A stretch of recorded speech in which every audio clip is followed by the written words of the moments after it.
Chapter 13. From Stone to Stone.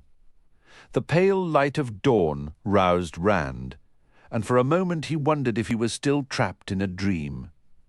He pushed himself up slowly, his eyes struggling to make sense of the scene. Nearly everything around him had transformed. The sun hung in a nearly cloudless sky, yet its light seemed washed out and subdued.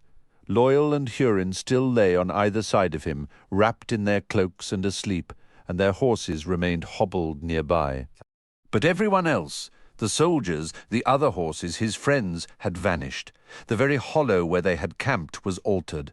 They now rested at its center rather than its edge. Directly behind, Rand rose a grey stone column, standing 3 spans high and a full pace thick. Its surface carved with thousands of intricate, unfamiliar symbols. The floor of the hollow was paved with smooth white stone, polished to a faint gleam. Broad steps of layered, coloured stone ascended in concentric rings toward the rim, and encircling that rim the trees stood scorched and twisted, as if ravaged by a furious blaze. The entire world appeared faded, as though viewed through a thin veil, though no mist hung in the air. Only Rand, his 2 companions, and their horses seemed fully solid and real, yet when he pressed a hand against the stone beneath him, it felt unyieldingly firm. He reached out and shook Loyal and Hurin. "Wake up! Tell me this is a dream, please. Wake up." "Is it morning already?" Loyal mumbled, sitting up. Then his jaw went slack, and his large, round eyes widened in disbelief. Hurin awoke with a jolt, springing to his feet and spinning around like a startled insect. "Where are we? What happened? Where is everyone?" "Lord Rand, what is this place?" He dropped to his knees, wringing his hands, though his eyes never stopped darting about. "What's happened to us?" "I don't know," Rand answered slowly. "I hoped it was a dream, but perhaps it is." He had endured dreams that were far more than dreams, experiences he wished neither to relive nor recall. He rose cautiously. Nothing shifted or faded. "I do not believe it is a dream," Loyal said, his voice uncharacteristically grim. He was studying the stone column, his long eyebrows drooping and his tufted ears looking decidedly limp. "I believe this is the very stone we slept beside last night, and I think I now know what it is." For once, his knowledge seemed to bring him no joy. That the stone could be the same one seemed no more impossible than the rest of it. Mat and Perrin and the Shinarans gone, the entire world remade. I thought I had escaped all this, but it has begun again, and the idea of crazy has lost all meaning, unless I am the one who is mad. He looked at Loyal and Hurin. Their terrified reactions confirmed they saw it too. His eyes were drawn back to the steps, noting the 7 distinct colours shifting from blue to red. "One for each Ajah," he murmured. "No, Lord Rand," Hurin whimpered. "No! The Aes Sedai would not do this to us. They wouldn't. I walk in the light.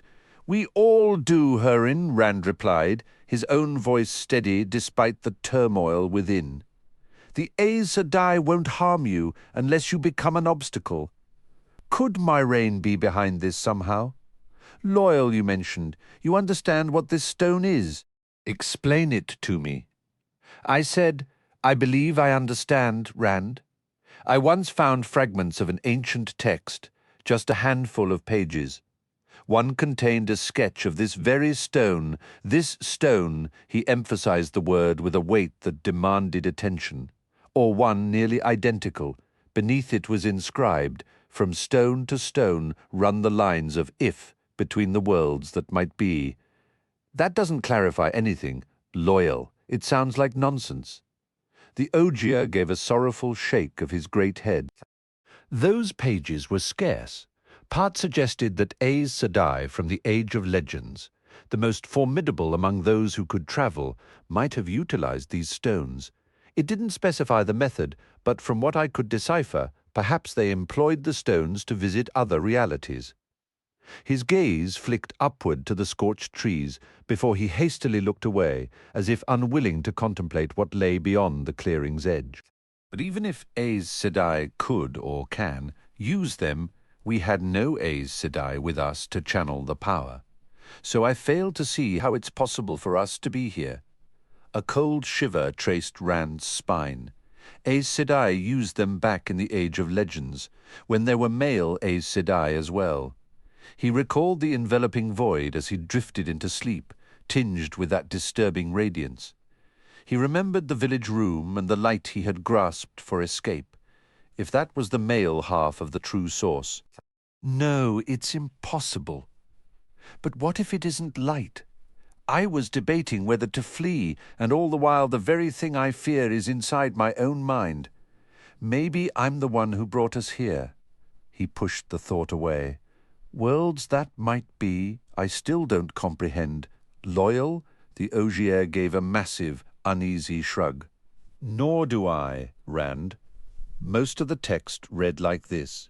If a woman turns left or right, does the river of time split?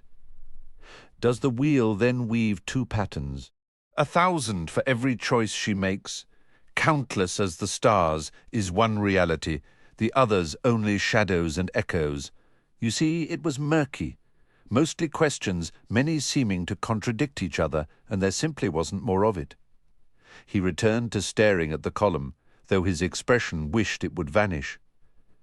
These stones are said to exist in many places, scattered across the world, or they were once, but I've never heard of anyone actually finding one. I've never heard of anyone encountering anything like this at all. My Lord Rand, now standing, Hurin appeared calmer. But he clutched the front of his coat tightly, his face etched with urgency. My Lord Rand, you will return us, won't you? Back to our proper place. I have a wife, my lord, and children. Melia would mourn my death, but if she doesn't even have my body for the mother's embrace, her grief would never end. You understand? I cannot leave her wondering. You'll get us back. And if I die, if you cannot bring her my remains, you'll tell her? So she has that knowledge at least. His tone shifted from plea to a thread of confidence. Rand opened his mouth to correct the title again, then closed it. That hardly mattered now. You brought him into this. He wanted to deny it, but he knew what he was, knew he could channel, even if it always seemed to happen beyond his control. Loyal said. Aes Sedai used the stones, and that meant the one power. What Loyal claimed to know you could trust. The Ogier never spoke unless certain, and there was no one else nearby who could wield the power. You involved him, so you must find a way out. You have to try. I will do everything I can, Hurin. And because Hurin was Shinaran, he added, by my house and my honor. A shepherd's house and a shepherd's honor, but I'll hold them as steadfast as any lord's. Hurin released his grip on his coat. The confidence now reached his eyes as well. He offered a deep bow. It is an honor to serve, my lord. A wave of guilt washed through Rand, colder and sharper than before, underscored by the sudden absurd memory of a childhood game where he pretended a fallen log was a bridge to another land, a game that now felt like a cruel joke. Hurin believes you'll escort him back now, since a Shienaran noble's word is his bond. So what's your plan, Lord Rand? None of that bowing, Hurin. I'm not. He stopped himself, realizing he couldn't repeat that he wasn't a lord. The man's composure was hanging by a thread, anchored only by his faith in nobility. To strip that away now, in this place, felt unthinkable. Just no bowing, Rand finished, the words clumsy on his tongue. As you command, Lord Rand. Hurin's smile widened, nearly matching the one from their first meeting. Rand cleared his throat, feeling the weight of their expectant stares. Right? That's the order. Both men watched him, Loyal with open curiosity, Hurin with unwavering trust, each waiting to see his next move. I'm the one who brought us here. I have to be, which means getting them back is on me. The thought settled like a stone in his gut, and that requires steeling himself. He crossed the pale stones to the carved cylinder.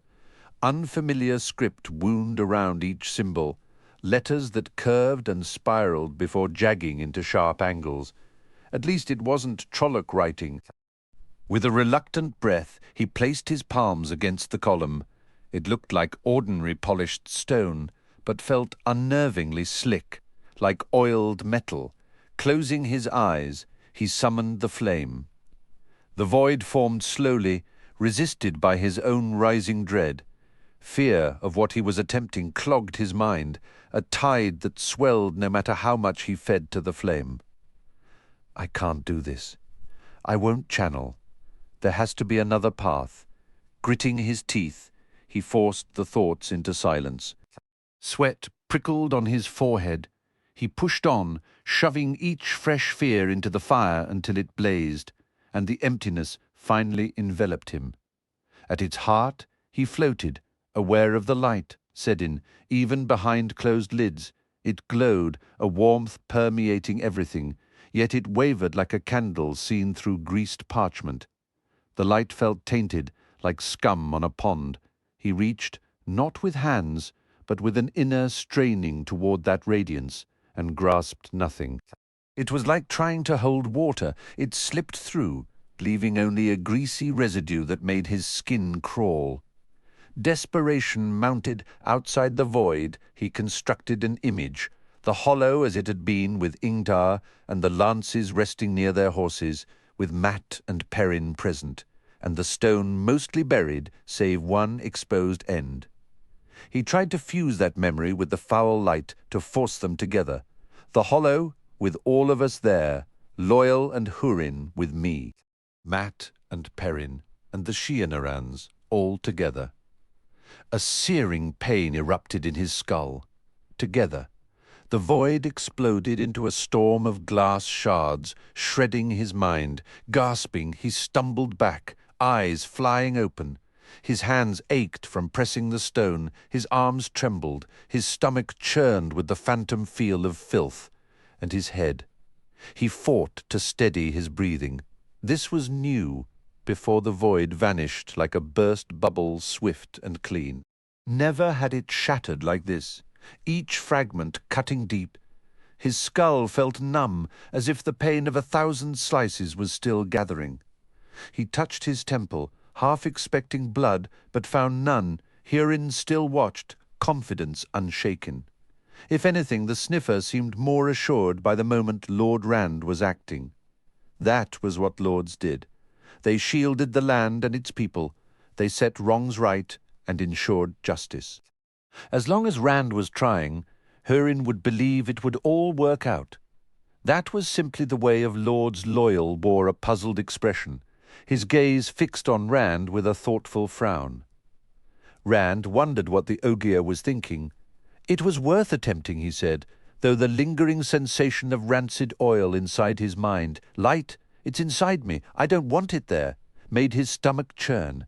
I'll try again soon, he added, hoping he sounded more certain than he felt. He had no real understanding of how the portal stones functioned, or whether his efforts could ever succeed. Perhaps there were specific rules for operating them, or some required ritual. Maybe the same stone couldn't be used twice. He pushed the doubts aside. Dwelling on them helped nothing. He had to keep trying. Looking at Loyal and Hurin, he felt the weight of duty Lan had described heavy as a mountain.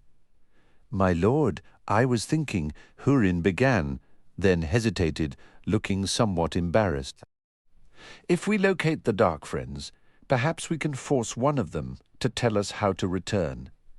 I'd question a Dark Friend or the Dark One himself if I thought they'd give an honest answer," Rand replied. "But it's just the three of us, just me. I'm the one who has to do this. We could follow their trail, my lord, if we catch them." Rand studied the sniffer. "You can still scent them." "I can, my lord," Hurin said with a frown. "It's faint, washed out like everything else in this place. But the trail is there, right up there." He pointed toward the rim of the hollow. "I don't understand it, my lord, last night. I would have sworn the trail continued past the hollow back where we started. Now it's in the same relative spot, only here and fainter. Not old exactly, but diluted. I can't explain it, Lord Rand, except that it's present." Rand considered the situation. If Padan Fain and the Dark Friends were here, wherever here was, they might know the way back. They had to, if they had arrived in the first place. They also held the Horn of Valere and the dagger. Mat needed that dagger back. For that reason alone they had to be found. What ultimately decided him, a fact he was ashamed to admit, was his own fear. He was more afraid of trying to channel the power again than he was of facing Dark Friends and Trollocs, with only Hurin and Loyal. "Then we go after the Dark Friends," he declared, striving for the firm tone Lan or Ingtar might use. "The horn must be recovered. Even if we can't take it immediately, we'll know where they are when we reconnect with Ingtar. If only they don't ask how we're going to find him again. Hurin, verify it's the correct trail." The sniffer quickly mounted his horse, eager for action and perhaps just as eager to leave the hollow. His horse's hooves rang sharply on the broad, multicolored steps, but left no mark. Rand stowed Red's hobbles in his saddlebags. The banner was still there. He wouldn't have minded if that had been left behind, then collected his bow and quiver and swung into the saddle. The bundled cloak of Tom Merrilin created a lump behind him. Loyal led his large mount over. Even standing on the ground, the Ogier's head nearly reached Rand's shoulder while Rand was seated. Loyal still appeared troubled. "You believe we should stay?" Rand asked. "Try the stone again. If the Dark Friends are in this place, we must find them.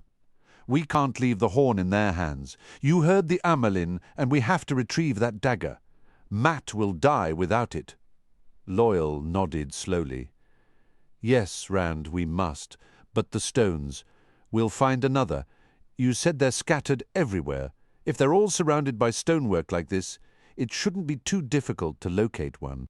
"Rand," Loyal said, his voice dropping, "that fragment we studied indicated the stones originated in an age older than the Age of Legends.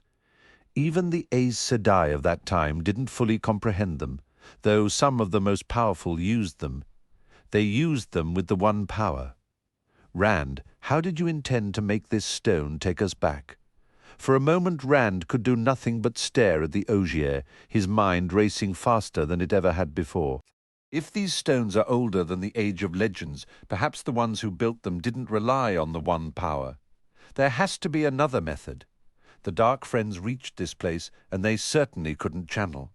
Whatever that other way is, I'll discover it. I will get us home. Loyal. He studied the tall stone column with its strange carvings, a cold thread of fear tracing his spine. "Light, please let me find a path that doesn't force me to touch the power. I promise you, Loyal. One way or another, we're leaving this place." Loyal offered a hesitant nod, then mounted his massive horse and followed Rand up the steps to where Hurin waited among the scorched trees. The landscape unfolded before them, low, rolling hills dotted with sparse woodlands and patches of grassland, cut through by several streams. In the middle distance, Rand spotted what looked like another area of blackened earth. Everything appeared faded. The colors leached away. No sign of human habitation remained except the stone circle at their backs. The sky was a barren expanse, holding no chimney smoke, no birds, only a handful of clouds and the pale, sickly yellow sun. Most unsettling, however, was the land itself, which seemed to warp perception. What was directly in front of him looked normal, and objects straight ahead in the distance held their place. But whenever he turned his head, things glimpsed from the corner of his eye seemed to lurch forward, suddenly closer. When he looked at them directly, it was dizzying. Even the horses stamped and rolled their eyes nervously. Moving his head slowly helped a little, but the unsettling illusion persisted. "Did that fragment of your book mention anything like this?" Rand asked. Loyal shook his head, then swallowed hard as if he instantly regretted the motion. Not a word. I guess we just have to bear it. Which way, Hurin? South, Lord Rand? The sniffer replied, his gaze fixed firmly on the ground. South it is then. There must be a way back that doesn't involve the power. Rand nudged Red's flanks. He forced a tone of light-hearted curiosity, as if their situation held no peril at all. What was it, Ingitar said? 3 or 4 days to that monument of Artur Hawkwing. I wonder if it even exists here, the way these standing stones do. If this is a world that might have been, perhaps it's still intact. Wouldn't that be a sight, Loyal? They turned their horses and began to ride south. Gone, Ingdar's voice was a low, furious demand aimed at the empty air. And my guard saw absolutely nothing. It's impossible. They cannot have simply vanished. Listening, Perrin hunched his shoulders and glanced over at Mat, who stood apart, frowning and muttering under his breath. Arguing with himself, Perrin thought. The sun was just clearing the horizon, well past the time they should have been on the move. Long, thin shadows from the trees lay across the hollow. The loaded pack-horses stamped and tugged at their lead line, but every man stood waiting by his mount. Uno strode up, his face a storm cloud. "Not a single track, my lord," he reported, his voice thick with professional insult. "Burn me, not so much as a scuff in the dirt. They just bloody disappeared." 3 men and 3 horses do not simply disappear, Ingtar growled. "Search the ground again, Uno. If anyone can find where they went, it's you. Maybe they just decided to run off," Mat suggested. Uno stopped dead and fixed him with a glare so sharp it could have drawn blood, like he'd insulted an Aes Sedai to her face. Perrin thought with a surge of alarm, why would they run? Ingdar's voice was deceptively soft, a warning in itself. Rand the Ogier, my sniffer, my own sniffer. Why would any of them flee, much less all 3 together? Mat shrugged awkwardly. I don't know. Rand was acting. Perrin desperately wanted to clap a hand over his friend's mouth, but Ingtar and Uno were watching intently. He felt a wave of relief as Mat hesitated, then simply spread his hands and muttered, "I don't know why." It was just a thought. Ingtar's expression darkened. "Ran away," he growled, the words dripping with disbelief. "The Ogier may come and go as he pleases, but Hurin would never desert his duty, and neither would Rand al'Thor." Ingtar would not. He understood his responsibilities. Now he motioned for Uno to continue. "Search the ground once more." Uno offered a quick, shallow bow and rushed off, the pommel of his sword bouncing against his back as he went. Ingtar muttered under his breath, frustration clear in his tone. Why would Hurin vanish like that in the dead of night without a word? He knows the importance of our mission. How am I supposed to track this shadow-spawned scum without his skills? I'd trade a fortune in gold for a good pack of hounds right now. If I weren't so sure of our company, I'd swear the Dark Friends arranged this to slip away east or west unnoticed. Honestly, I'm not even sure I am sure anymore. He turned and trudged heavily after Uno.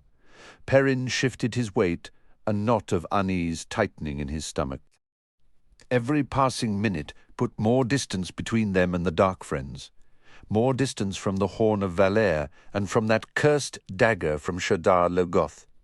He couldn't imagine Rand, no matter what he was going through, simply giving up the hunt.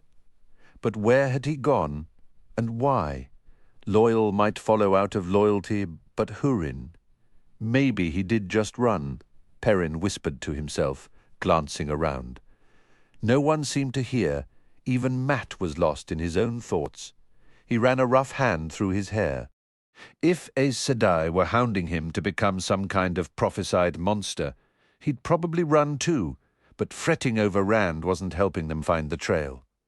There was another way, a path he had been desperately avoiding. Perhaps the time for running was over. Serves me right for what I said to Rand.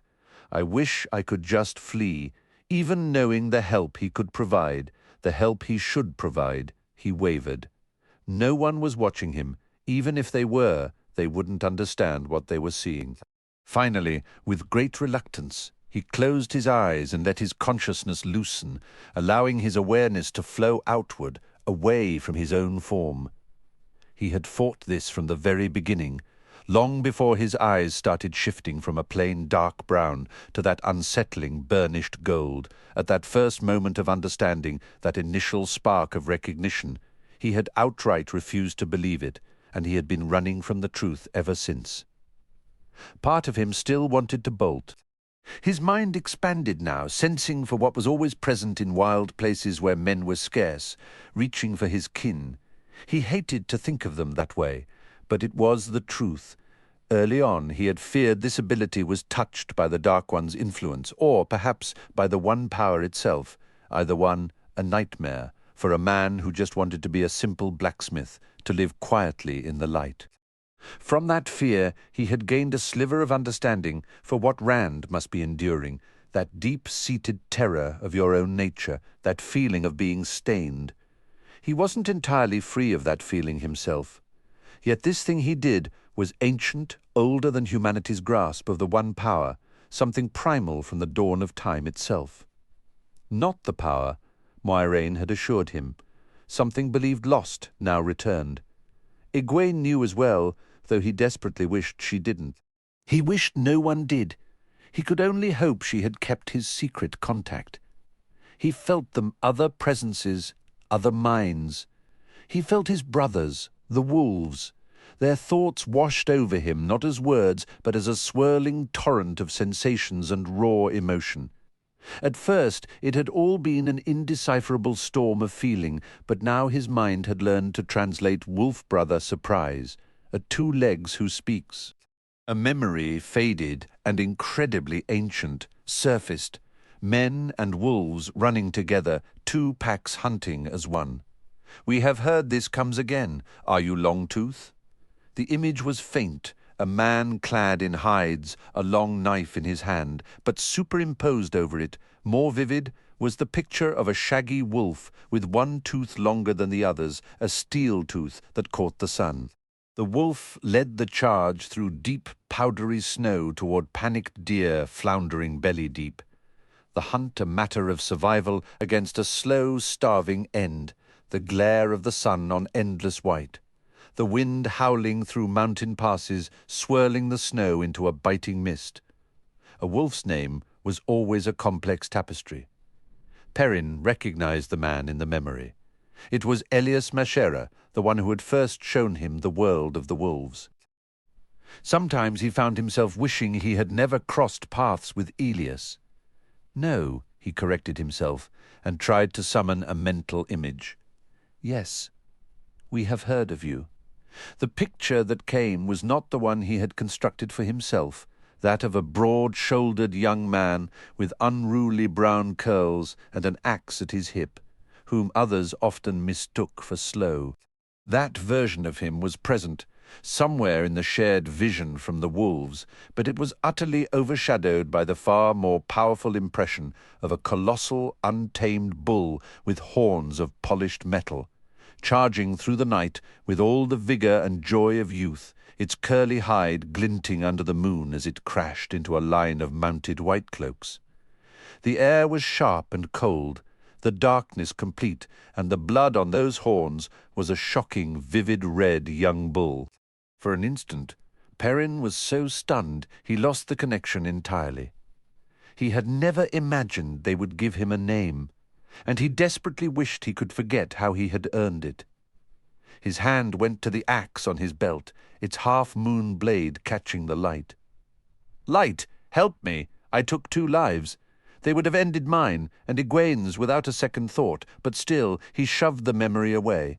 What was done was done. He had no desire to revisit any of it. Instead, he pushed the distinctive sense of Rand, Loyal, and Hurin toward the wolves, and asked if they had caught wind of the 3. This heightened sense of smell was one of the changes that had come with his new eyes. He could identify people by scent alone, even in total darkness. His vision was sharper, too, allowing him to see clearly in anything but absolute black. Nowadays, he was careful to light lamps or candles well before anyone else thought it necessary. From the wolves came a flicker of memory, men on horseback approaching the hollow as the day waned. That was the last any wolf had seen or smelled of Rand or his two companions. Perrin hesitated. Taking the next step would be pointless unless he brought Ingdar into it. And Mat will die if we don't recover that dagger. Burn you, Rand. Why did you have to take the sniffer? The one time he had visited the dungeon with Egwene, the stench of Fane had made the hair on his neck stand straight up. Not even Trollocs carried such a foul odour. A raw, violent urge had risen in him then to tear through the cell bars and rip the man apart. And discovering that savagery within himself had frightened him far more than Fane ever could. To drown out Fane's scent in his own mind, he layered it with the smell of Trollocs before he threw his head back and howled. From somewhere in the distance a wolf pack answered, and in the hollow horses stamped and whinnied in fear. Some of the soldiers gripped their long lances, eyes darting nervously toward the shadowed rim of the depression. Inside Perrin's head, the turmoil was far worse. He felt the wolves' rage, their pure hatred. Wolves only truly hated two things. Everything else they simply endured, but fire and Trollocs they despised, and they would willingly brave fire to get at Trollocs. Yet Fane's scent had driven them into an even greater frenzy, as if they smelled something that made Trollocs seem almost natural. By comparison, where the world seemed to tilt in his mind. The landscape spun, east and west, held no meaning for wolves. They understood the sun and moon, the turning seasons, the lay of the land. Perrin pieced it together, south, and something more, a burning eagerness to kill the Trollocs. The wolves were offering to let young Bull join the hunt. He could bring the two legs with their hard skins if he wished, but young Bull and Smoke and two deer and Winter Dawn and all the rest of the pack would run down the twisted ones who had dared enter their territory. Their flesh was inedible, their blood bitter and acrid, but they had to be destroyed. Kill them, kill the twisted ones. Their fury seeped into him hot and primal. His lips drew back from his teeth in an involuntary snarl, and he took an unconscious step forward, ready to join them, to run with the pack in the hunt, in the killing. With a tremendous effort of will, he severed the contact, leaving only a faint awareness of the wolves' distant presence. He could still have pointed unerringly toward them across the miles.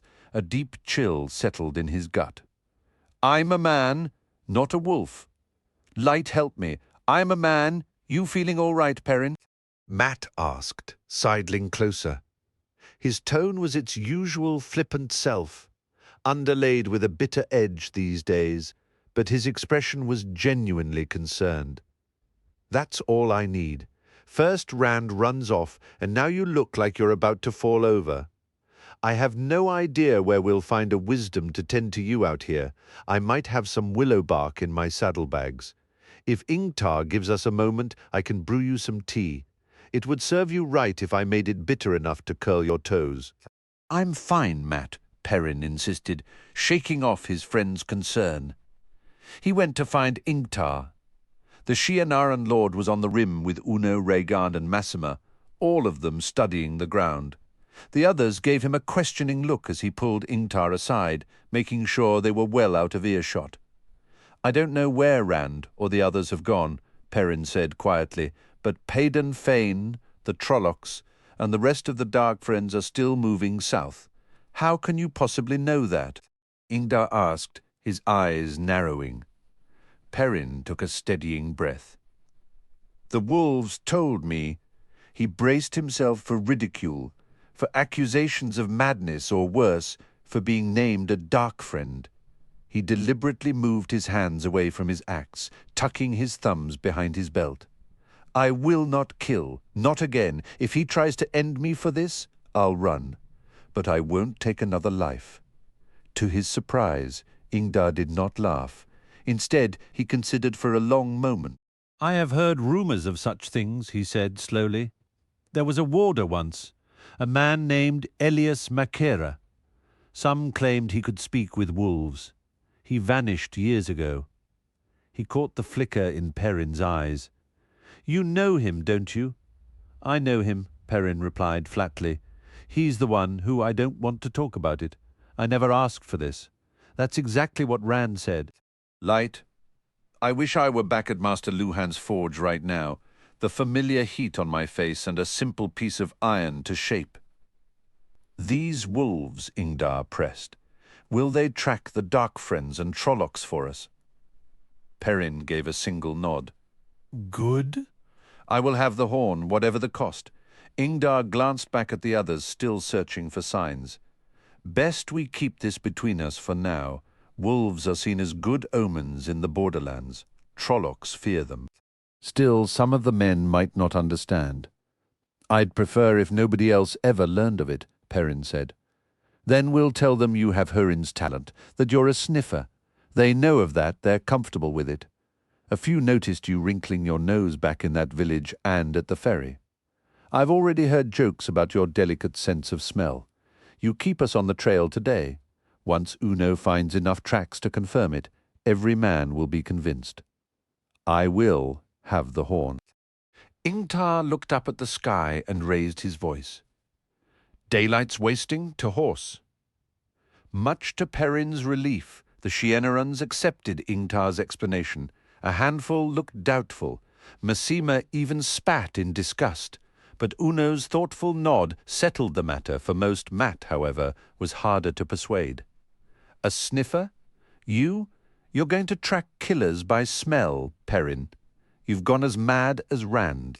I swear I'm the only sane one left from Eamon's field, with Egwene and Nynaeve running off to Tar Valon to become. He cut himself short, throwing a wary glance toward the Shienerans. Perrin took up a position beside Ingtar as the column moved south, replacing Hurin. Matt kept up a steady stream of skeptical comments until Uno discovered the first clear tracks left by Trollocs and mounted men. Perrin barely heard him. His full attention was consumed by the struggle to hold the wolves back from racing ahead to slaughter the Trollocs. To the wolves, the Twisted Ones were the only true enemy. Dark Friends were just like any other two legs, not worth the chase. In his mind, Perrin could almost see the Dark Friends scattering in every direction, while the wolves tore into the Trollocs, escaping with the horn of Valere and with that cursed dagger. Once the Trollocs were dead, he doubted he could persuade the wolves to track the humans. Even if he knew which trail to follow, he wrestled with them in a silent, exhausting argument, sweat beading on his forehead long before the first wave of images hit him, visions that turned his stomach. He pulled his horse to an abrupt halt. The others stopped with him, watching and waiting. Perrin stared straight ahead, a soft, bitter curse escaping his lips. Wolves would kill men if they had to, but men were never their chosen prey. The wolves held memories of the old hunts, and they found the taste of humans unpleasant. They were far more selective about their food than Perrin had imagined, refusing carrion unless driven by starvation, and rarely killing beyond their need. What he sensed from them now was a deep, rolling disgust, and then the images came clearer than he ever wanted. A chaotic sprawl of bodies, men, women, children, tossed together like broken dolls. The ground was soaked dark, churned by hooves and desperate scrambling, torn limbs, severed heads, vultures with wings stained rust-red, their bald heads buried in the feast. He pulled back just before his stomach turned. In the distance, beyond the trees, black specks wheeled and dove. More carrion birds fighting over the remains. There's something terrible ahead, he said, swallowing hard as he met Ingdar's eyes. How could he explain this without revealing too much? He had no desire to see that horror up close, but once the others spotted the vultures, they would insist on investigating.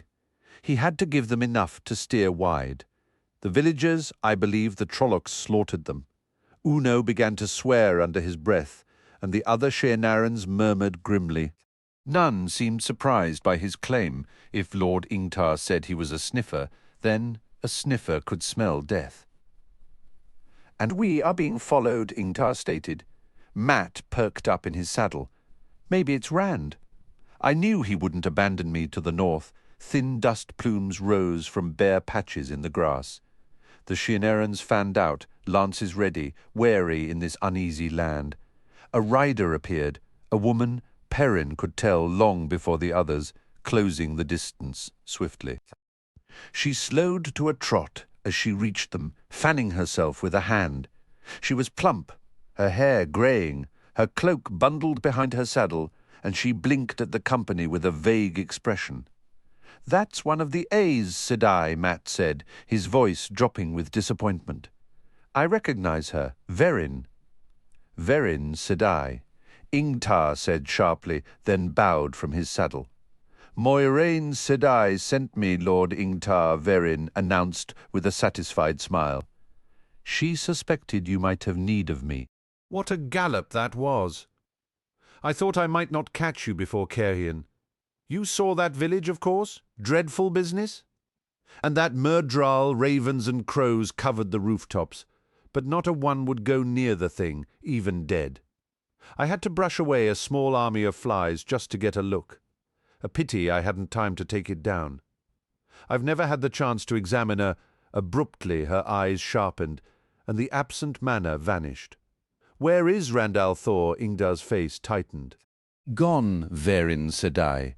Vanished last night without a trace. Him, the Ogier, and Hurin, one of my men." "The Ogier Lord Ingtar, and your sniffer went with him. What would those two have in common with?" Ingtar stared, and she gave a soft snort. "Did you believe you could keep a thing like that secret, Sniffers?" She snorted again. "Vanished, you say?" "Yes, Verin Sedai." Ingtar sounded uneasy. "It was never comfortable learning an Aes Sedai knew the secrets you tried to hide. Perrin hoped Moiraine hadn't spoken of him to others. But I have a new sniffer." The Shienaran lord gestured toward Perrin. "This man appears to have the ability as well. I will find the Horn of Valere, as I swore. Your company is welcome, Aes Sedai, if you wish to ride with us." To Perrin's surprise, Ingtar did not sound entirely sincere. Verin's glance shifted to Perrin, and he felt a knot form in his stomach. "A new sniffer? Just when you lose the old one? How remarkably convenient. You found no tracks?" "No, of course not. You said no trace. How peculiar last night," she said, twisting in her saddle to look back north. For a moment, Perrin was certain she meant to turn her horse around and ride back the way they had come. Ingtar's brow furrowed. "Do you believe their vanishing is connected to the Horn, Aes Sedai?" Verin settled herself again, her expression thoughtful. "The Horn? No, I do not think so. Yet it is peculiar, deeply peculiar. I have never trusted peculiar things until I can make sense of them. I could spare 2 men to escort you back to the very spot where they disappeared, Verin Sedai. They would not lose the way." "No," she said quietly. "If you say they vanished without any trace at all," she studied Ingtar's face for a long, silent moment, her own giving nothing away. "I will continue with you. Perhaps we will find them again, or they will find us. Now talk to me as we ride, Lord Ingtar. Tell me everything you can recall about the young man, every action, every word." They moved off with the jingle of harness and armor, Verin riding close beside Ingtar, questioning him in a low voice that carried no further. She shot Perrin a look when he tried to keep pace, and he reluctantly fell back. "She's after Rand," Matt muttered under his breath. "Not the Horn." Perrin could only nod. "Wherever you are, Rand, stay there. It's far safer than being here." Chapter 15. Kinslayer. The distant, strangely washed-out hills had a way of sliding toward Rand if he stared at them directly, making his head swim unless he wrapped himself in the void. Sometimes that emptiness would sneak up on him without warning, but he shied from it as if from death itself. Better to endure the dizziness than to share that inner void with the unsettling, pulsing light. Far better to simply gaze upon the faded landscape. Even so, he tried not to focus on anything too distant unless it lay directly in their path. Hurin wore a fixed, determined expression as he concentrated on scenting the trail, seeming to will himself to ignore the unnatural country they crossed. Whenever the sniffer did notice their surroundings, he would startle, wipe his palms on his coat, and then thrust his nose forward like a hound on the scent, his eyes glazing over as he shut everything else out. Loyal rode slumped in his saddle, ears twitching nervously as he muttered to himself and frowned at the faded world around them. Once more they crossed land that was blackened and burned, the very soil crunching under the horses' hooves as if it had been baked in a furnace. These scorched swathes, sometimes a mile wide and sometimes only a few hundred paces, all ran perfectly east to west, straight as a fired arrow. Twice Rand saw where a burn ended, once as they rode directly over it, and once as they passed nearby. Each one tapered to a sharp point. He suspected they were all like that. Though he had only seen the two, the sight reminded him of watching Whatley Eldin back home in Eamon's Field, decorating a cart for Sunday.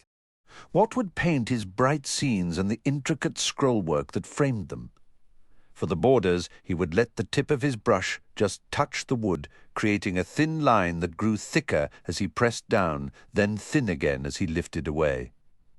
This land looked as if a giant, monstrous brush of fire had been dragged across it in just that manner. Nothing grew in the burns, though some had the feel of great age. There was no scent of char in the air, not even when Rand leaned from his saddle to snap off a brittle black twig and hold it to his nose. It was old, yet life had not returned to reclaim the soil. The transition from black to green was abrupt, a knife-edged line in its own way. The untouched land seemed just as dead as the burns, despite the grass and the leaves on the trees. Everything held that bleached, faded look, like fabric washed too many times and left too long in the sun. The silence was profound. No bird sang, no hawk circled overhead. No fox barked in the distance, nothing rustled in the grass or alighted on a branch. There were no bees, no butterflies. They crossed several streams, the water shallow, but often cutting deep gullies with steep banks that forced the horses to scramble down and struggle up the other side.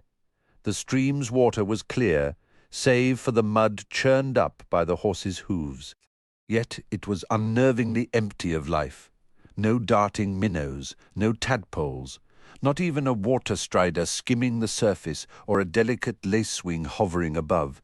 It was safe to drink, a small mercy, as their waterskins would not last indefinitely. Rand tasted it first, making Loyal and Hurin wait to see if any ill effect befell him. He had led them into this place. Their safety was his burden. The water was cool and wet, but that was its only virtue. It had a flat, boiled taste. Loyal grimaced, and even the horses drank reluctantly, shaking their manes in protest. A single puzzling sign of life, or something like it, caught Rand's eye. Twice he saw faint, wispy streaks crawling across the sky, lines as straight as if drawn with a ruler. They seemed utterly unnatural, but he could not guess their origin. He kept the sight to himself. Hurin was focused intently on the trail, and Loyal seemed withdrawn into his own thoughts. Neither mentioned the strange lines. After riding for half the morning, Loyal suddenly dismounted from his massive horse, without a word, and strode toward a cluster of giant's broom trees. Their trunks split into multiple thick, rigid branches just above the ground, each topped with the dense, brushy foliage that gave them their name. Rand reined in red and almost called out, but something in the Ogier's hesitant manner kept him silent. Loyal stared at one trunk, then placed his broad hands upon it and began to sing. His voice was a deep, soft rumble. Rand had heard osier tree song before when Loyal had once revived a dying tree, and he knew tales of sung wood objects shaped from living trees by this ancient talent. Loyal had said the ability was fading from his people, making such creations rare and precious. The previous time, the song had seemed to rise from the earth itself. Now, Loyal sang almost timidly, and the land echoed it in a whisper. The music seemed pure, without discernible words, or if words were there, they melted into the melody like a trickle joining a stream. Hurin gasped, staring in wonder. The song, soft as it was, had a hypnotic quality, filling Rand's mind in a way that reminded him of the void. Loyal ran his hands along the bark, his voice a caress as much as his touch. The wood beneath his fingers seemed to grow smoother, as if being shaped. Rand blinked. He was certain the tree had branched at the top like the others, but now it ended in a rounded cap just above Loyal's head. The familiar, haunting melody quieted any question on Rand's tongue. It felt like a half-remembered dream. Abruptly, Loyal's voice swelled into what sounded like a hymn of gratitude, then faded away like a departing breeze. "Burn me," Hurin breathed, looking utterly stunned. "I never heard anything like. Burn me?" In his hands, Loyal now held a staff as tall as himself and as thick as Rand's forearm, perfectly smooth and polished. Where the trunk had been, a small new shoot was already sprouting. Rand took a deep breath. Always something new, always something unexpected, and for once it isn't a nightmare. He watched Loyal remount, laying the staff across his saddle, and then understood. Seeing the thick rod in proportion to the osier's great size, noting the practiced way Loyal handled it, realization dawned. "A quarterstaff," Rand said, surprised. "I didn't know osier carried weapons, Loyal." "Usually we do not," the osier replied, his tone unusually short.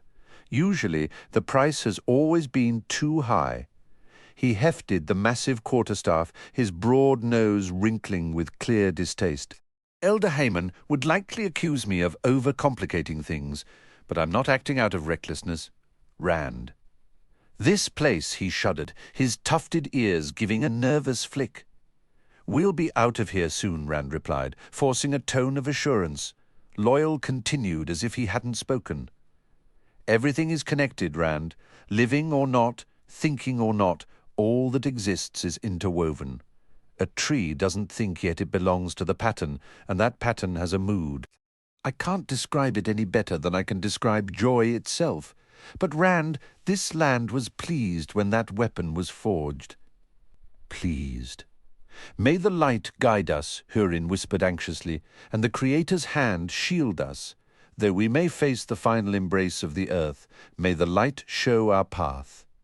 He repeated the prayer like a protective incantation. Rand fought the urge to scan their surroundings, especially the sky above. A single smoky streak appearing now would shatter their resolve completely. "There's nothing here that will harm us," he stated, with forced conviction. "We'll stay vigilant and ensure it stays that way." He almost laughed at his own show of certainty. Inside he was sure of nothing. But seeing Loyal's drooping ears and Hurin's refusal to meet his surroundings with a direct gaze, Rand knew someone had to project confidence. Fear would unravel them all if no one did. The wheel weaves as the wheel wills. He pushed the thought away firmly.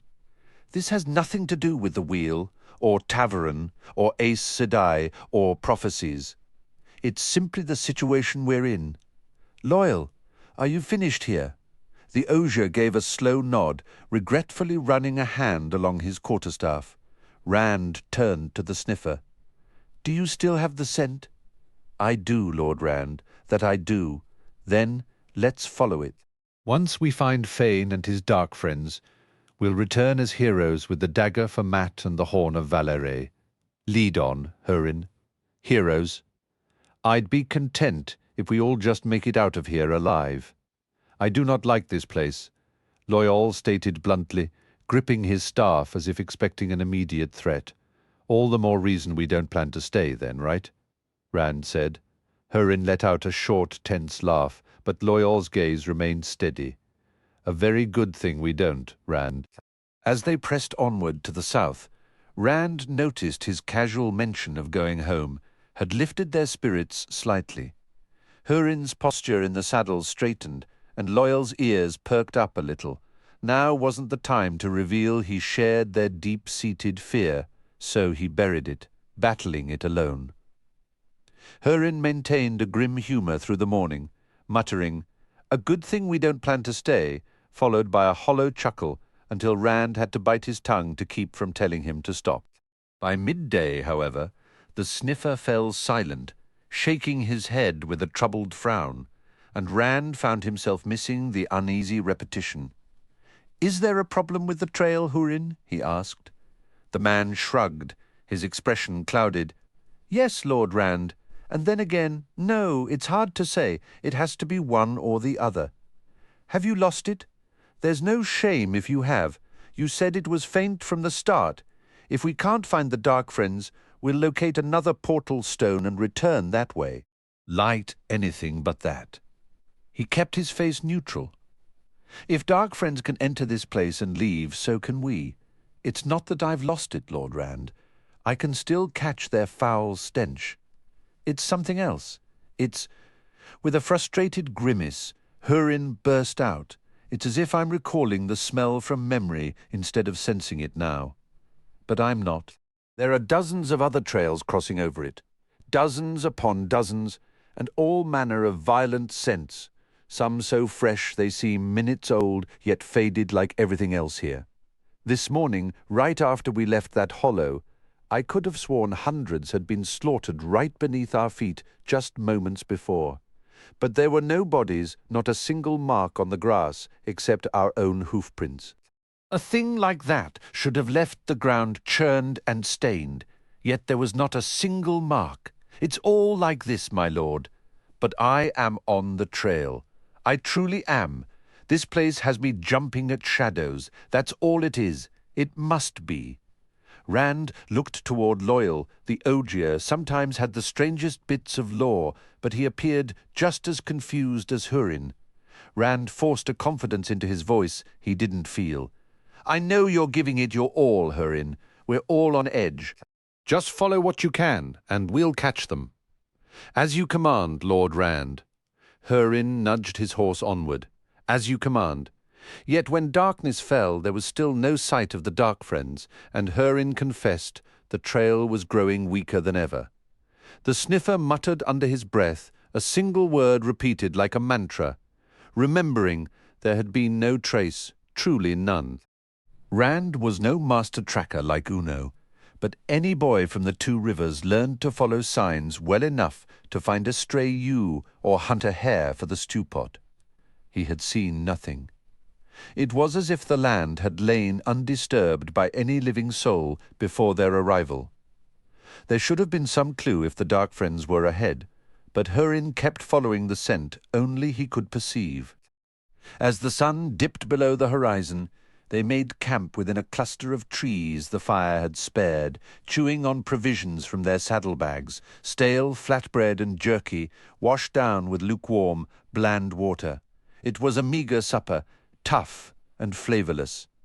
Rand calculated their supplies might last a week. After that, Hurin ate with grim determination, while Loyal swallowed his share with a pained expression before leaning back with his pipe, his large quarterstaff within easy reach. Rand kept their fire small and concealed among the trees. For all of Hurin's unease about the strangeness of the trail, Fane and his Dark Friends and Trollocs could be near enough to spot a flame. It struck him as odd how he'd started thinking of them as Fane's Dark Friends, Fane's Trollocs. Fane was just a raving lunatic. So why did they break him out? Fane had been a piece in the Dark One's plan to find him. Maybe that was part of it. But then, why is he running instead of hunting me? And what killed that Fade? What really happened in that room, swarming with flies, and those eyes watching me back in Fal Dara? And that wind holding me trapped like an insect in sap. No, no, Baalzamon has to be dead. The Aes Sedai didn't believe it. Moiraine didn't believe it, nor the Armelin seat with stubborn defiance. He shoved the thoughts away. His only focus now was finding that dagger for Mat, finding Fane and the horn. It's never over, Ulthor. The voice was a thin, icy whisper in the depths of his mind, seeping into every crack. He almost reached for the void to flee it, but remembering what lurked there, he crushed the impulse. In the deep blue of twilight, he practiced the sword forms Lan had taught him without the void, parting the silk. Hummingbird kisses the honey rose, heron wading in the rushes for balance. He lost himself in the fluid, precise movements, forgetting for a time where he was, practicing until he was slick with sweat. Yet when he finished, everything rushed back. Nothing had changed. The air wasn't cold, but he shivered and drew his cloak tight as he crouched by the fire. The others caught his mood, finishing their meals swiftly and in silence. No one objected when he scuffed dirt over the dying embers.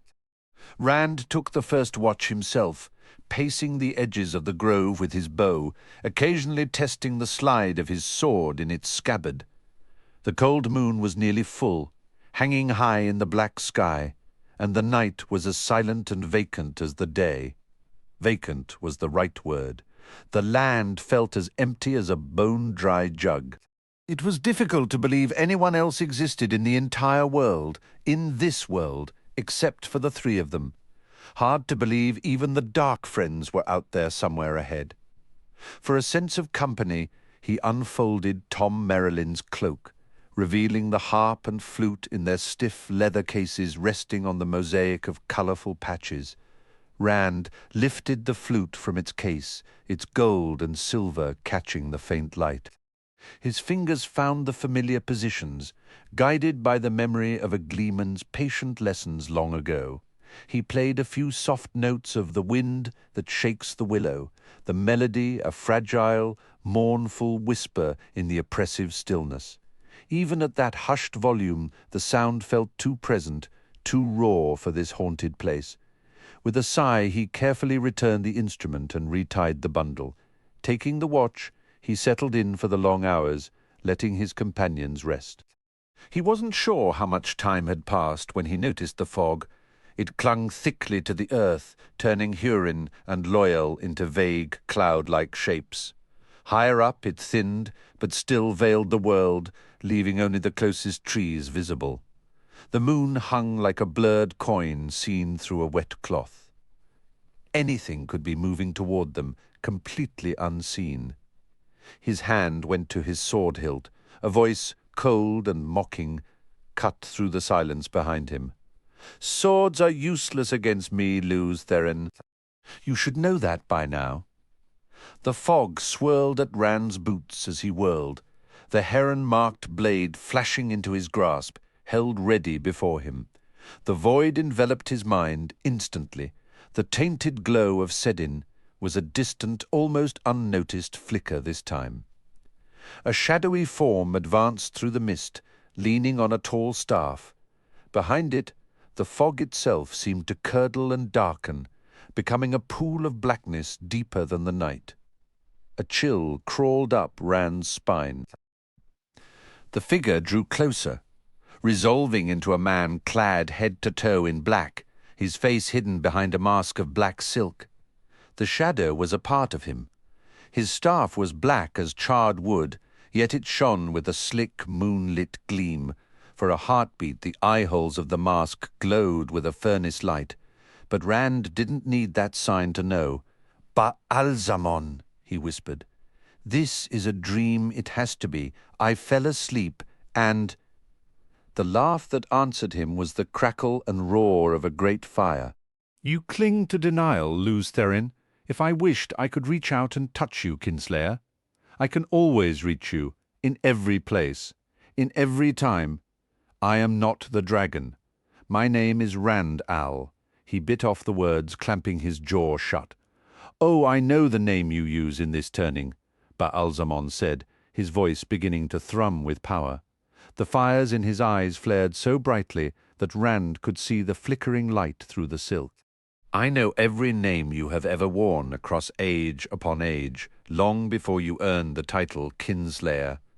I know your essence, your bloodline back to the very first spark of life at the first moment. You cannot hide, never. We are bound as tightly as the two faces of a single coin.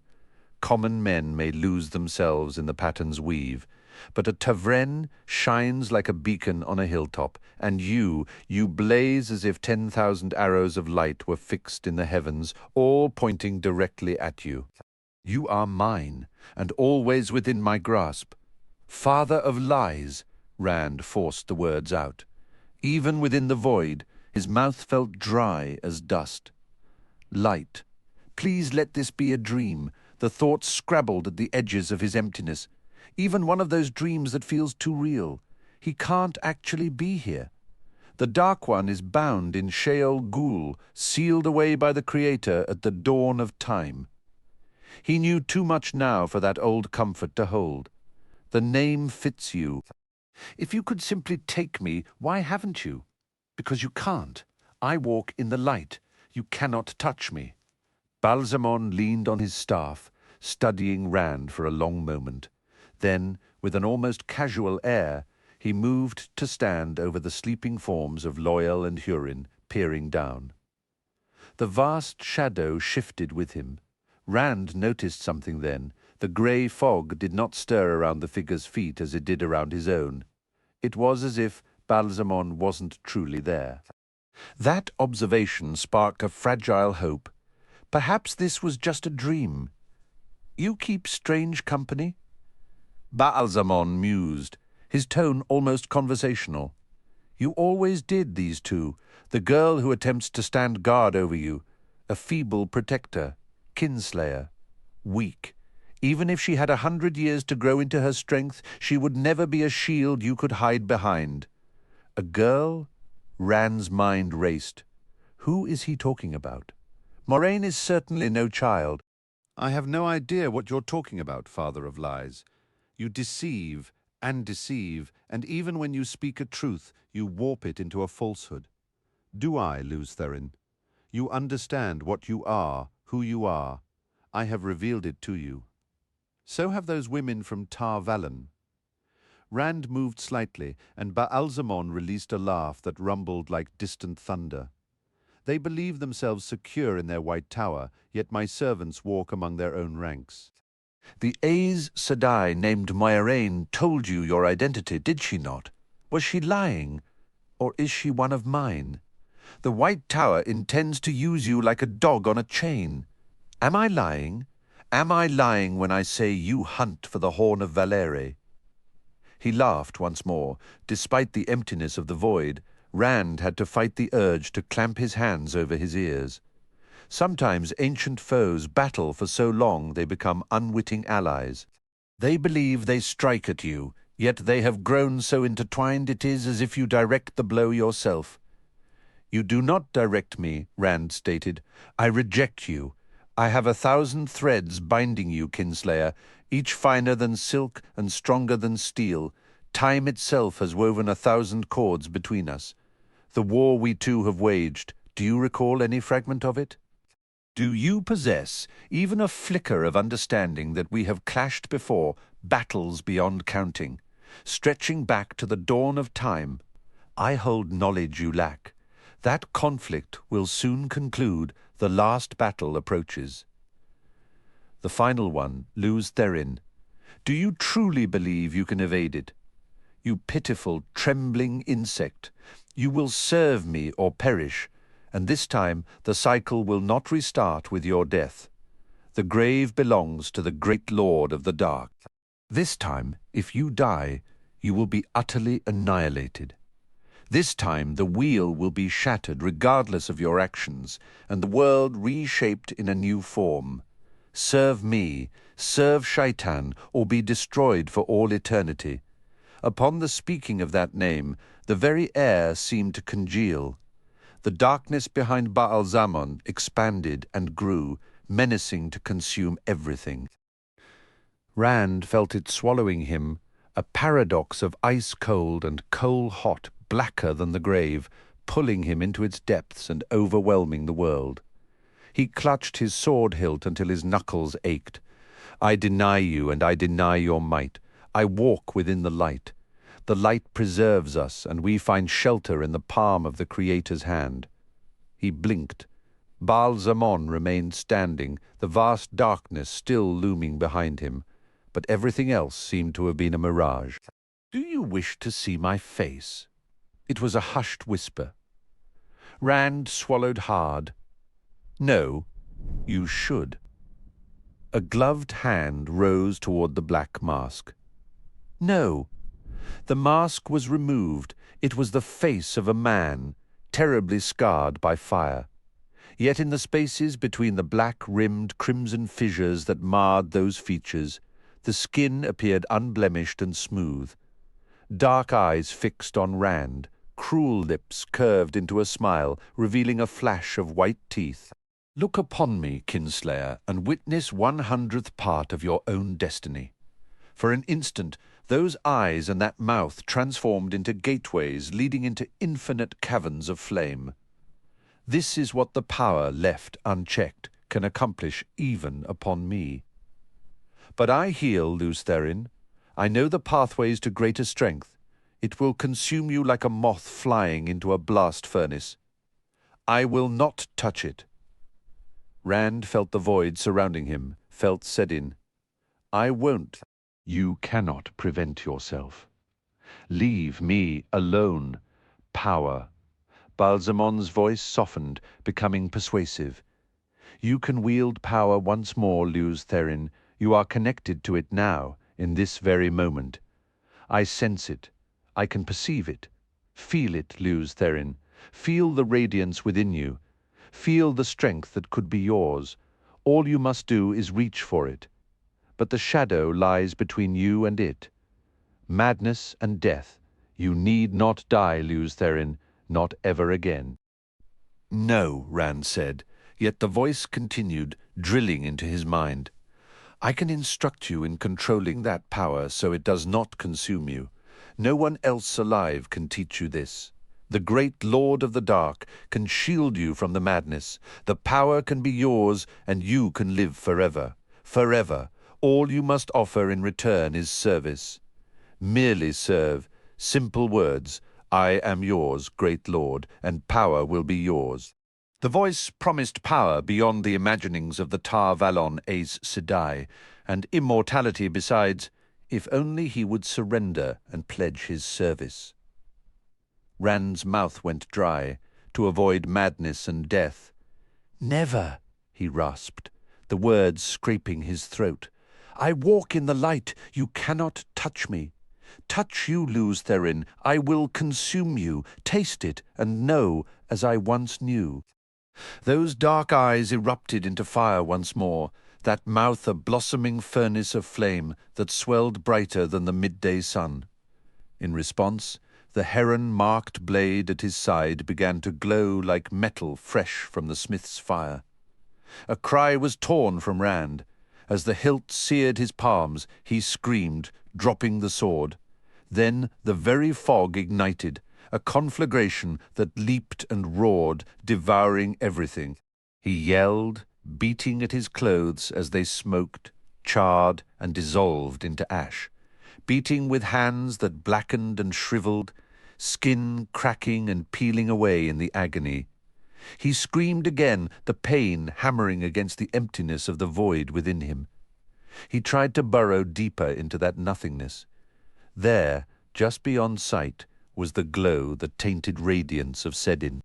Half mad with torment, no longer caring for its nature, he reached for the one power, tried to wrap it around himself like a shield against the burning. As abruptly as it began, the fire vanished. Rand stared, bewildered, at his own hand emerging from the red sleeve of his coat. The wool was utterly untouched, not even singed. It was all in my mind. He looked around frantically. Baal-Zamon was gone. Nearby, Hurin stirred in his sleep. The sniffer and Loyal were merely two shapeless mounds in the low fog. I imagined it. But before relief could take root, a sharp pain lanced through his right hand. He turned it over. Branded across his palm was a heron, the same heron from his sword's hilt, an angry, perfect red mark, as if rendered by a master artist. With fumbling haste, he pulled a kerchief from his pocket and wrapped it tightly around the throbbing hand. The void would have muted the pain, but he shoved the thought away twice now, unknowingly, and once by deliberate choice. A memory he could not escape. He had reached for the one power while embraced by the void. That was the very temptation Baal-Zamon dangled before him. It was the very thing Moiraine and the Amelin seat intended for him to do. He would not. "You should not have done it, Lord Rand," Hurin said, when Rand roused them at first light. The sun still lurked below the horizon, but a pale glow suffused the sky. The fog had vanished as if it had never been, leaving the landscape stark and clear. "If you wear yourself out keeping watch for our sake, my lord, who will lead us home?" "I needed to think," Rand replied. Nothing remained to show the fog had ever existed, or the Dark One's apparition, except for the kerchief binding his hand. That was proof enough. A deep urge to be far from this place settled over him. "It's time to ride, if we mean to catch Fane's dark friends past time. We can eat flatbread in the saddle." Loyal, pausing in a massive stretch that would have put Hurin standing on Rand's shoulders to shame, peered at him. "Your hand, Rand." "What happened?" "I hurt it. It's nothing serious. I have a salve in my saddlebags. It is nothing." Rand knew his tone was too sharp, but one look at the brand would invite questions he dared not answer. "We're wasting daylight. Let's move." He turned to saddle Red, his movements clumsy due to his injured hand, prompting Hurin to quickly see to his own horse. "No need to be so touchy," Loyal muttered under his breath. As they set out, Rand fixed his attention on the ground. A track, any track, would be a welcome piece of normality in this twisted world. The place was rife with unnatural stillness. Even a single hoofprint would be a sign of other life. He scrutinized the earth they passed over, searching for any trace, a turned stone, a scuffed patch of soil, left by Fane, the Dark Friends, or their Trolloc escort. He found nothing. The land offered no sign that any living thing had ever walked there before them. Rand glanced back at the ground they had crossed, needing the reassurance of their horses' tracks. The torn grass and churned earth were clear signs of their passage, yet the land ahead lay pristine and untouched. Hurin, however, insisted the scent lingered, faint and elusive, but still pointing southward. Once more the sniffer bent his entire focus to the trail, moving with the single-minded intensity of a hunter. Loyal rode beside them, absorbed in his own quiet mutterings, his large hands rubbing the great quarterstaff balanced across his saddle. They had ridden for little more than an hour when Rand's eyes lifted from the ground and found the spire. He had been so fixed on searching for signs that the tapering stone column was already towering above the distant trees before he truly saw it. "I wonder what that is," he said, noting how directly it lay across their path. "I cannot say for certain, Rand," Loyal replied, his voice carrying a note of unease. "If this were our own world, well, Lord Ingtar spoke of a monument, a spire raised for Artur Hawkwing's victory, but that was torn down centuries ago. All that remains now is a great grassy hill. I saw it myself when I journeyed to Carrion." Hurin shifted in his saddle, his expression troubled. "That's just it, Builder. No folk here, yet there it stands ahead of us. In a place like this, who knows what it is, or who might be near? Perhaps we should give it wide berth, my Lord Rand." For a moment, Rand drummed his fingers on his saddle's high pommel, thinking it through. The trail was their only link to Fane, and they were already losing ground. "We stay as close to the path as we can," he decided finally. "If we spot anything unusual, any people or trouble, Then we'll circle around until we find the trail again. But until then, we press on. As you say, my lord." Hurin's tone was odd, and he shot Rand a quick sidelong glance. "As you say." It took Rand a moment to understand, and then he sighed inwardly. Lords did not explain their decisions, they simply commanded.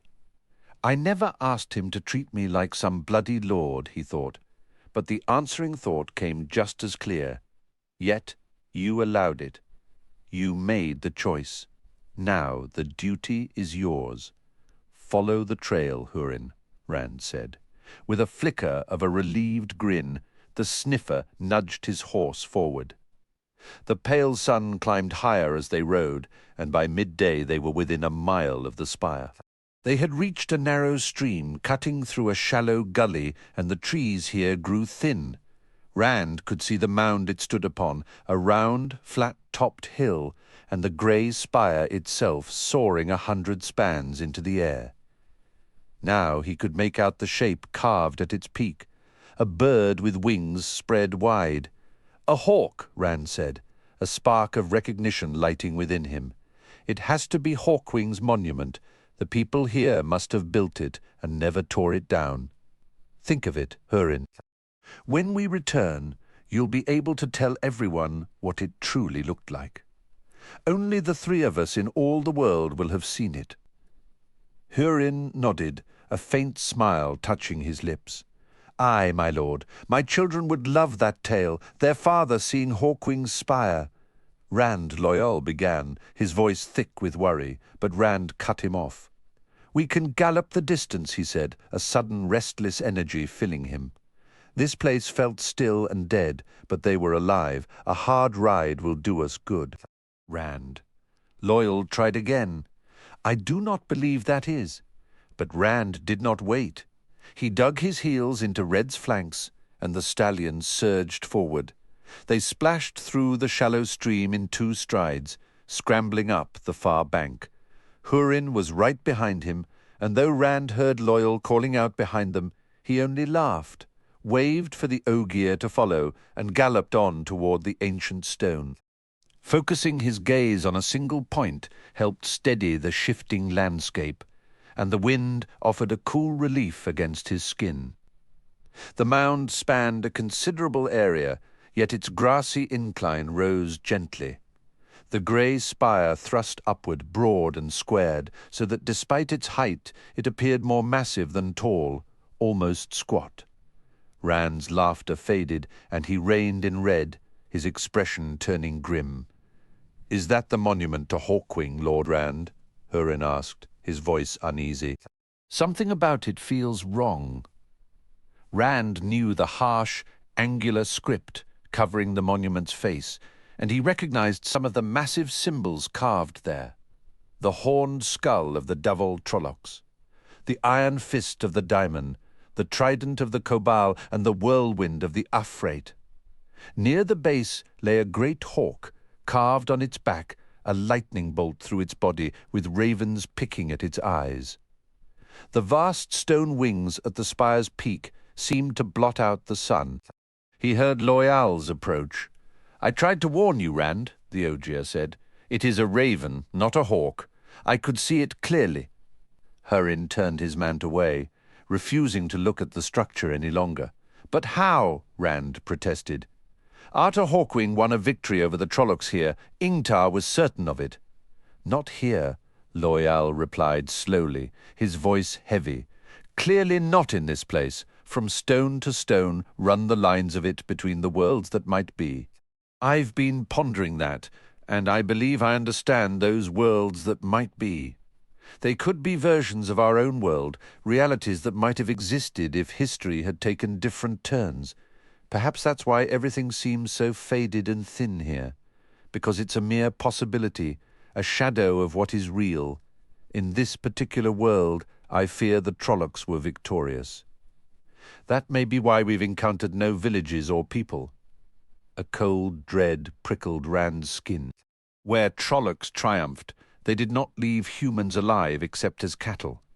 If they had conquered an entire world, if the Trollocs had won here, they'd be swarming everywhere. We'd have seen thousands by now. We'd have been dead since yesterday. I cannot say for certain, Rand. Perhaps after slaughtering humankind, they turned on each other. Trollocs exist only to kill. It is their sole purpose. I simply do not know. Lord Rand. Hurin interjected sharply. Something moved down there. Rand spun his horse, expecting a Trolloc charge, but Hurin was pointing back the way they had come, toward a distant clump of trees. What did you see, Hurin? Where? The sniffer lowered his arm, a shiver running through him. Right at the edge of those trees, maybe a mile off. I thought it was a woman, and something else I couldn't make out. But it's so blasted hard to see anything clearly at a distance here. He hunched his shoulders as if feeling the weight of the spire. This place has my nerves tangled. I was likely imagining things, my lord. Just a trick of the wind. Loyal's troubled voice broke in again. There is another matter, I'm afraid. He pointed southward. What do you see out there? Rand narrowed his eyes against the strange, sliding quality of the distant view. Land like we've been crossing, trees, then hills and mountains beyond. Nothing else. What am I supposed to see? The mountains. Loyal sighed, the tufts on his ears drooping. That must be Kinslayer's dagger, Rand. There are no other mountains they could be, unless this world is utterly different from ours. But Kinslayer's dagger lies more than 100 leagues south of the Erinene. Distances are deceptive here, but I believe we will reach them before nightfall. The unspoken implication hung in the air. They could not have possibly travelled over 100 leagues in 3 days. Without thinking, Rand muttered, maybe this place is like the ways. He heard Hurin's soft moan and instantly regretted speaking the thought aloud. It was a deeply unsettling comparison. Stepping through a waygate, those ancient portals found near Ogier Steading and within their sacred groves, could transport you 100 leagues in a day's walk. But the ways were no longer safe. They had become places of darkness and corruption, where travel risked death or a shattered mind. Even the dreaded Fey days avoided them now. If that's true, Rand, Loyal said, his voice heavy with thought, could a single wrong step end us here as well? Are there horrors waiting that do worse than kill? Hurin let out another low groan. They had been drinking the water and riding without a carelessness that promised a swift end in such a place. Rand fought down a surge of nausea. What's done is done, he said firmly. From this point forward, we watch every step. He looked at Hurin. The sniffer's shoulders were hunched, his eyes darting wildly, as if expecting an attack from any shadow. This man had hunted killers, but nothing in his experience had prepared him for the ways. Steady yourself, Hurin. We're still breathing, and we mean to keep it that way. We just need to stay sharp from here on out. That's all there is to it. It was then the scream pierced the air, faint but chilling in the distance. A woman. Hurin exclaimed, the familiar sound seeming to jolt him back to himself. I thought I saw a second, more desperate cry followed. Unless she's grown wings, Rand said. She's to the south, he dug his heels into red, and the stallion surged forward in 2 powerful strides. Careful, you just said, Loyal shouted after him. Light, Rand. Remember, be careful. Rand pressed low against Red's neck, letting the horse run flat out. The screams pulled him onward. It was easy to talk of caution, but the raw terror in that woman's voice left no room for it. She sounded like someone whose time had nearly run out. Reaching the edge of a deep, sheer-banked stream channel, he hauled back on the reins. Red slid to a stop, scattering stones and dirt. The screams were coming from there. He took in the scene in an instant. Maybe 200 paces downstream, a woman stood beside her horse in the water, both pressed against the far bank. She was desperately fending off a snarling thing with a broken branch. Rand swallowed, momentarily stunned. It was as if a bear had been crossed with a frog, clad in mottled grey-green hide and standing as large as a grizzly. He pushed the thought aside, swung down from the saddle, and snatched his bow. Riding closer would waste precious seconds. The woman was barely holding the creature at bay with the tip of her branch. It was a long shot, and the distance seemed to warp and shift with every move the monster made, but it was a big target. His bandaged hand made drawing awkward, but he knocked and loosed an arrow almost before his feet were firmly planted. The shaft sank deep into the leathery hide. The creature whirled toward Rand. He took an involuntary step back despite the gap between them. That massive wedge-shaped head and the wide, horny-lipped beak looked like nothing from any sane nightmare, built for tearing flesh, and it had 3 small, fierce eyes, each ringed by bony ridges. With a guttural snarl, it gathered itself and began bounding toward him down the stream in great, splashing leaps. To Rand's eye, some leaps seemed to cover impossible distances, though he knew they must be the same. "An eye," the woman called. Her voice was surprisingly steady, a stark contrast to her earlier screams. "You must hit an eye to kill it." He drew another arrow, the fletching touching his ear. Reluctantly, he sought the void, the focused emptiness his father Tam had taught him. He didn't want to touch that state, not with the seductive, sickening glow of Sedin waiting just beyond, but he knew he could never make this shot without it. My father, he thought, with a pang of loss, and the emptiness settled in. He shut away the trembling lure of the power. He became one with the bow, the arrow, the monstrous shape leaping toward him. One with that tiny, glaring eye. He didn't feel the arrow release.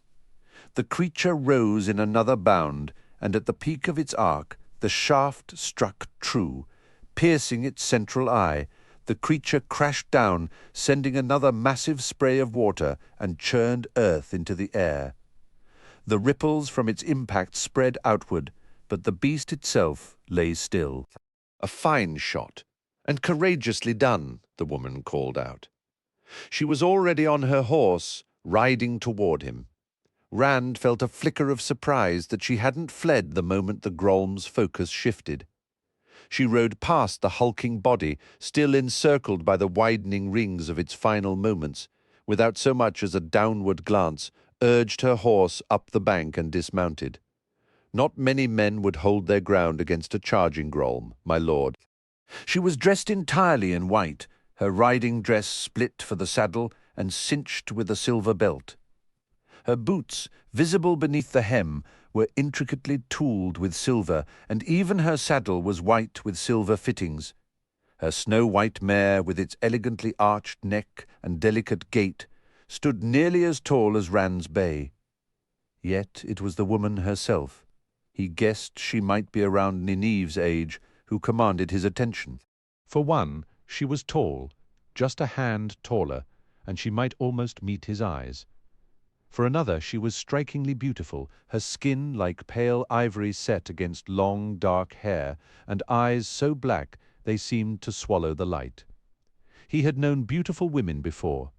Moiraine was beautiful if aloof, and Nynaeve could be when her temper wasn't flaring.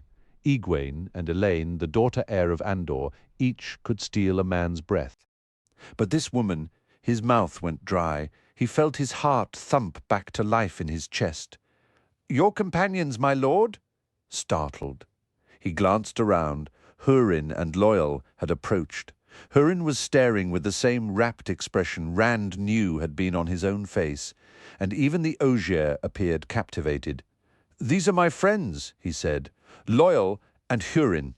I am Rand al'Thor." "It occurs to me now," Loyal said suddenly, as if thinking aloud, "if one could define perfect human beauty in face and form, then you—" Loyal, Rand cut in sharply. The Ogier's ears twitched in embarrassment.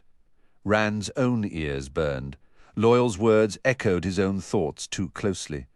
The woman laughed, a light, musical sound, but in the next breath her manner shifted to one of cool, regal poise, like a queen holding court. "I am called Selene," she stated. "You have risked your life and saved mine. I am in your debt, Lord Rand al'Thor." To Rand's acute discomfort, she began to kneel before him. Avoiding Hurin and Loyal's eyes, he quickly reached to pull her back to her feet. A man who wouldn't die to save a woman isn't much of a man at all. He immediately cursed himself, feeling his face grow hot. It was a Shienaran saying, and he knew how pompous it sounded the moment it left his lips, but her formal bearing had rubbed off on him.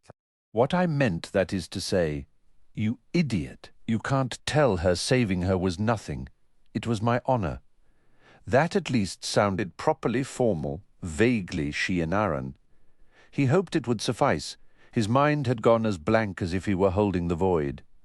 Then he became acutely aware of her gaze. Her expression hadn't altered, but her dark eyes seemed to look right through him, making him feel utterly exposed. An unbidden image flashed in his mind, Celine, without a stitch of clothing. His cheeks flushed crimson again. "So, where are you from, Celine? We haven't seen another soul since we arrived here. Is your village nearby?" She considered him thoughtfully, and he took an involuntary step back. Her proximity suddenly felt overwhelming. "I am not from this world, my lord," she said. "There are no people here. Nothing living but the Grolm and a few similar creatures. I am from Caerhien. As for how I came to be here, I cannot say precisely. I was out riding, paused to rest, and when I awoke, my horse and I were in this place. I can only hope, my lord, that you might save me once more and help me find my way home. Celine, I'm not that is. Please, just call me Rand." His ears were burning again. "Light, it can't hurt if she thinks I'm a lord. Burn me. It really can't hurt. If you wish it, Rand." Her smile made his throat constrict. "You will help me. Of course I will. Burn me. But she's beautiful. And she's looking at me like I'm some hero from a gleeman's tale." He gave his head a slight shake, trying to dispel the foolish thoughts. "First, we need to locate the men we're tracking," Rand said. "I'll do my best to keep you safe, but we must find them. Traveling with us is far wiser than remaining here alone." For a long moment, Celine said nothing, her expression unreadable and calm. Rand couldn't guess her thoughts, only that she appeared to be weighing him in a new light. "A man bound by duty," she remarked at last, a faint smile touching her lips. "I respect that. Very well. Who exactly are these criminals you pursue?" "Dark friends and Trollocs, my lady," Hurin blurted, offering an awkward bow from his saddle. "They committed murder in Fal Dara keep and stole the Horn of Valere, but Lord Rand will recover it." Rand shot the sniffer a rueful look. Hurin answered with a sheepish grin. "So much for keeping things quiet. It probably didn't matter here, but once they return to their own world. Celine, you mustn't speak of the Horn to anyone. If word spreads, we'll have 100 fortune-seekers dogging our steps, each hoping to claim it for themselves." "No, that would not do at all," Celine agreed. "For such a thing to fall into the wrong hands, the Horn of Valere.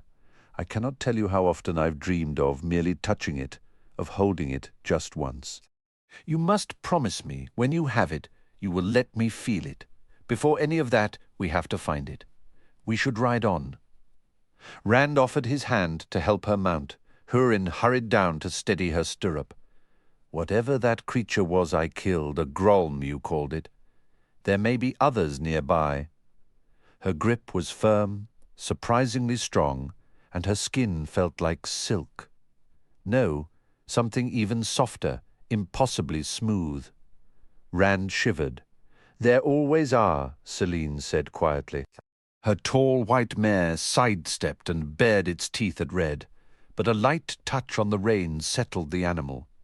Rand slung his bow across his back and swung into his own saddle. Light. How could skin feel like that? Hurin! Where does the trail lead? Hurin! Hurin! The sniffer started tearing his gaze from Celine. "Yes, Lord Rand. Ah, south, my lord. Still heading south." Then we ride. Rand cast an uneasy glance toward the grey-green bulk of the Grolm lying in the stream. It had been easier believing they were alone in this place. Take the lead, Hurin. Selene kept her horse beside Rand's at first, making light conversation, asking questions and addressing him as Lord. Half a dozen times he nearly corrected her. He was no lord, only a shepherd, but each time looking at her the words stuck in his throat. A woman like her wouldn't speak the same way to a shepherd. He felt certain, even one who had saved her life. "You will become a great man once you've recovered the horn," she told him. "A man fit for legends. The one who sounds it will forge his own. I don't want to sound it, and I don't want any part of a legend." He wasn't sure if she wore perfume, but a scent seemed to cling to her, something that filled his senses. Spices, sharp and sweet, tickled his nose and made him swallow. Every man desires greatness. You could be the greatest of any age. It sounded uncomfortably close to what Moiraine had once said. The dragon reborn would certainly stand out through history. "Not me," he said fervently. "I'm only—" He thought of how she might scorn him if he admitted now he was just a shepherd after letting her believe otherwise, and changed course, only trying to recover it, and to help a friend. She fell silent for a moment, then observed, "You've injured your hand." "It's nothing." He began to tuck the wounded hand inside his coat. It ached from holding the reins, but she reached over and took it. Startled, he allowed it, and then could only watch as she carefully unwrapped the kerchief. Her touch was cool and sure. His palm was an angry, puffy red, yet the heron brand stood out plainly. She traced the mark with a finger, but said nothing about it, not even to ask how he'd gotten it. "This could stiffen your hand if left untended. I have a salve that might ease that." From a fold within her cloak, she drew out a small stone vial, removed the stopper, and began to gently apply a pale ointment to the burn as they continued riding. The balm felt cool at first, then seemed to dissolve warmly into his skin. Its effect was as startling as some of Nynaeve's remedies could be. He watched in disbelief as the angry red mark faded and the puffiness diminished beneath her careful fingers. "Some men," she said softly, her gaze still on his hand, "decide to pursue greatness, while others have it thrust upon them. It is always preferable to choose your path rather than have it chosen for you. A man who is compelled is never truly free. He becomes a puppet, dancing to the tune of those who hold his strings." Rand withdrew his hand. The burn now looked days old, nearly healed. "What are you talking about?" he asked sharply. She smiled at him, and a flush of shame warmed his cheeks for his tone. "Why, the horn of Valere, naturally," she replied smoothly, recapping her salve. Her mare, keeping pace with Red, was tall enough that her eyes were nearly level with his. "Should you be the one to recover the horn, greatness will be inescapable. But will it be a burden forced upon you or a mantle you willingly assume? That is the true question." He worked his fingers, testing the skin. Her words echoed Moiraine's too closely. "Are you Aes Sedai?" Selene's eyebrows arched. Her dark eyes gleamed, though her voice remained gentle. "Aes Sedai? I certainly not. I didn't mean any insult. Forgive me." "Insult, I take no offense, but I am no Aes Sedai." Her lip curled in a disdain that was, strangely, still lovely. They hide behind their walls, imagining themselves safe when they could accomplish so much more. They choose servitude when they could command, allow men to wage wars when they could forge peace across the lands. "No, do not ever name me Aes Sedai." She smiled then and placed a hand on his arm to show her anger was not directed at him. Her touch made his breath catch, and he was both relieved and oddly disappointed when she let her mare fall back to ride beside Loyal. Hurin dipped his head to her like a respectful servant. Rand was glad for the distance, yet he missed her nearness too. She was only a short way behind. He turned in his saddle to look at her, conversing with Loyal. The ogier was hunched over to bring his face closer to hers, but it wasn't the same as having her right there beside him, near enough to catch her intoxicating scent, near enough to reach out to. He faced forward again, irritated. It wasn't that he precisely wanted to touch her. He reminded himself, with a pang of guilt, that his heart belonged to Egwene, but she was breathtaking. She believed him a lord, and she spoke of the great man he could become. A bitter argument churned within him. Moraine also says, "You are destined for greatness, the dragon reborn." But Selene is not Aes Sedai. True, she's a noblewoman from Caer-Hien, and you're a shepherd from the Two Rivers. She doesn't know that. How long will you let the deception stand? Only until we escape this place. If we escape. The thought settled into a gloomy quiet. He tried to maintain a watch on the landscape, if Selene claimed there were more of those creatures, those Groll nearby. He believed her, and Hurin was too focused on scenting the trail to notice threats. Loyal was too engrossed in his conversation with Selene to see danger until it was upon them. But it was difficult to focus. Shifting his gaze too quickly made his vision blur. A hill or a copse of trees might appear a mile away one moment, and only a few hundred yards off the next. The mountains were definitely drawing nearer, of that he was certain. Kinslayer's dagger now dominated the horizon, a jagged line of snow-topped peaks. The land around them was already rising into foothills announcing the mountains' approach. They would reach the true base of the peaks well before nightfall, perhaps in just another hour. Over 100 leagues in less than 3 days. It was even worse than that. We lost most of a day south of the Erenin, back in our own world, so it's over 100 leagues in less than 2 days here. She says you were correct about this place, Rand. Rand jumped, only then realizing Loyal had ridden up next to him. Rand searched for Selene and spotted her riding alongside Hurin. The sniffer was beaming, nodding eagerly at her every word, practically tipping an imaginary hat in her direction. Rand turned to Loyal. "I'm surprised you let her ride off, the way you two were deep in conversation. What did you mean earlier when you said I was right?" "She is a remarkable woman, isn't she?" Loyal replied, his voice filled with admiration. "Some of our elders don't possess half her knowledge of history, particularly the age of legends and about—" "Oh, yes, she confirmed you were correct about the ways, Rand. According to her, certain Aes Sedai studied worlds similar to this one, and that research formed the foundation for how they cultivated the ways. She spoke of worlds where time, not distance, is the variable. Spend a single day in one of those places, and you might return to find a year has passed back home, or even 20, or it could work in reverse. She explained that these worlds, this one and all the others, are reflections of our own reality.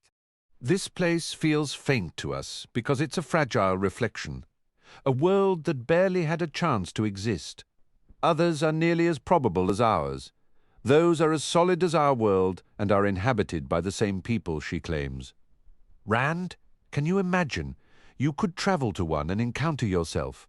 She says the pattern holds infinite variations and every possible variation will come to be. Rand shook his head, immediately regretting it as the scenery wavered and his stomach turned. He drew a steadying breath. How does she know all this? You're the most knowledgeable person I've ever met, loyal, and all you knew about this place was little more than a whisper. She's from Caer-Hien, Rand. The Royal Library there is one of the finest in the world, perhaps the greatest outside Tar Valon itself. Did you know the Aiel deliberately spared it when they burned Caer-Hien? They refused to destroy a book. It said they. I don't care about the Aiel, Rand cut in, a flash of heat in his voice. If Selene is so learned, I hope she read how to get us back home from this place. I just wish, Selene. You wish Selene what? The woman's laugh floated over as she rejoined them. Rand stared, feeling as if months had passed since he last saw her. "I wish Celine would ride with me again," he said quickly. Loyal chuckled, and Rand felt his cheeks grow warm. Celine smiled and glanced at the Ogier. "You will excuse us, Alantin." Loyal bowed from his saddle and let his large horse fall back, the tufts on his ears sagging with clear reluctance. For a while Rand rode in silence, simply savouring Celine's company. He stole glances at her from the corner of his eye, trying to untangle his own feelings. Could she possibly be an Aes Sedai, despite her denials? Maybe someone sent by Moiraine to guide him along whatever path the Aes Sedai had plotted. But Moiraine couldn't have known he'd end up in this strange world, and no Aes Sedai would have tried to fend off that creature with a mere stick when she could have used the power to kill it or send it fleeing. Well, since she mistook him for a lord and no one in Cairhien knew otherwise, he might as well let the illusion stand.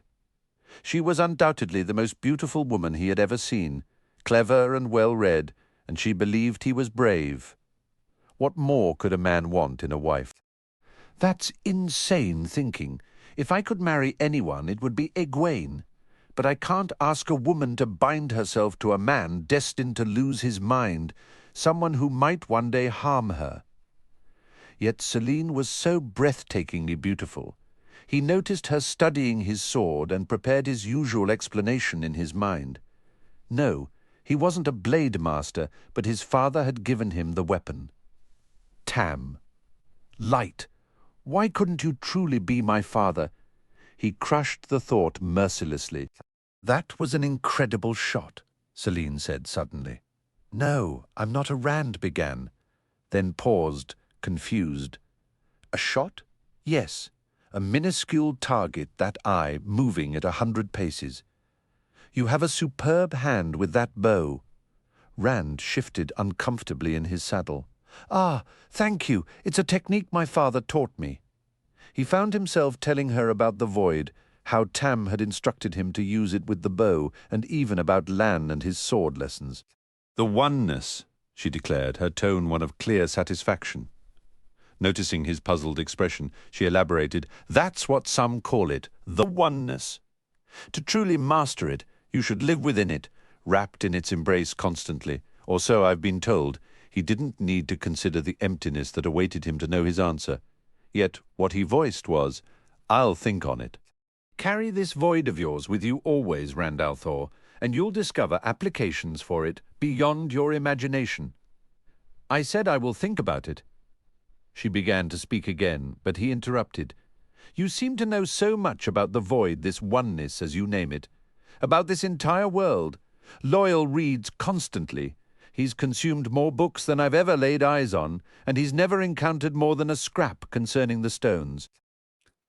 Celine straightened in her saddle, her posture suddenly reminding him of an angry Moiraine, or even Queen Morghese. "There was a book written about these worlds," she stated tightly. "Mirrors of the Wheel, you see. The Alantin has not read every book in existence. What is this Alantin you keep calling him? I've never heard." "The portal stone where I awoke is up there," Celine said, gesturing toward the mountains east of their path. Rand found himself missing her earlier warmth and smiles. "If you take me to it, you can send me home, as you vowed. We could reach it within an hour." Rand barely glanced where she pointed. Using the stone, or portal stone as she named it, would mean channeling the power to return her to their own world. Hurin. What of the trail? Fainter than ever, Lord Rand, but still there. The sniffer offered Celine a quick, respectful nod. "I believe it's beginning to curve westward. There are easier passes that way toward the tip of the dagger, if I remember rightly from my journey to Cairhien." Rand sighed. Fane, or one of his dark friends, must know another method to use the stones. A dark friend couldn't wield the power. "I must follow the horn, Celine. How can you be certain your precious horn is even in this world? Come with me, Rand. You'll find your legend, I swear it. Just come with me." "You can use the stone yourself," he retorted, anger slipping into his voice. Instantly, he regretted the words. Why did she have to keep harping on legends? Stubbornly, he pressed on. The portal stone didn't bring you here on its own. You did it, Selene. If you made the stone bring you here, you can make it take you back. I'll escort you to it, but then I must continue after the horn. I know nothing about using portal stones, Rand. If I did anything, I have no memory of how. Rand studied her. She sat tall and straight-backed in her saddle, every bit as regal as before, yet there was a new softness to her. She was proud, yet vulnerable, and she needed him. He had previously guessed her to be Nynaeve's age, a few years older than himself, but he realized now he was mistaken. She was closer to his own age, strikingly beautiful, and she depended on him. The mere thought of the void and the light within it flashed through his mind. To use the portal stone, he would have to immerse himself in that taint once more. "Stay with me, Selene," he said. "We'll find the horn and Mat's dagger, and we'll discover a way back together. I promise you. Just stay." "You are always—" Selene took a deep, steadying breath. "You are always so stubborn. Well, I can admire stubbornness in a man. There's little worth in one who is too easily led." Rand flushed. It was too similar to things Egwene sometimes said, and they had been all but betrothed since childhood. Coming from Selene, accompanied by her direct gaze, the words were jarring. He turned to instruct Hurin to press on with the trail. From behind them came a distant, coughing grunt, before Rand could wheel Red around to look. Another bark sounded, followed swiftly by 3 more. At first, the landscape swam before his eyes, a blur of green and brown. Then, through the scattered trees, he saw them cresting a distant hill. 5 shapes, moving in great 30-foot leaps, no more than half a mile away. "Grolm," Selene announced, her voice unnervingly calm. "A small pack, but they've caught our scent. We'll run for it," Rand declared, turning to Hurin. "Can you follow the trail at a gallop?" "I can, Lord Rand." "Then we push on." "We will." "It's pointless," Selene interrupted. Her white mare stood placidly, while the other horses shifted nervously at the Grolm's harsh barks. "They never give up. Once they have your scent, they will chase you across day and night until you are run to ground. Your only choices are to kill every one of them or find another path entirely. Rand, the portal stone offers us that path. No, we can fight. I've killed one before. There are only 5. If I can just find the right ground. His eyes swept the terrain and settled on a low, treeless hill. "Follow me," he dug his heels into Red's sides, galloping toward the rise without looking back, trusting the others to follow. Dismounting on the hilltop, he unstrapped his longbow. Loyal and Hurin joined him on foot, the Ogier gripping his massive quarterstaff, the sniffer with his short sword drawn. Neither weapon would be much use if the leathery beasts closed the distance. "I won't let them get close." "This risk is foolish," Selene said, barely glancing at the approaching creatures, her focus entirely on Rand. "We can reach the portal stone well ahead of them. I will stop them here." Rand quickly counted the arrows in his quiver, 18, each as long as his arm. 10 were armored piercing points, meant for Trollocs. They would serve for Grolm. He planted 4 of them in the earth before him and knocked a 5th. "Loyal, Hurin, you'll be of more use in the saddle. Be ready to take Selene to the stone if any break through." He pushed aside the nagging fear of what would happen if he had to face one with his sword. "You're insane. Even channeling is safer than this." Loyal began to speak, but Rand did not hear. He was already reaching for the void, seeking escape from his own thoughts as much as the focus for the fight. You know what waits in that emptiness? But this way, he wouldn't have to touch it directly. The familiar glow hovered at the edge of perception, that seductive light flowing toward him, yet within the void there was only stillness. Thoughts skittered across its surface, illuminated by a tainted radiance. Saidin, power, madness, death, distractions. He became one with the bow, the arrow, the monstrous shapes bounding over the next rise. The Grolm came on, grunting, their triple eyes fixed horny beaks agape. Their calls echoed faintly against the void. Rand was not conscious of drawing the bowstring, of bringing the fletching to his cheek. He was one with the lead beast, one with its central eye. Then the arrow flew. The first Grolm fell. Another pounced on the corpse, tearing flesh with its beak before snarling at its packmates. They circled warily but came on, and the feeding beast, as if compelled, abandoned its meal to leap after them, its maw already smeared with blood. Rand worked with smooth, unconscious rhythm. Knock, draw, release, knock, draw, release. As the fifth arrow left the bow, he lowered it, still deep in the void, watching the fourth creature tumble like a severed marionette. Though the final shaft was still in flight, he somehow knew it was already over. The last Grolm collapsed, a feathered arrow protruding from its center eye. Always the center eye. Magnificent Lord Rand, Hurin breathed awe in his voice. I've never seen such shooting. The void still held Rand, that treacherous light called a siren song in the stillness, and he began to reach. The emptiness had enveloped him completely, a vast and hollow silence that swallowed his senses. Lord Rand? Hurin's tentative touch on his arm was a jolt, shattering the void and flooding him back with the stark reality of the hillside. Are you well, my lord? Rand's fingers brushed his own brow, finding it strangely dry despite the cold dread coiling in his stomach.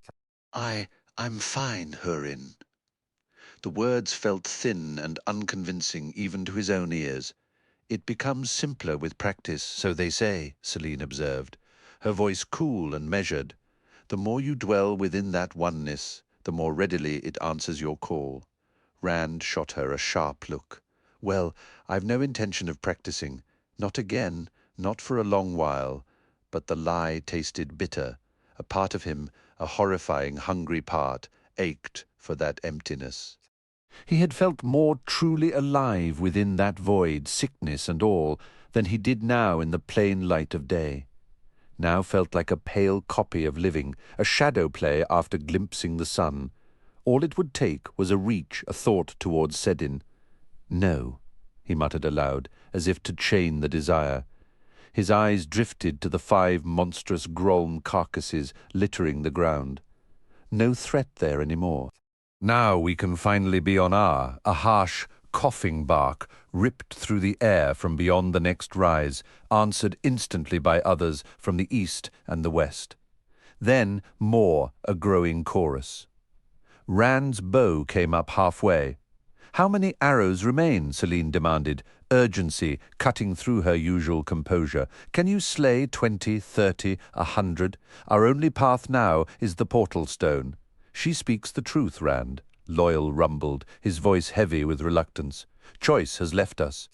Hurin watched Rand, his face etched with anxious hope. The Grolm barks overlapped, a score or more closing in.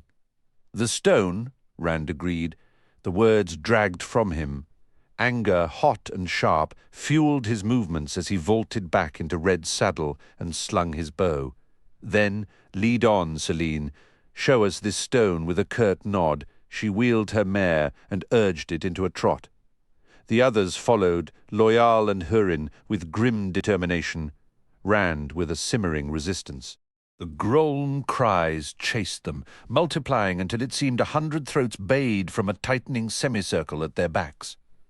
Selene wove a swift path through the rugged hills, the land beginning its steep climb into mountain foothills. The way turned treacherous. Slopes grew sheer, forcing the horses to scramble over rocky, eroded outcrops and the stubborn, faded brush that clung to the stone. It was a brutal, sliding ascent. We won't make it. Rand thought desperately as Red lost footing again, skidding backward in a clatter of loose rock. Ahead, Loyal discarded his quarterstaff, useless against Grolm, and dismounted. The Ogier began to climb hand over hand, hauling his shaggy fetlocked horse behind him, making better progress afoot. The Grolm barks were louder now, closer, a relentless promise of rending teeth. Then Selene reined in, pointing downward. Nestled in a granite hollow below them was the structure. 7 broad steps of different hues encircling a pale floor, and at its heart a towering stone column etched with symbols. She led her mare down into the hollow, descending the steps to stand before the looming pillar. She turned her gaze up to them. The Grolm barks were a deafening chorus, just beyond the ridge. "They will be upon us in moments," she stated flatly. "You must use the stone, Rand, unless you have discovered a method to kill an army of Grolm." With a resigned sigh that felt like a surrender, Rand dismounted and led Red down into the hollow, Loyal and Hurin, hurrying after. He stared up at the symbol-covered column, the portal stone, with deep unease. She must be able to channel, even unknowingly, or it could not have brought her here. "And the power does not harm women. If this device brought you," he began, suspicion threading his voice. "I know what it is," she cut in, her tone brooking no argument. "I do not know how to wield it. You must do what is necessary." She reached out, tracing a single symbol slightly larger than the rest, with a fingertip, a triangle balanced on its point within a circle. "This represents the true world, our own. I believe holding it in your mind may aid you while you—" She let her hands spread in a gesture of uncertainty, a rare admission of incomplete knowledge. My lord?" Hurin's diffident voice broke the tense silence. "We don't have long," he said, his gaze darting back toward the edge of the depression. The barking grew more insistent, closer. "They'll be on us any minute now." Loyal gave a solemn nod. Rand inhaled deeply, steeling himself, and pressed his palm against the carved symbol Selene had indicated. He looked to her for confirmation, but her expression was serene, her pale brow smooth and untroubled. "She believes in you? She trusts you to get her out of this." The subtle fragrance she carried wrapped around him. "My lord," Rand forced down the lump in his throat and reached for the emptiness within. It came swiftly, enveloping him without struggle. A hollow silence, a silence pierced only by that nauseating, shimmering light, a silence filled with the presence of Sedin. Even the sickness felt remote. He and the portal stone were now connected. The stone felt slick under his touch, but the triangle and circle emblem pulsed with a warmth that echoed the heron mark on his palm. Get them to safety. Get them home. The light seemed to flow toward him, to envelop him, and he accepted it. It flooded into him. A searing heat followed. He could still perceive the stone, could see the others watching, Loyal and Hurin, fraught with tension. Selene calm and assured, but they were like shadows. The light was everything. The heat and radiance saturated his being, like a desert soaking up a sudden rain. The symbol burned against his skin. He tried to draw it all in, every drop of that scorching brilliance, all of it. The symbol, abruptly the world stuttered, as if the sun had blinked.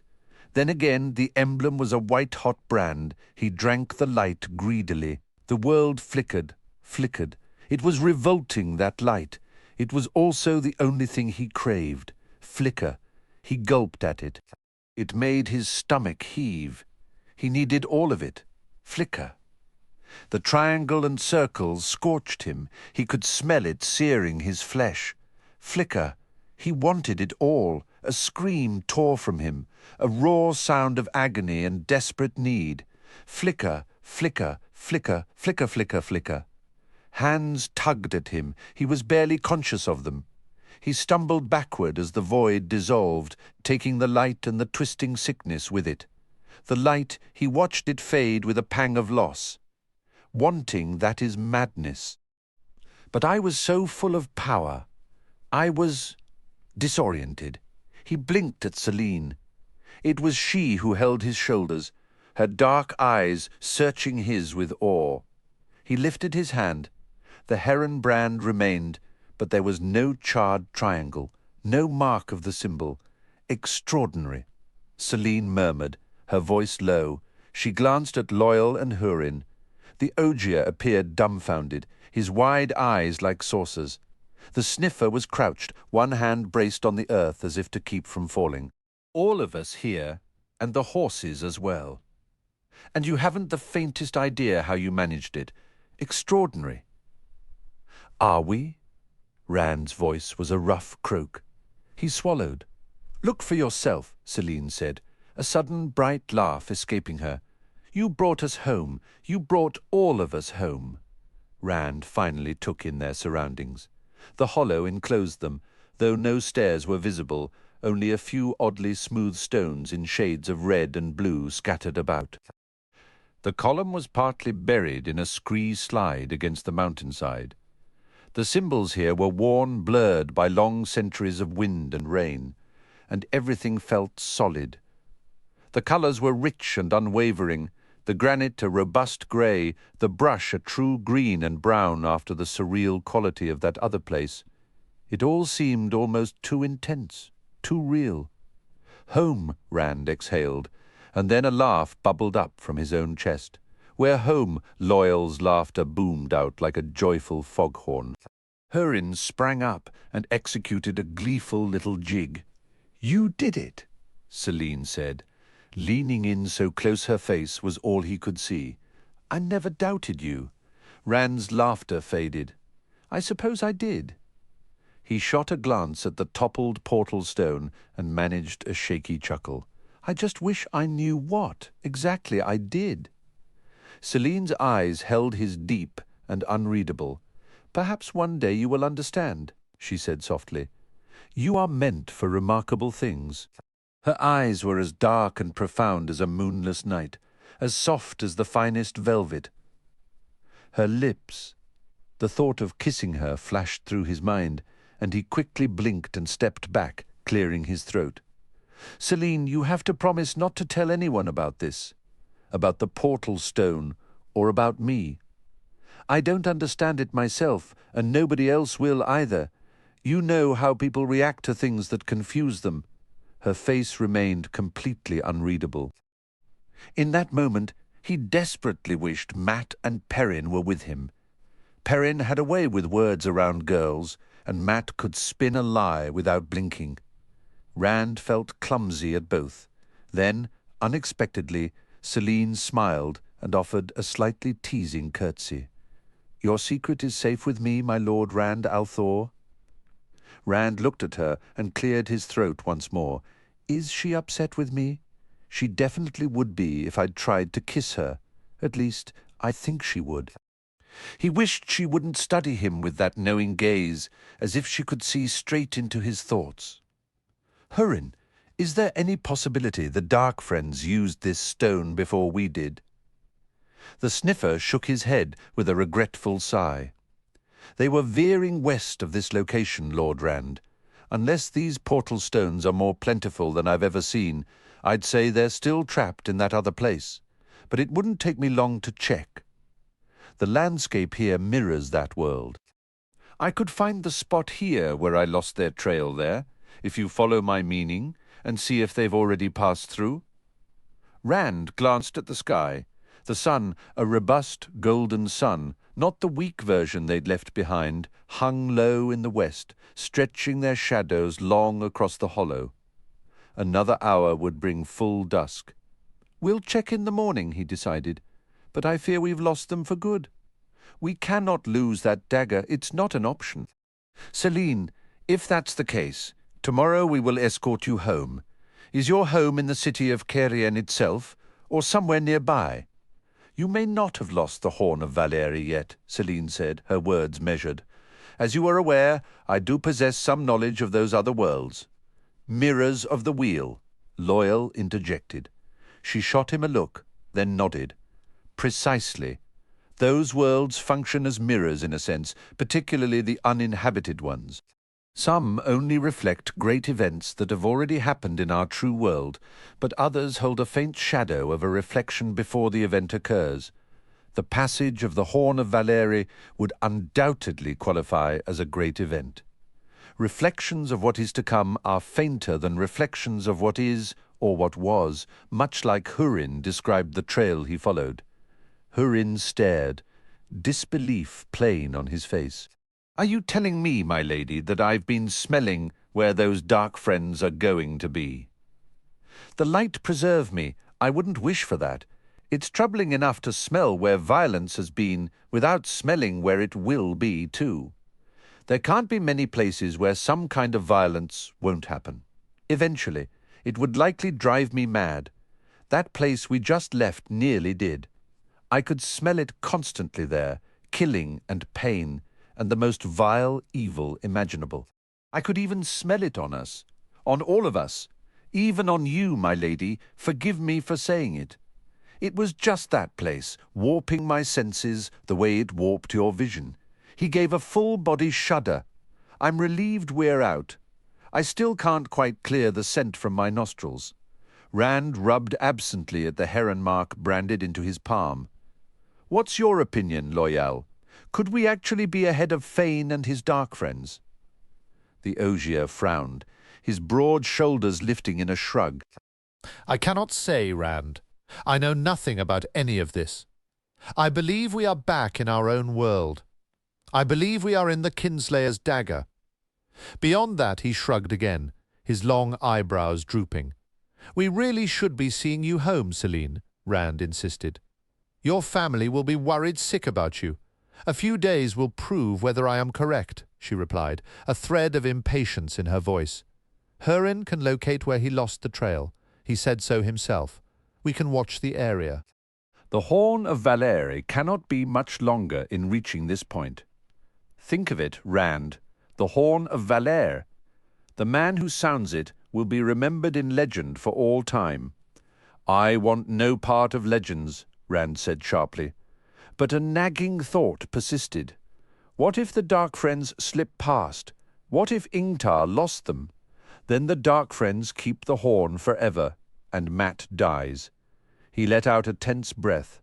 "Fine, a few days. At the very worst, we'll likely meet up with Ingtar and the others soon enough." Rand couldn't believe their pursuers would simply give up and turn around just because they had slipped away. A wise and well-considered plan, Celine told him, her hand resting lightly on his arm as she offered a smile that made his thoughts drift once more toward kissing her. He shook himself free of the distraction. "We should position ourselves nearer to where they're likely to emerge, if they emerge at all. Hurin, can you locate a campsite before nightfall?" Somewhere with a clear view of the spot where the trail vanished. His eyes flicked toward the portal stone, and a cold memory surfaced, the emptiness that had enveloped him in his sleep before, and that strange, haunting light within it. "Make sure it's well away from this place." "You can rely on me, Lord Rand," Hurin assured him, already climbing into his saddle. "I swear I'll never bed down again without checking what kind of stones are nearby." As Rand guided Red out of the hollow, his attention kept drifting from Hurin to Celine. She carried herself with such cool assurance, no older than he was, yet somehow regal. But when she smiled at him just then, something tightened in his chest. "Egwene wouldn't have called me wise," he thought irritably. "She'd have said I was being a fool." Annoyed with himself, he nudged Red forward. Egwene braced herself on the tilting deck as the River Queen raced down the swollen Erinin, sails taut under a brooding sky, the white flame banner snapping wildly from the mainmast. The wind had picked up the moment their party boarded back in Meadow, and it hadn't faltered since, driving the ships day and night. The river ran high and fast, tossing the vessels as it hurled them southward. Neither wind nor current had eased, and the ships clustered tightly together kept their frantic pace. It was only fitting that the River Queen led the way, carrying the Amelin seat. The helmsman stood braced at the tiller, feet wide, while sailors moved quietly about their tasks, their glances at the sky or the churning water followed by uneasy mutters. A riverside village was fading behind them. A boy had sprinted along the bank, keeping up for a short while before the ships pulled ahead and left him behind. Once he vanished from sight, Egwene went below. In the cramped cabin she shared, Nynaeve looked up from her narrow bunk, her expression stormy. "They say we'll reach Tar Valon today. Light help me. I'll be glad to stand on solid ground again, even if it is in Tar Valon." The ship pitched sharply, and Nynaeve swallowed hard. "I am never setting foot on a boat after this," she breathed. Egwene shook the damp river spray from her cloak and hung it on a peg. The cabin was tiny, like every other on the vessel, even the one the Amelin had commandeered from the captain, though that was at least a bit larger. With 2 bunk beds built into the walls and storage above and below, everything was within arm's reach. The ship's motion didn't unsettle Egwene the way it did Nynaeve. She'd stopped offering the wisdom food days ago, after the 3rd time a bowl had been thrown at her. "I'm worried about Rand," Egwene said. "I'm worried about all of them," Nynaeve replied, her voice flat. After a pause, she added, "Another dream last night. You've been staring into space since you woke up." Egwene nodded. She'd never been good at hiding things from Nynaeve, and she hadn't tried with the dreams. At first, Nynaeve had tried to dose her with remedies, but after hearing an Aes Sedai was taking an interest, she'd started to believe. It was like the others. Different details, but the same feeling. "Rand is in danger. Real danger. And it's growing. He's done something, or he's about to do something, that will trap him in it." She sank onto her bunk and leaned toward the older woman. "I just wish I could understand what it means. Is it channeling?" Nynaeve asked, her voice dropping, almost reflexively. Egwene glanced around, though the door was shut and they were alone. She lowered her voice to match. "I don't know, maybe." There was no way to know what an Aes Sedai could truly do. She had already seen enough to make every wild tale of their abilities seem plausible, and she would not risk being overheard. "I won't risk Rand. If I were doing the right thing, I'd tell them everything. But Moiraine already knows, and she hasn't spoken a word. And it's Rand. I just can't. I don't know what to do anymore." "Has Anaya mentioned anything else about those dreams?" Nynaeve made it a habit never to add the title Sedai, even when they were alone. Most of the Aes Sedai seemed not to mind, but the habit had drawn a few puzzled glances, and some sharp ones. After all, she was supposed to train in the White Tower. "The wheel weaves as the wheel wills," Egwene repeated Anaya's words. "The boy is far from here, child, and there's nothing to be done until we learn more. I will test you myself once we reach the White Tower, child. It's maddening. She knows there's meaning in these dreams. I can feel it. I like her, Nynaeve. I truly do, but she refuses to tell me what I need to hear, and I can't share everything with her. Maybe if I could." The masked man again. Egwene nodded. Somehow she felt certain it was wiser not to mention him to Anaya. She couldn't explain why, but the certainty was there. 3 times now, the man with eyes of fire had appeared in her dreams, each time on a night when she dreamed something that convinced her Rand was in terrible danger. He always wore a mask. Sometimes she could make out his eyes, and other times only flames flickered in their place. He laughed at me. It was so dismissive, as if I were a puppy he'd simply nudge aside with his boot. It terrifies me. He terrifies me. Are you sure it's connected to the other dreams to Rand? Sometimes a dream is just a dream. Egwene threw her hands up. And sometimes, Nynaeve, you sound exactly like Anaya Sedai. She stressed the title deliberately, pleased to see Nynaeve's face twist in irritation. If I ever get out of this bed, Egwene, a knock at the door cut off whatever threat Nynaeve had been about to utter. Before Egwene could respond, the Armerlin herself entered and closed the door behind her. She was alone for a change. She rarely left her cabin, and when she did, Lean was usually at her side, sometimes accompanied by another sister. Egwene jumped to her feet. With 3 of them inside, The room suddenly felt cramped. "Both of you well?" the Armelin asked brightly. She tilted her head toward Nineve. "Eating properly, I hope." In a pleasant mood, Nineve managed to push herself up to sit with her back against the wall. "My mood is perfectly fine, thank you." "We are honored, Mother," Egwene began. But the Armelin waved her quiet.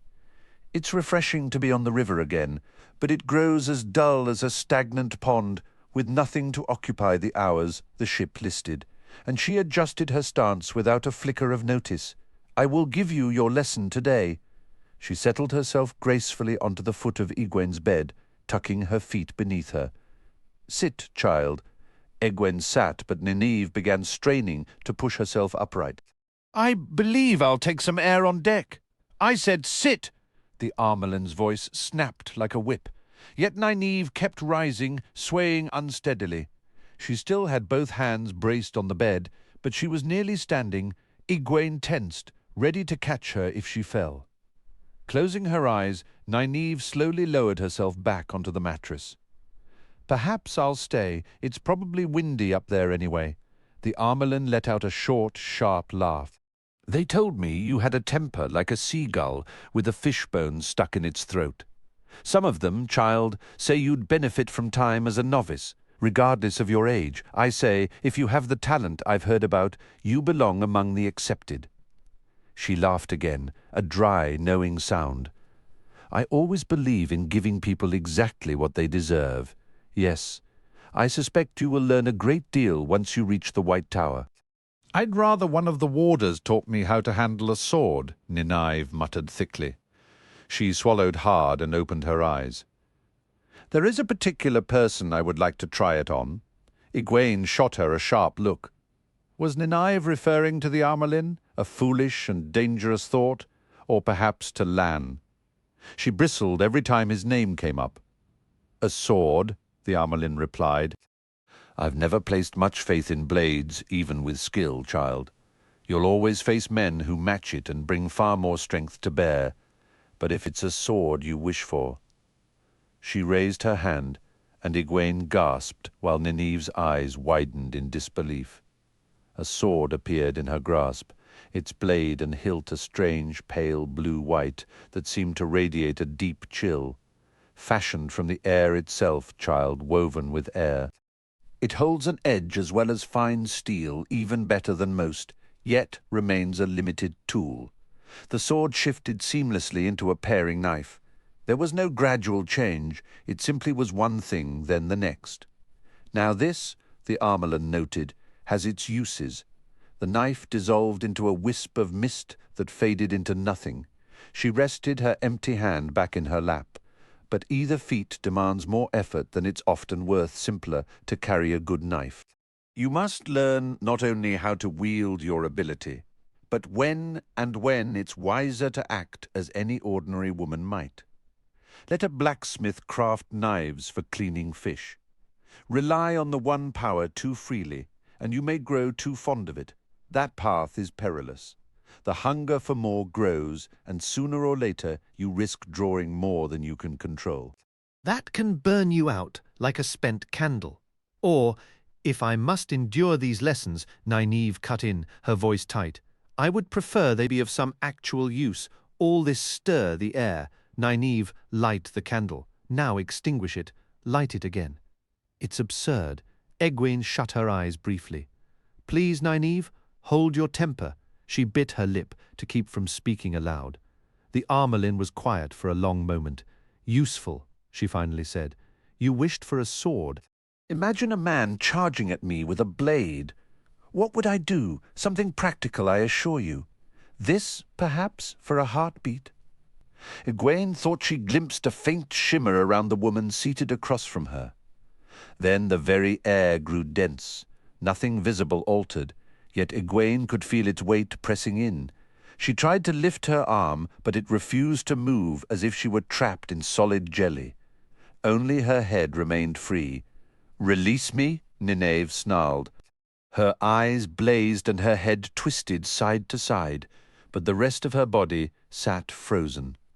Egwene understood then that she was not the only one held fast. Let me go. Practical, wouldn't you agree? And it is nothing but air. The Armerlin's tone was light, as if they were sharing tea. A large man, all muscle and sword, yet his weapon aids him no more than the hair on his chest. I said, release me, and if I prefer him elsewhere, why, I can simply lift him. Nineve let out a furious cry as she slowly rose, still seated rigidly, until her head nearly brushed the ceiling. The Armerlin smiled.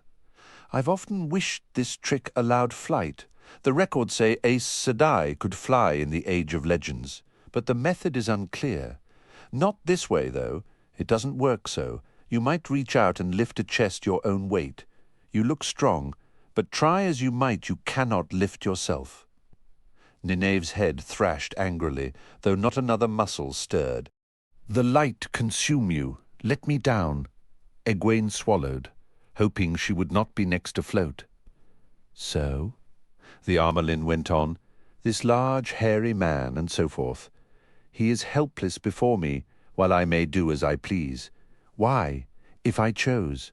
She leaned forward, her gaze fixed on Nineve. Her smile now held little warmth. I could turn him upside down and paddle his backside. Just like, abruptly, the Armerlin was hurled backward, her head striking the wall with a thud, and there she remained pinned as if by an invisible force. Egwene stared, her mouth gone dry. This cannot be real. It isn't happening.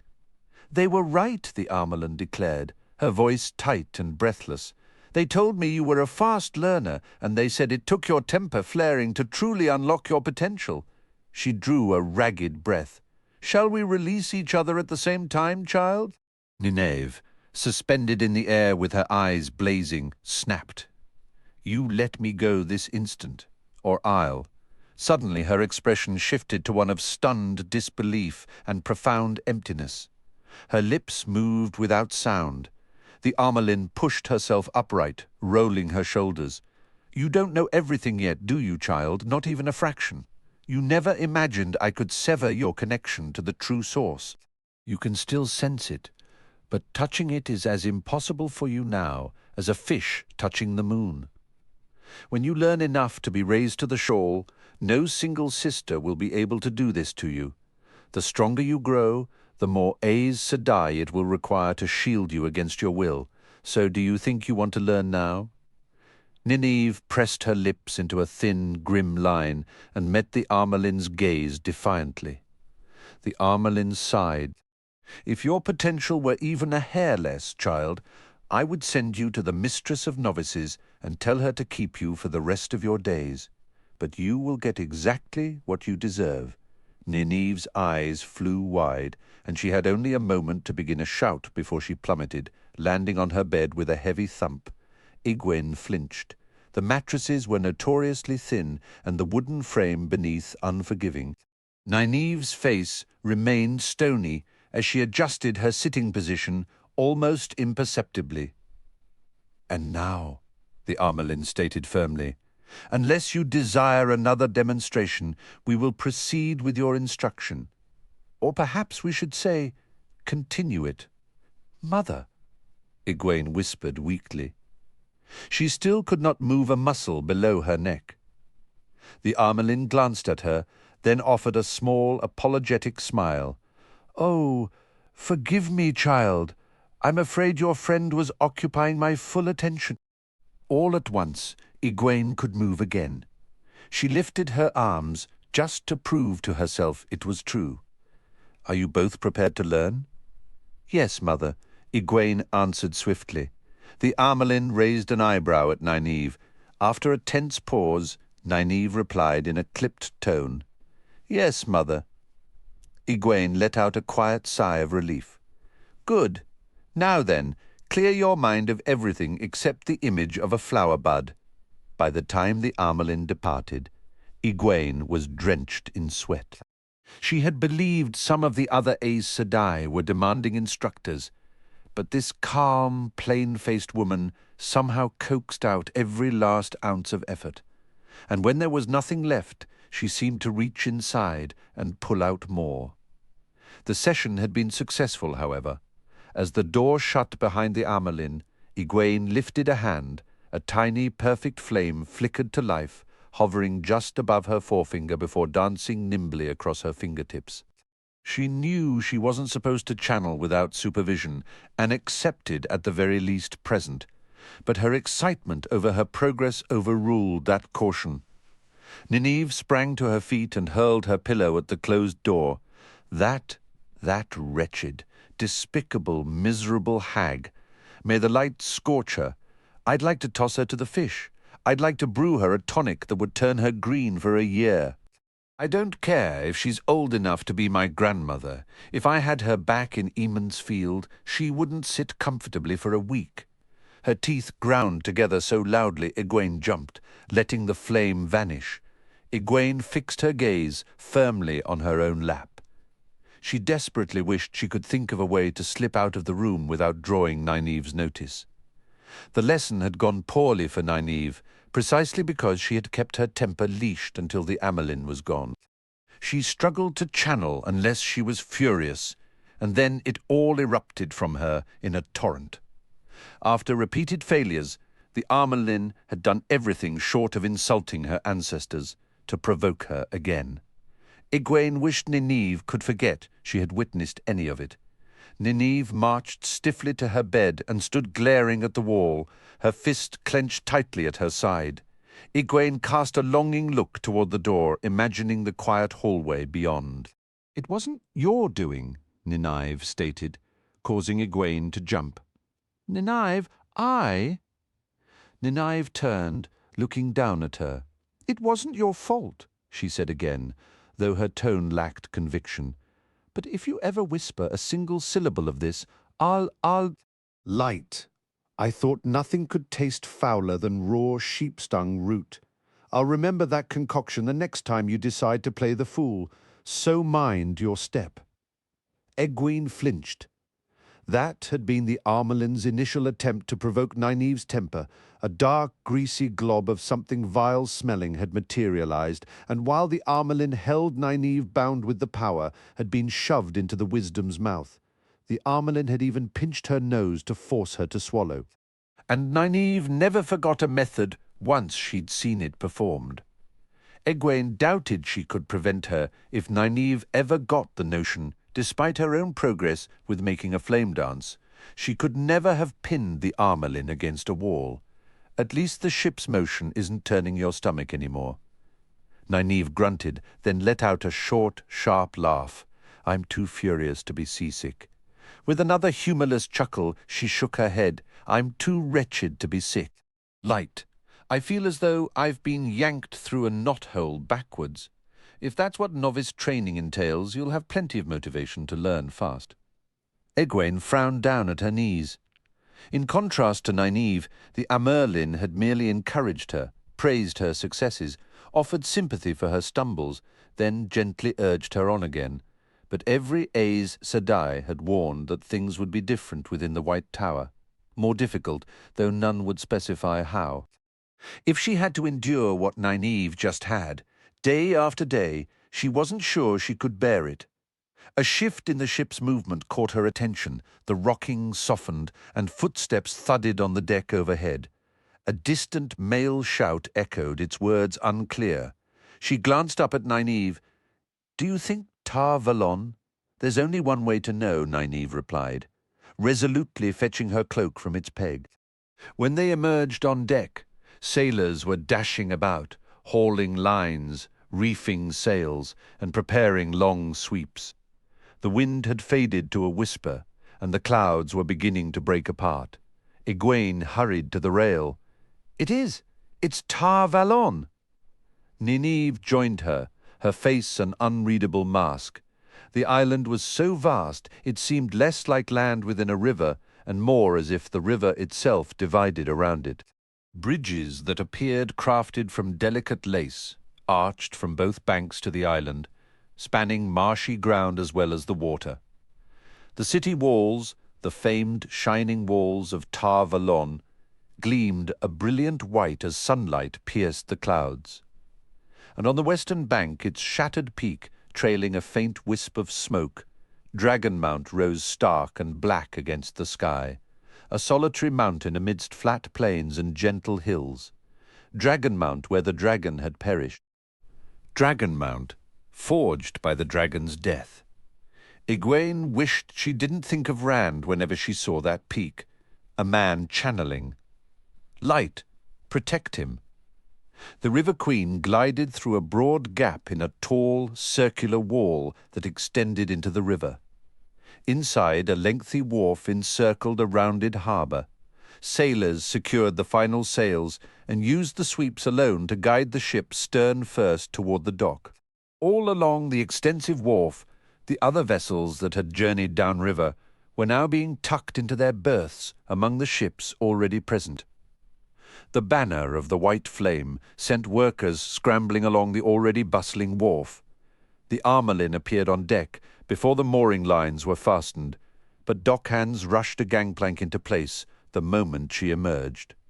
Lean walked beside her, her flame-tipped staff in hand, and the other Aes Sedai aboard followed them ashore.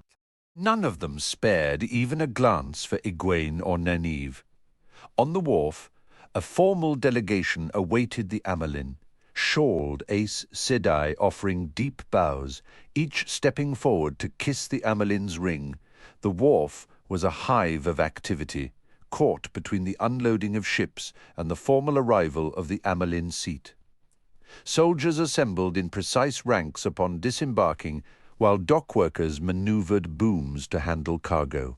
From the city walls, triumphant trumpet calls pierced the air, vying with the enthusiastic cheers of the gathered crowd.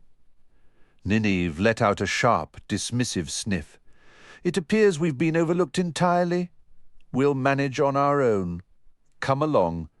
Though reluctant to tear her eyes from her first glimpse of Tar Valon, Egwene followed Nynaeve below deck to collect their belongings.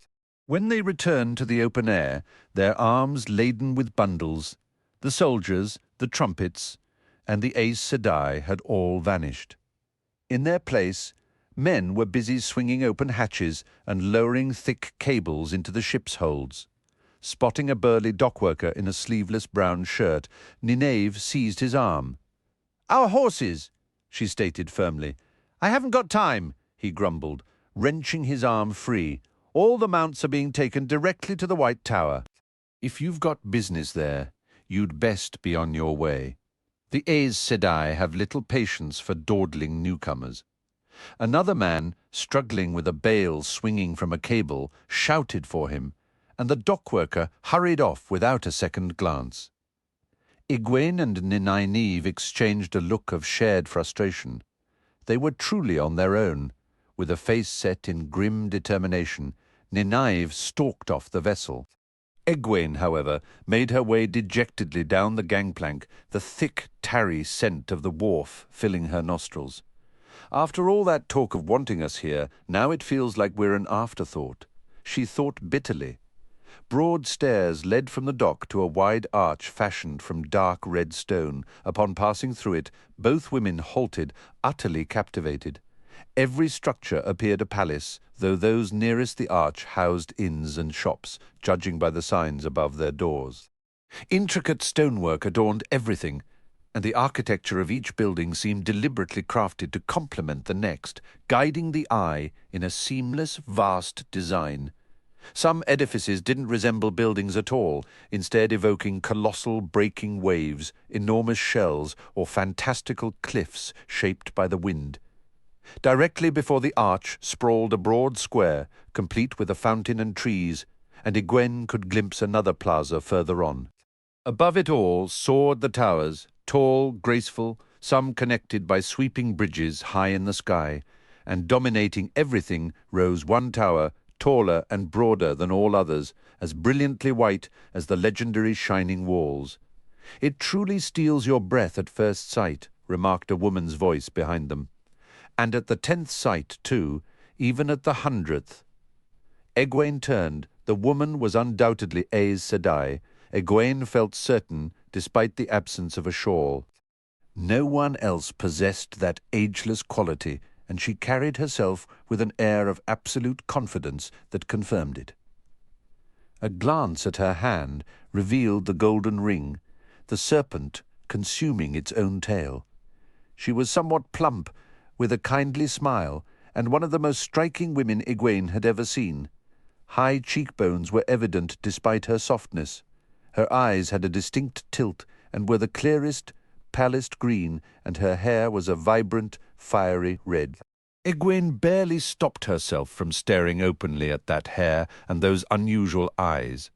Built by the Ogier naturally, the Aes Sedai continued, and considered by many to be their finest work. One of the first cities constructed after the breaking. There were scarcely 500 people here then, no more than 20 sisters, yet they built for the future that was needed. It is a beautiful city, Nynaeve said, her tone practical. We are expected at the White Tower. We came for training, yet no one seems particularly concerned whether we arrive or not. They are concerned, the woman replied, her smile warm. I came specifically to meet you, but I was delayed speaking with the Armelin. I am Sheriam, the mistress of novices. I am not to be a novice, Nynaeve declared firmly, though a touch too quickly. The Armelin herself stated I was to join the accepted. So I was informed, Sheriam said, a note of amusement in her voice.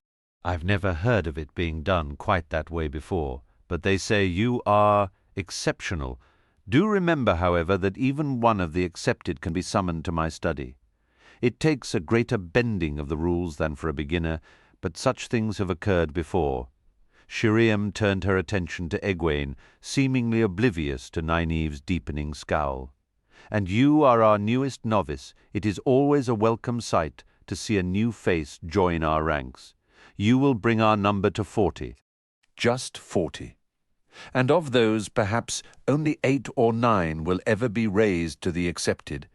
But I doubt that will be a concern for you, provided you dedicate yourself and work diligently. The training is arduous, and even with the potential they say you possess, it will not be made simple. If you cannot persevere through the hardship, or if the pressure proves too much, it is better we discover that now and send you on your way, rather than wait until you are a full sister with others relying on you. The life of an Aes Sedai is not an easy one. Here, we will prepare you for it if you possess the necessary fortitude. Egwene felt her throat tighten. Break under the strain? I will endeavor to succeed, Sheriam Sedai, she replied, her voice barely above a whisper. And I will not shatter. Nynaeve watched her with evident concern. Sheriam, she paused, drawing a steadying breath. Sheriam Sedai, she said, the title seeming to stick in her throat. Must it be so severe for her? Flesh and blood have their limits. I understand a little of what novices endure. Surely there is no need to test her to the point of breaking, just to measure her strength. You refer to what the Amelin put you through today? Nynaeve's spine went rigid. Sheriam's expression hinted at suppressed amusement. I told you I spoke with her. Set your worries for your friend aside. Novice training is demanding, but not to that degree that particular trial is reserved for the first weeks of being accepted. Nynaeve's jaw went slack. Egwene thought the wisdom's eyes might pop from her head. It is to catch the rare few who might have slipped through novice training when they should not have. We cannot risk having one among us, a full Aes Sedai, who would crumble under the burdens of the wider world. The Aes Sedai gathered them both, an arm around each woman's shoulders. Nynaeve moved as if in a daze. Come, Sheriam said, I will see you to your quarters. The White Tower awaits you. Beneath the dagger, Night at the foot of Kinslayer's dagger carried a deep, penetrating cold, as mountain nights often do. A bitter wind swept down from the jagged peaks, bearing the frozen breath of distant snow. Rand stirred on the unyielding ground, pulling his cloak tighter, hovering in a shallow, restless sleep. His fingers brushed the sword lying beside him. One more day, he thought groggily. Just one more, and then we leave.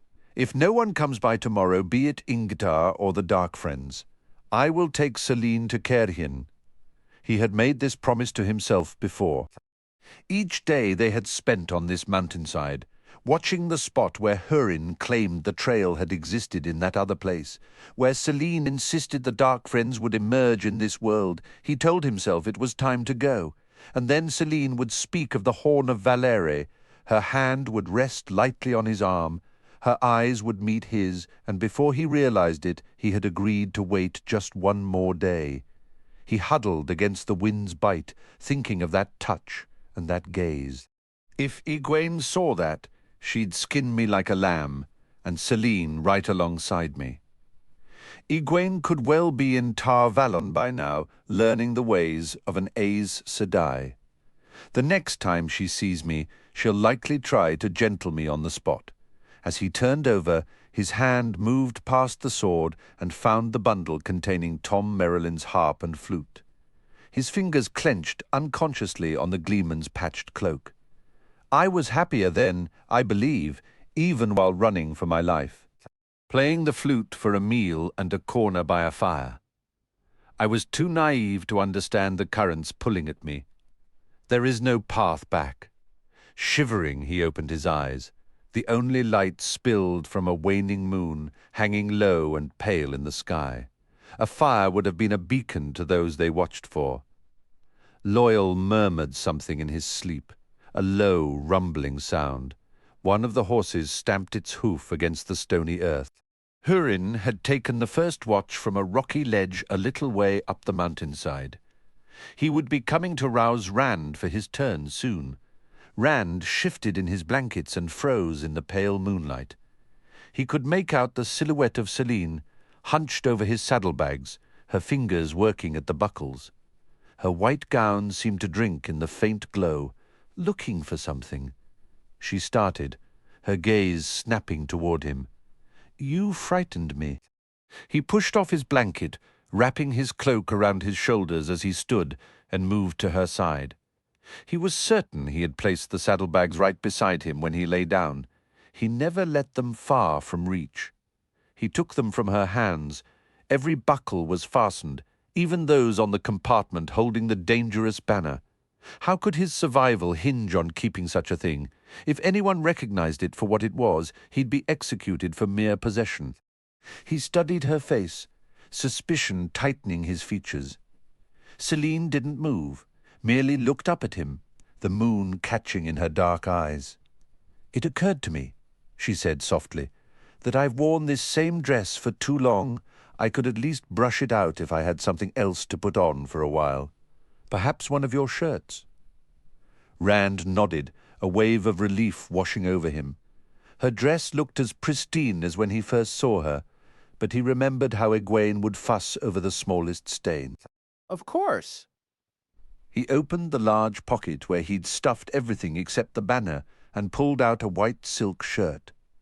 Thank you. Her hands moved behind her back to the buttons. He realized. His eyes widened, and he turned sharply away. If you could help with these, it would be simpler. Rand cleared his throat, his face growing warm. "It wouldn't be proper. We aren't promised to each other, or stop thinking like that. You can never have a normal life with anyone. It just isn't right." Her low, soft laugh sent a tremor down his spine, as if a cool finger had traced his vertebrae. He tried to ignore the faint rustling sounds behind him. "Tomorrow," he said, forcing his voice steady, "tomorrow we'll set out for Caerhien. And what of the Horn of Valere? Perhaps we were mistaken. Maybe they aren't coming this way at all. Hurin mentioned there are several passes through Kinslayer's Dagger. If they went just a bit farther west, they could avoid the mountains entirely. The trail we followed led here. They will come here. The Horn will come here. You may turn around now." "You say that, but we can't be sure." He turned, and the words died on his lips. Her dress was draped over her arm, and she wore his shirt, the fabric hanging in loose folds on her frame. It was a long shirt, made for his height, but she was tall. The hem ended just above mid-thigh. It wasn't as though he'd never seen a girl's legs before. Back in the Two Rivers, girls would hike their skirts to wade in the waterwood ponds. But they stopped doing that well before they were of age, and this was in the near dark besides. The moonlight seemed to make her skin gleam. "What is it you aren't sure of, Rand?" Her voice broke the stiffness in his limbs. With a choked cough, he spun back around. I think that is, think of the glory, Rand." Her hand came to rest on his back, and he barely stifled a jump. "Think of the glory that will come to the one who finds the horn of Valere. How proud I'll be to stand beside the man who holds it. You cannot imagine the heights we will reach together, you and I. With the horn in your hand, you could be a king. You could be another Artur Hawkwing. You." Lord Rand, Hurin's breathless voice cut through the night as he stumbled into the camp. "My lord there." He slid to a halt, a strangled sound escaping his throat. His eyes dropped to the ground, and he stood wringing his hands. "Forgive me, my lady. I didn't mean to. Forgive me." Loyal sat up, his blanket and cloak falling away. "What's happening? Is it my turn to watch already?" He looked toward Rand and Celine, and even in the moonlight, the widening of his eyes was unmistakable. Rand heard Celine release a soft, exasperated sigh behind him. He stepped back, still avoiding her gaze. Her legs were pale and smooth in the moonlight. "What is it, Hurin?" He softened his tone, unsure if his irritation was directed at Hurin, himself, or Celine. There was no cause to be upset with her. "Did you notice something?" Hurin kept his eyes lowered as he spoke. "A fire, my lord. Down in the hills. It was small and well concealed, but they hid it from anyone behind them, not from someone ahead and above. About 2 miles off, Lord Rand." "Certainly, less than 3. "Fane," Rand stated. "Ingtar wouldn't fear pursuit. It has to be Fane." A sudden uncertainty gripped him. They had been waiting for Fane, but now that the man was so close, he felt indecisive. "In the morning, we'll follow. When Ingtar and the others arrive, we can lead them straight there." "So," Celine said, her voice cool, "you intend to let this Ingtar claim the horn of Valere and the glory that comes with it. I don't desire." He turned without thinking, and there she stood, her legs pale in the moonlight, as unconcerned by her state of undress, as if she were entirely alone. "As if we were alone," the thought intruded. "She desires the man who finds the horn. 3 of us cannot take it from them. Ingtar commands 20 lances." "You don't know you cannot take it," she replied, her calm voice layered with intensity. "How many followers does this man have? You don't know that, either. You aren't even certain the men camped below possess the horn. The only way is to go down and see for yourself. Take the Alantin. His kind have sharp eyes, even by moonlight, and he possesses the strength to carry the horn in its chest. Should you choose wisely." "She's right. You don't know for certain it's Fane. It would be a fine mess to have Hurin searching for a trail that isn't there, all of us exposed if the real dark friends finally appear." "I'll go alone," he declared. "Hurin and Loyal will remain here to guard you." With a light laugh, Celine moved toward him with a dancer's grace. Moon shadows veiled her face in mystery as she looked up, and that mystery only enhanced her beauty. "I am quite capable of guarding myself until you return. Take the Alantin." "She is correct, Rand," Loyal said, rising to his feet. "I can see far better by moonlight than you can. With my eyes, we may not need to venture as close as you would alone. Very well." Rand strode to his sword and fastened it at his waist. He left his bow and quiver where they lay. A bow was of little use in the dark, and he planned to observe, not fight. "Hurin, show me this fire." The sniffer led him scrambling up the slope to a stone outcrop that jutted from the mountainside like a giant thumb. The fire was merely a speck. Rand missed it the first time Hurin pointed. Whoever built it did not want it seen. He fixed its location in his mind. By the time they returned to camp, Loyal had saddled Red, and his own horse. As Rand mounted the bay, Selene caught his hand. "Remember the glory," she whispered. "Remember." Her shirt seemed to cling to her form more closely than he remembered. He drew a sharp breath and pulled his hand back. "Guard her with your life, Hurin?" "Loyal." He nudged Red's flanks gently. The Ogier's large horse plodded along behind. They moved cautiously. Night cloaked the mountainside, and moon-cast shadows made the footing treacherous. Rand could no longer see the fire. Doubtless it was better hidden from eyes on the same level, but he held its location firmly in his mind. For someone who had learned to hunt in the dense thickets of the westward in the two rivers, finding the fire would pose little challenge. And then what? Selene's face floated before him. "How proud I'll be to stand beside him who holds the horn." "Loyal," he said abruptly, trying to dispel the thought. "What is this Alantin she calls you?" "It is from the old tongue, Rand," the Ogier replied. His horse picked its way uncertainly, but Loyal guided it as surely as if it were day. "It means brother. It is a shortening of Tia Avende, Alantin, tree brother. Brother to the trees. It's a formal title. But then I've heard the nobles of Kerhian are a formal lot." The common folk I saw there weren't much for ceremony, but the high-born houses certainly are. Rand frowned. A simple shepherd would hardly be a welcome prospect for a formal Kerhinin noble family. Light, Matt's right about you. You're out of your mind, and arrogant to boot. But if marriage were possible, he wished he could silence his own thoughts, and before he knew it, the void had settled inside him, pushing his worries to a distant, muffled place. Sedin glowed there, a seductive and terrible lure. He clenched his jaw and fought the pull.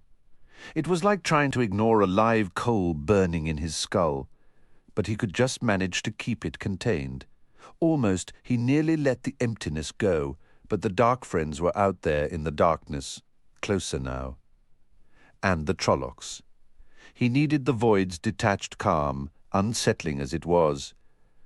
"I don't have to touch the power. I won't." After a while, he drew Red to a halt. They had reached the bottom of a hill, its slopes dotted with trees that were mere black shapes against the night. "We must be close," he said, his voice low. "We go the rest of the way on foot." He dismounted and secured the bay's reins to a low branch. "Are you well?" Loyal whispered as he climbed down. "Your voice sounds strained." "I'm fine," Rand replied, though he heard the tightness in his own words. Sadin called to him a relentless song. "No, stay quiet. I can't be certain of the distance, but that fire should be just ahead. I think it's on the hilltop." The Ogier gave a slow nod. Rand began to move from tree to tree, placing each foot with care, gripping his sword tightly to prevent any accidental sound against the trunks. He was thankful for the sparse underbrush. Loyal followed like a vast, silent shadow in the gloom. Rand could barely make out more than his outline. The world was all shifting moonlight and deep darkness. Then, by some trick of the pale light, the shadows ahead resolved into shapes. He froze, his hand against the rough bark of a leather leaf. Indistinct mounds on the ground became men wrapped in blankets, and separate from them, a cluster of larger misshapen forms, sleeping Trollocs. They had let their fire die. A single beam of moonlight, filtering through the branches, caught a glint of gold and silver on the earth between the two groups. For a fleeting moment, the light seemed to intensify, and he could see clearly. The shape of a sleeping man lay near the gleam, but that wasn't what held his gaze. The chest, the horn, and resting upon it a point of crimson that flashed in the moonlight. The dagger! Why would Fane leave it there? Loyal's enormous hand closed over Rand's mouth and much of his face. He twisted to look at the Ogier. Loyal pointed slowly to their right, as if any sudden movement might draw attention. At first, Rand saw nothing. Then a shadow shifted, Not 10 paces away, a tall, bulky shadow with a snout. Rand's breath hitched. A trolloc. It lifted its snout, sniffing the air, some of them hunted by scent. For a heartbeat the void trembled. Someone stirred in the Dark-Friend camp, and the trolloc turned its head to look. Rand became utterly still, letting the calm of emptiness wrap around him again. His hand rested on his sword hilt, but he did not think of drawing it. The void was everything. Whatever happened would happen. He watched the trolloc without blinking. The snouted shadow watched the camp a moment longer, then, seemingly satisfied, folded itself down beside a tree. Almost at once, a low, rasping sound, like thick canvas tearing, drifted from it. Loyal leaned close to Rand's ear. "It's asleep," he whispered, disbelief in his tone. Rand nodded, remembering his father Tam's words. Trollocs were lazy, apt to abandon any task but slaughter, unless driven by fear. He turned his attention back to the camp. All was still and quiet once more. The moonbeam no longer touched the chest, but he held its image in his mind, floating just beyond the void, glittering gold, adorned with silver, bathed in the phantom glow of Sedin. The horn of Valere and the dagger Mat, so desperately needed, both nearly within his grasp. Celine's face drifted into his thoughts alongside the chest. They could track Fane's group at first light and wait for Ingtar to catch up. The plan was clear, yet a cold knot of doubt tightened in his stomach. What if this was all a trap laid out as neatly as a feast for a fool? If Ingtar still followed the trail, even without his tracker, this was the moment. Everything he needed was right there. Celine waited on the mountain. Signaling to Loyal, Rand lowered himself to the ground and began to inch toward the chest. He caught the Ogier's sharp intake of breath, but his own focus never wavered from that one shadowy shape ahead. Dark-Friends and Trollocs slept on either side, yet he remembered watching Tam creep so close to a deer he could almost touch its side before it startled away.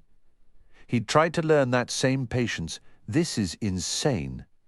The thought flickered, distant and faint, like an echo from someone else's mind.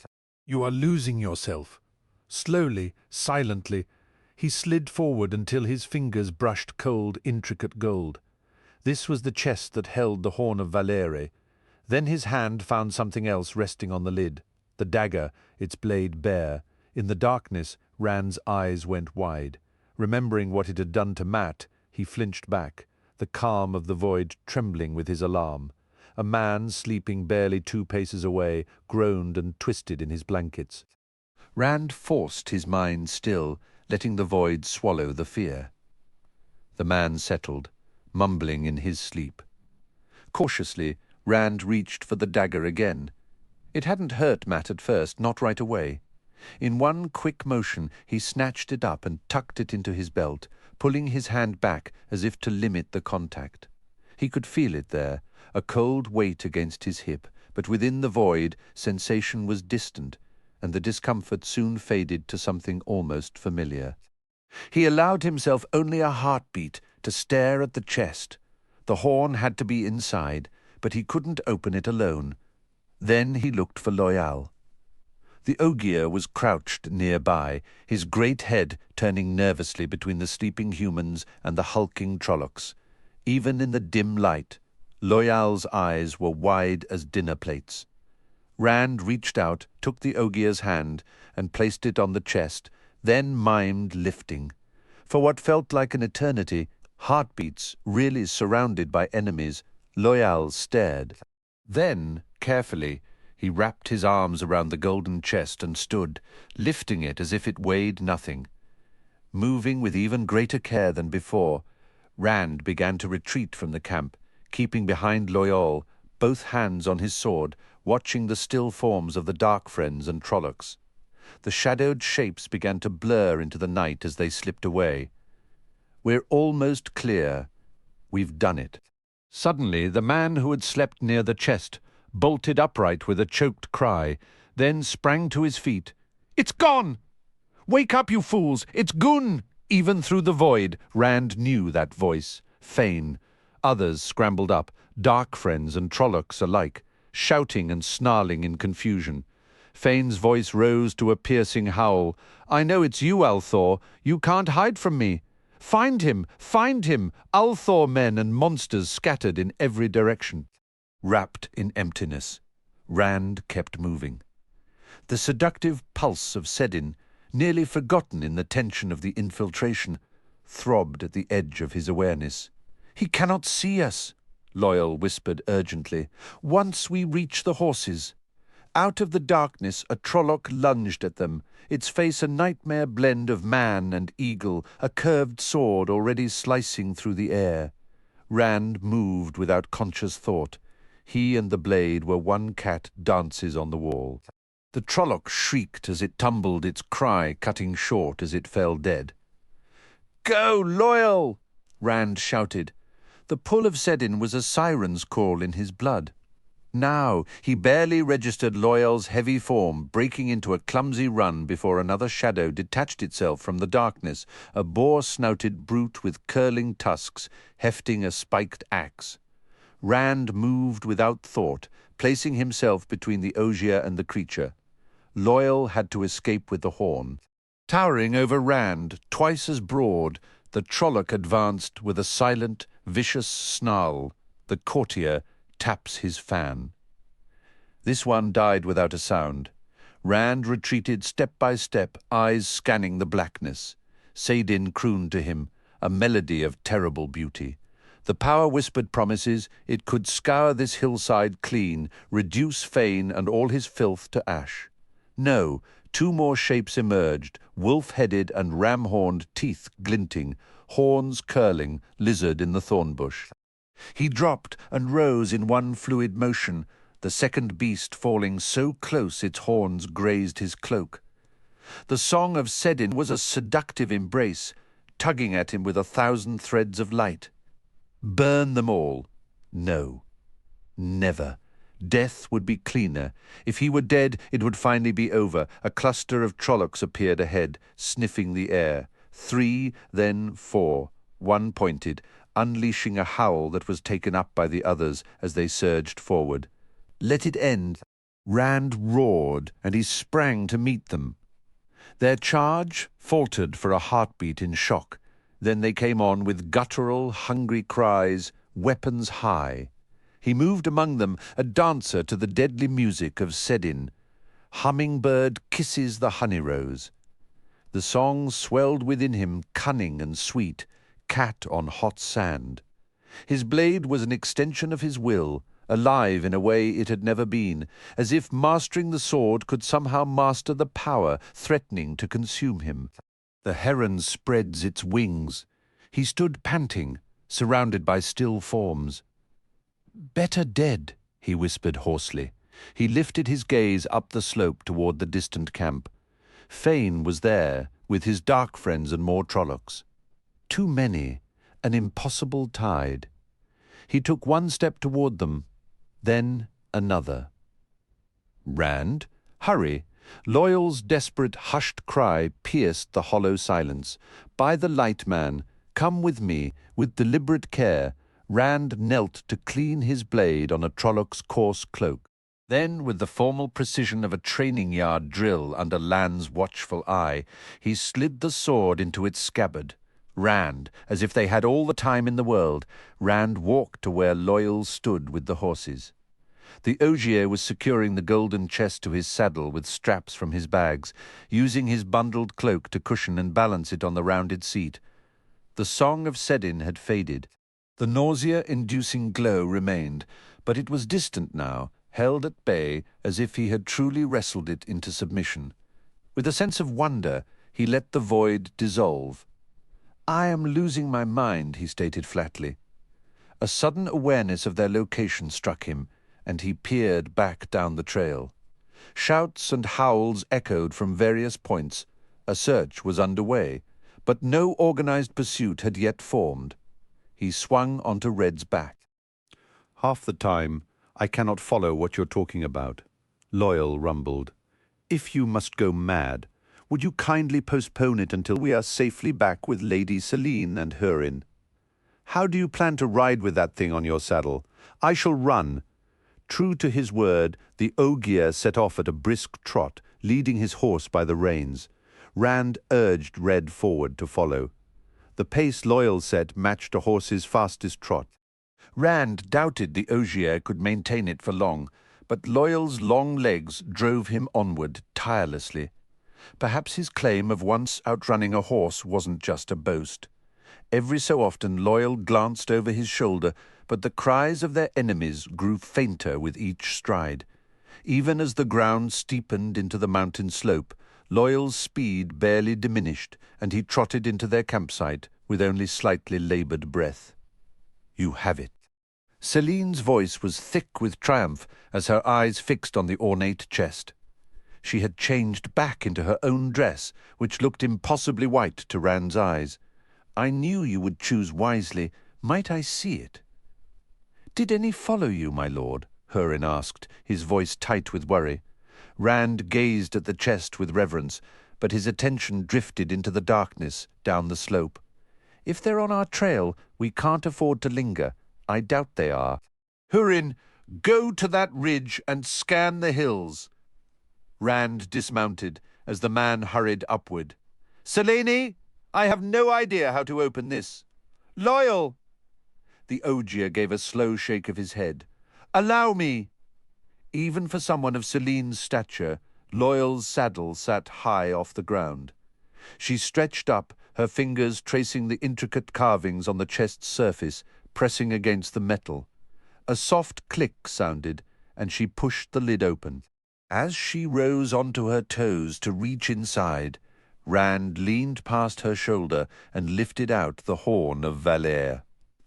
He had glimpsed it once before, but never held it.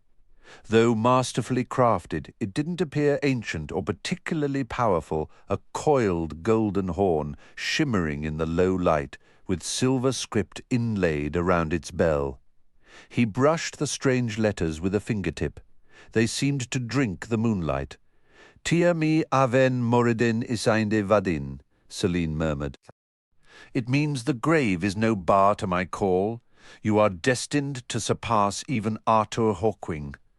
My path leads to Shienar, to Lord Agelmar." Part of him whispered it should go to Tar Valon, but he was finished with Aes Sedai. Let Agelmar or Ingdar deal with them. He returned the horn to the chest. It gleamed, capturing his gaze.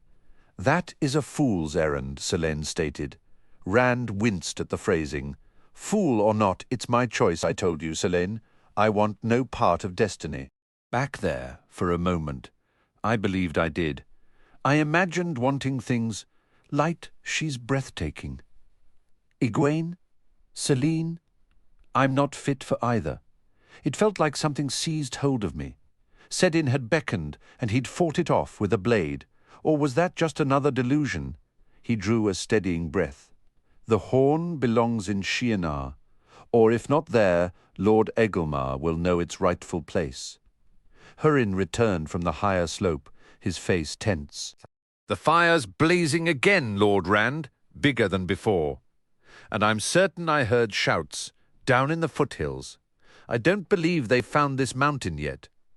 "You mistake my meaning, Rand," Selene said, her voice taking on a sharper, almost mocking edge. "Did he truly think he could just walk away? You cannot turn back now. You are committed. Those dark friends will not vanish simply because you've stolen their prize. Quite the opposite.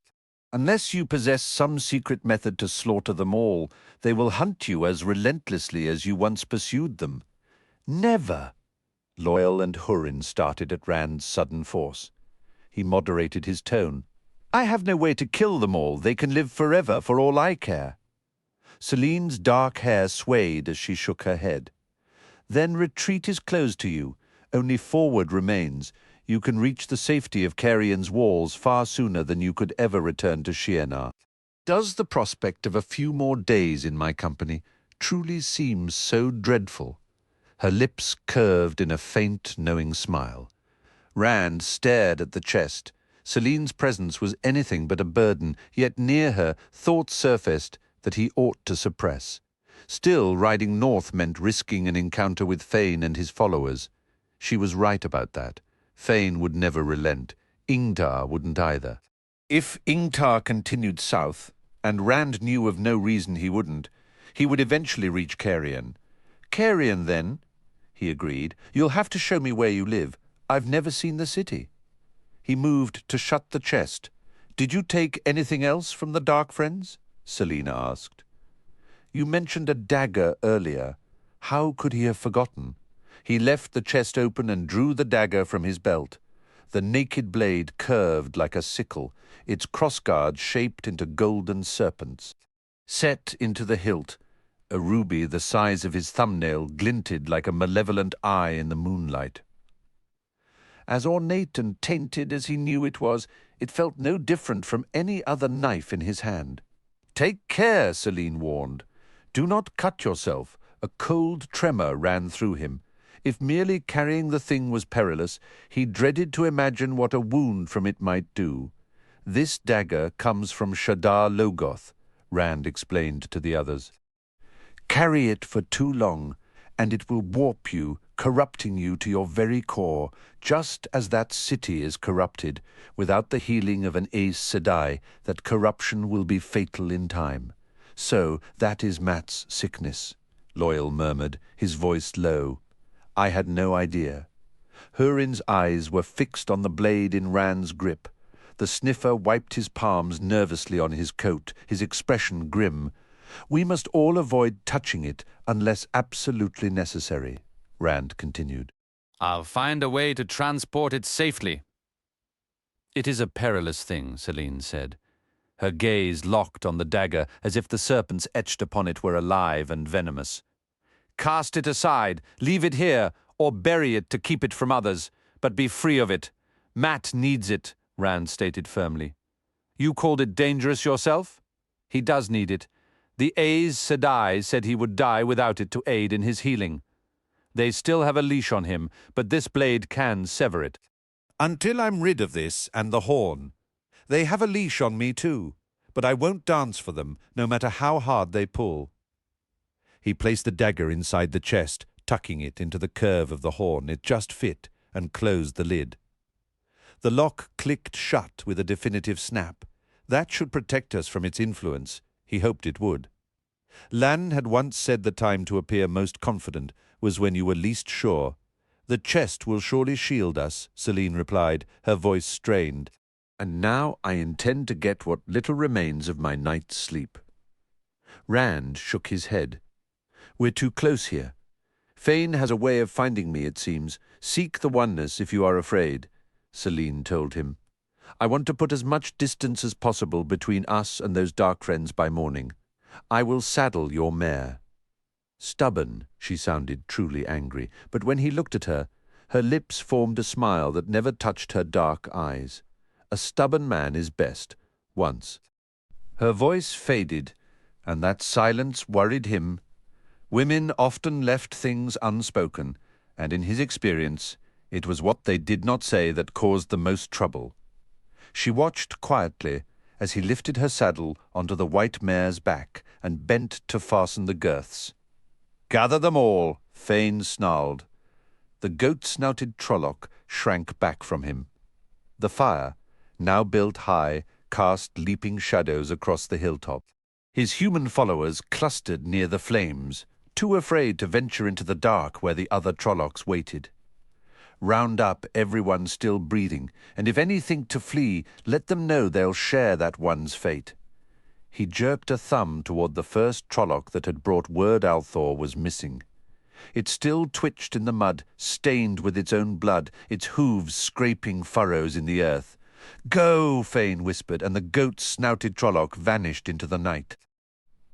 Fane cast a contemptuous glance at the huddled humans. They'll still serve a purpose.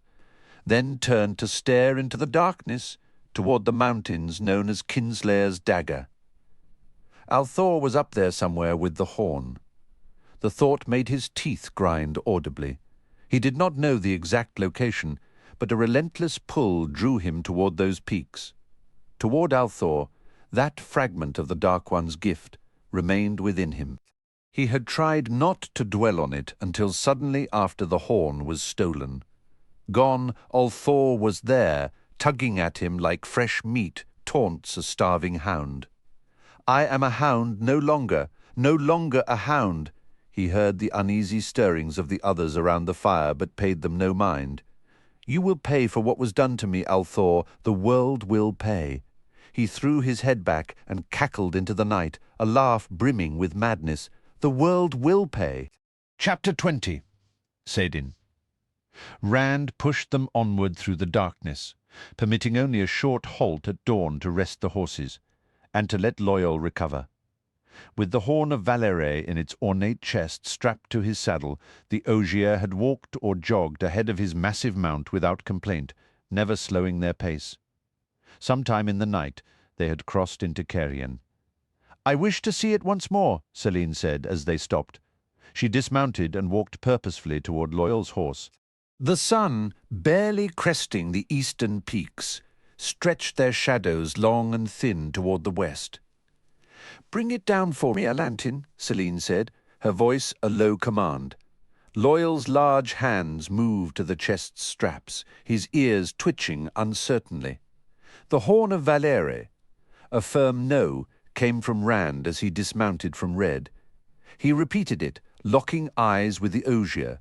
"Loyal, no."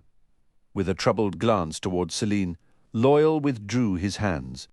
"I wish to see the horn," Selene demanded, and though Rand was certain she was no older than himself, her presence in that moment felt ancient and icy, radiating a regal authority that outshone even Queen Morgase at her most imperious. "I believe the dagger should remain shielded," Rand countered, his voice steady. "For all we know, even looking upon it could be dangerous. Let it stay until I can place it directly into Mat's hands. He will have to take it to the Aes Sedai." The unspoken question of what price they would exact for that healing hung in the air, and Rand felt a pang of guilt for his own private relief that his dealings with Aes Sedai were, one way or another, finished. "That dagger. You are obsessed with it. I told you to discard it." The horn of Valere Rand. His answer was a simple, solid no. She approached him then, her walk carrying a subtle sway that tightened his throat. "I only wish to see it in the daylight. I will not even touch it." "You can be the one to hold it. It would be a memory for me to cherish, you holding the horn of Valere in your hands." As she spoke, she took his hands in hers. Her touch sent a tingle across his skin and dried his mouth. A memory for her, for when she was gone. He reasoned he could secure the dagger again immediately after. The thought of actually holding the legendary horn, of seeing it clearly in the light, was powerfully tempting. He wished bitterly that he knew more of the prophecies of the dragon. The one time he'd heard a merchant's guard recounting a fragment back in Eamon's field. Nynaeve had broken a broom over the man's shoulders. Nothing in the little he knew mentioned this horn. Aes Sedai always trying to maneuver me like a piece on a board. Yet Selene was gazing into his eyes, her face so youthful and lovely, he felt a strong urge to kiss her, despite his suspicions. Her behavior was nothing like any Aes Sedai he had seen, and she looked genuinely young, not ageless. A girl my age couldn't possibly be Aes Sedai, but "Selene," he asked softly, the words leaving him almost against his will, "are you an Aes Sedai?" "Aes Sedai," she nearly spat, flinging his hands away as if burned. "Aes Sedai, you constantly throw that accusation at me." She drew a deep, composing breath, smoothing her dress with deliberate slowness. "I am precisely who and what I am, and I am no Aes Sedai." She then wrapped herself in a silence so cold it seemed to leach the warmth from the morning sun. Loyal and Hurin endured the atmosphere with strained politeness, attempting conversation only to be frozen by a single glacial look from her. They rode on in a tense quiet. By the time they made camp that evening beside a chattering mountain stream, where Hurin skillfully caught fish for supper, Celine's temper appeared to have thawed. She chatted with Loyal about libraries and lost books, and spoke with a surprising kindness to Hurin. To Rand, however, she offered little, speaking only when he initiated, and this continued into the next day as they travelled through mountains that rose around them like vast broken walls of grey stone, the path ever climbing. But whenever he glanced her way, she was watching him, always with a smile. Sometimes it was a smile that drew an answering one from him. Sometimes it was the sort that made him blush and clear his throat at his own wandering thoughts. And sometimes it was that mysterious, knowing smile Egwene sometimes wore, the kind that never failed to set his teeth on edge, but at least it was a smile. She cannot be Aes Sedai. The trail finally began its descent. As the promise of twilight gathered, the formidable peaks of Kinslayer's Dagger yielded to rounded, rolling hills, more thicket and brush than true forest. They followed a mere dirt track, the kind used by occasional farm carts. Some hills were carved into terraced fields, full of crops, but now empty of workers in the fading light. A peaceful, ordered landscape that felt a world away from the jagged heights they had left behind. The scattered stone farmhouses were too far from the road for Rand to see any details. As they approached the village, the first evening lights began to glow in the windows. "We'll have proper beds tonight," Rand announced. "A welcome change, my lord," Hurin chuckled. Loyal gave a hearty nod of agreement. Celine, however, wrinkled her nose. "A village inn. It will be grimy and reek of cheap ale. I'd much rather sleep under the open sky again. I've grown fond of it." "Your fondness might fade if Fane and his Trollocs found us sleeping," Rand countered. "He's hunting me, Celine. The horn as well, but it's me he can track. Why do you think I've barely slept these past few nights?" "If Fane finds us, you will handle him," she replied with icy assurance. "Besides, the village could be crawling with dark friends. Even if they recognized us, they couldn't act openly with other villagers around, unless you believe every person in that hamlet serves the dark." And if they learn you carry the horn? Even farmers dream of glory whether you seek it or not. She speaks truth, Rand, Loyal rumbled, his bushy eyebrows drawn together in worry. I fear simple folk might be tempted to seize it, then unroll your blanket and drape it over the chest. Keep it hidden. Loyal quickly obeyed, and Rand gave a satisfied nod. The shape under the Ogier's striped blanket was clearly a box, but it looked no more remarkable than a trunk of clothes. "My lady's travelling wardrobe," Rand said with a playful bow. Celine answered his jest with a silent, inscrutable stare. After a moment, they urged their horses forward. Almost immediately, a brilliant flash of reflected sunset caught Rand's eye from a field to his left. It was large, startlingly bright. Driven by curiosity, he turned red toward it. "My lord," Hurin called.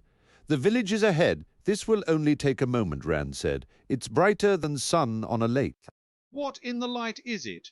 So fixed was he on the gleam that he was startled when Red halted abruptly. They stood at the raw edge of a vast clay excavation, where an entire hillside had been carved away. The pit was staggeringly deep, easily 100 paces down, and its width swallowed what must have been multiple fields. The far side had been tamped into a rough ramp. At the bottom, a dozen men were kindling a fire as early dusk gathered around them. The glint of armor and swords was visible. Rand barely registered them. Jutting from the clay at the pit's base was an enormous stone hand, and cradled in its palm was a crystal sphere that blazed with the dying sun's light. Rand stared, awestruck by its scale. The flawless sphere was at least 20 paces across. Nearby, a proportionate stone face had been partially unearthed, a bearded visage of immense age and a profound, knowing dignity. In that instant, the void enveloped him, set in, blazing within it, a seductive song of power.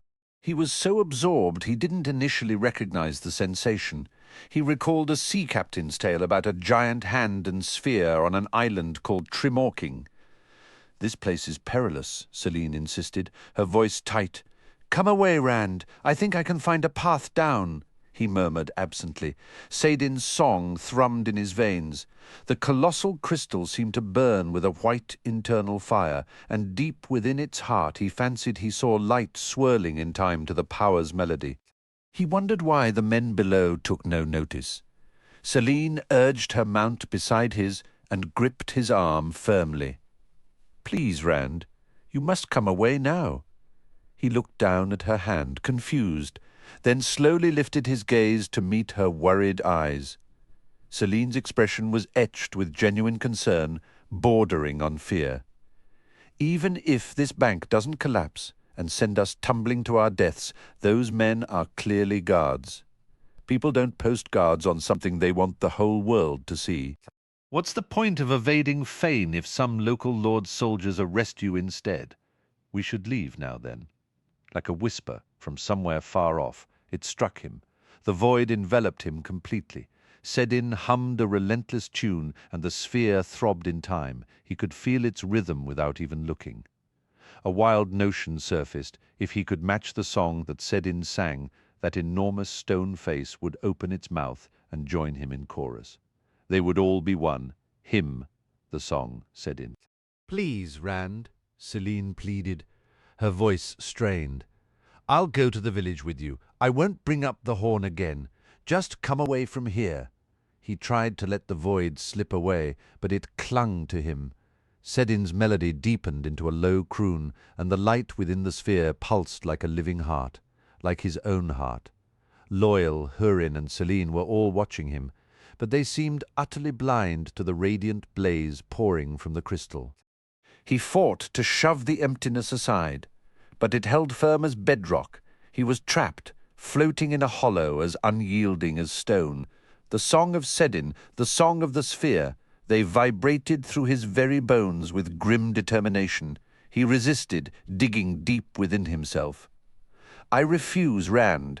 He couldn't tell who spoke. He groped for the core of his identity, the essence of what he was. "Will not, Rand."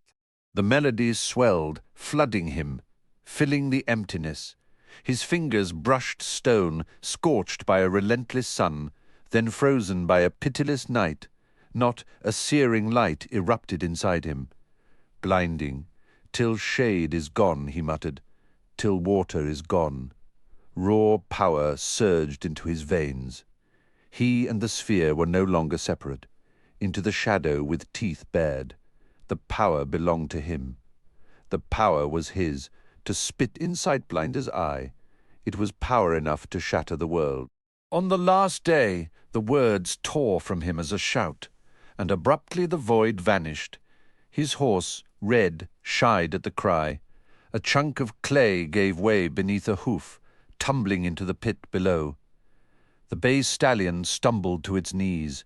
Rand lunged forward, seizing the reins, and managed to guide the animal back from the edge. Everyone was staring. Celine, Loyal, Hurin, all of them. What just happened? The void, he pressed a hand to his forehead. It hadn't left when he tried to release it, and the glow of Sedin had only intensified, and he couldn't recall anything after that. Sedin, a cold dread settled in his gut. "Did I do something?" he frowned, struggling to piece it together. "Did I say anything? You were rigid as a board," Loyal said, his bushy eyebrows knitted in worry. "Muttering to yourself no matter what any of us said. I couldn't make out the words, not until you shouted 'Day,' loud enough to rattle the bones of the dead, and nearly sent your horse over the cliff. Are you feeling ill? You've been acting stranger by the day?" "I'm not sick," Rand snapped, then forced his tone to soften. "I'm fine, Loyal." Celine watched him with a cautious, measuring look. From the excavation below came the muffled shouts of men. The guards had finally noticed them. "Lord Rand," Hurin cut in, "if those fellows know a path up this side, they could be on us any minute." "Exactly," Celine said quickly. "We need to leave now." Rand's eyes flicked toward the pit, then darted away. The great crystal now held only the reflected glow of the setting sun, but he had no desire to look at it directly. He could almost grasp a memory, something about the sphere. No reason to wait around for them, he said, more briskly than he felt. We haven't done anything wrong. Let's find an inn. He turned red toward the village, and soon the pit and the shouting guards were behind them. Like many villages in the region, Tremoncienne crowned a hilltop, but the slopes had been carefully terraced with stone retaining walls, much like the farms they'd passed. Neat square houses of stone sat on orderly plots, each with a tidy garden out back, lining a handful of straight streets that met at right angles. Even the necessary curves where the roads wrapped around the hill seemed like reluctant concessions. Yet the villagers themselves appeared warm and welcoming, pausing to exchange nods as they hurried to finish their evening chores before dark settled in. The people of the town were a small, statured folk, with the tallest among them barely reaching Rand's shoulder, and only a handful matching Hurin's height. Their dark eyes and pale, narrow faces were framed by simple, dark clothing, though a few wore bright slashes of colour across their chests. The air carried the scent of cooking spiced in a way unfamiliar and intriguing to Rand, while a number of women lingered in their split doorways, the top halves open for conversation as the bottom halves remained shut. The townsfolk watched the newcomers with open curiosity, but without any trace of hostility.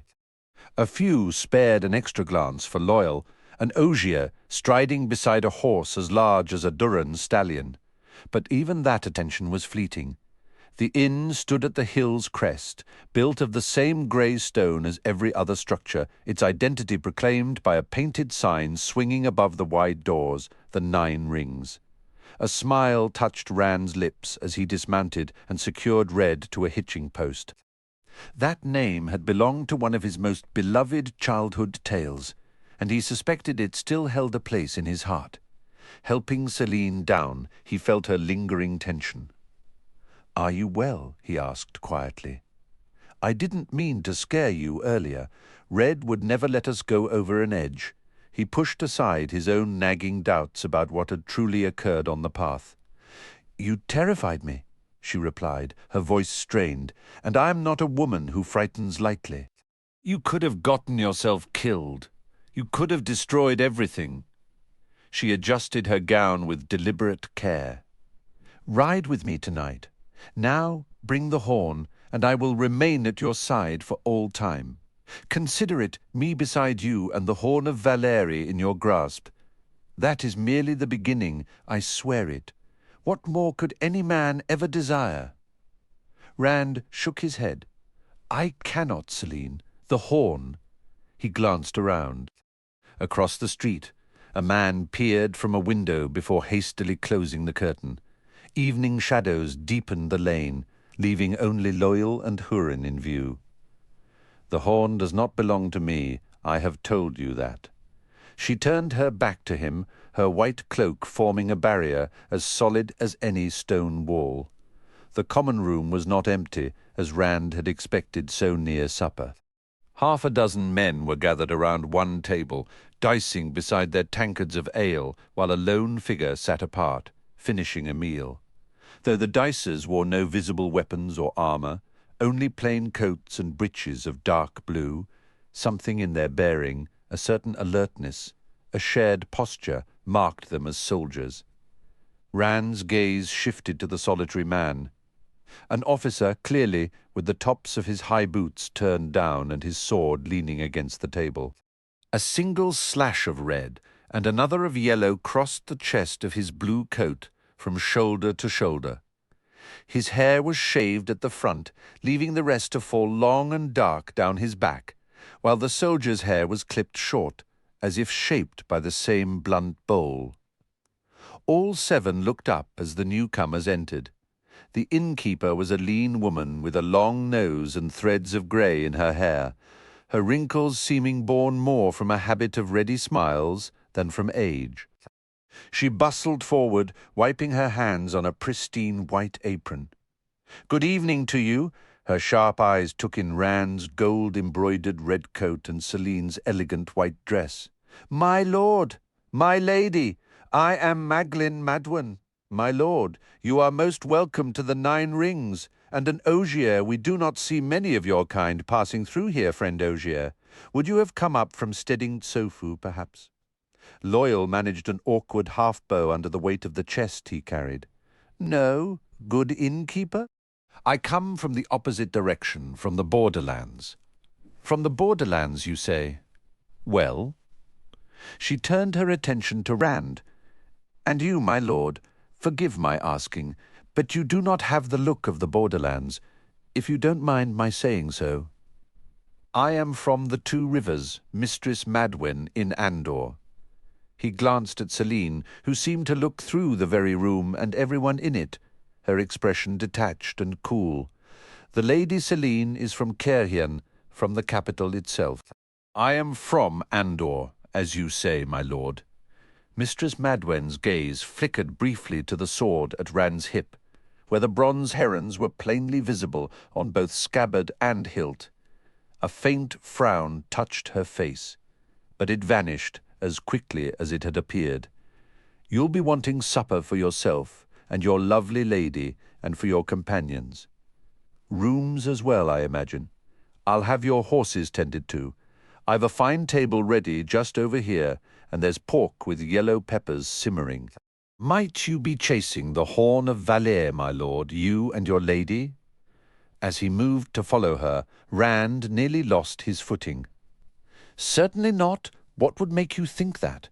No offence meant, my lord. We've already had 2 parties come through in the last month, all polished up to look the part of heroes. Not that I'm suggesting anything of the sort about you, my lord.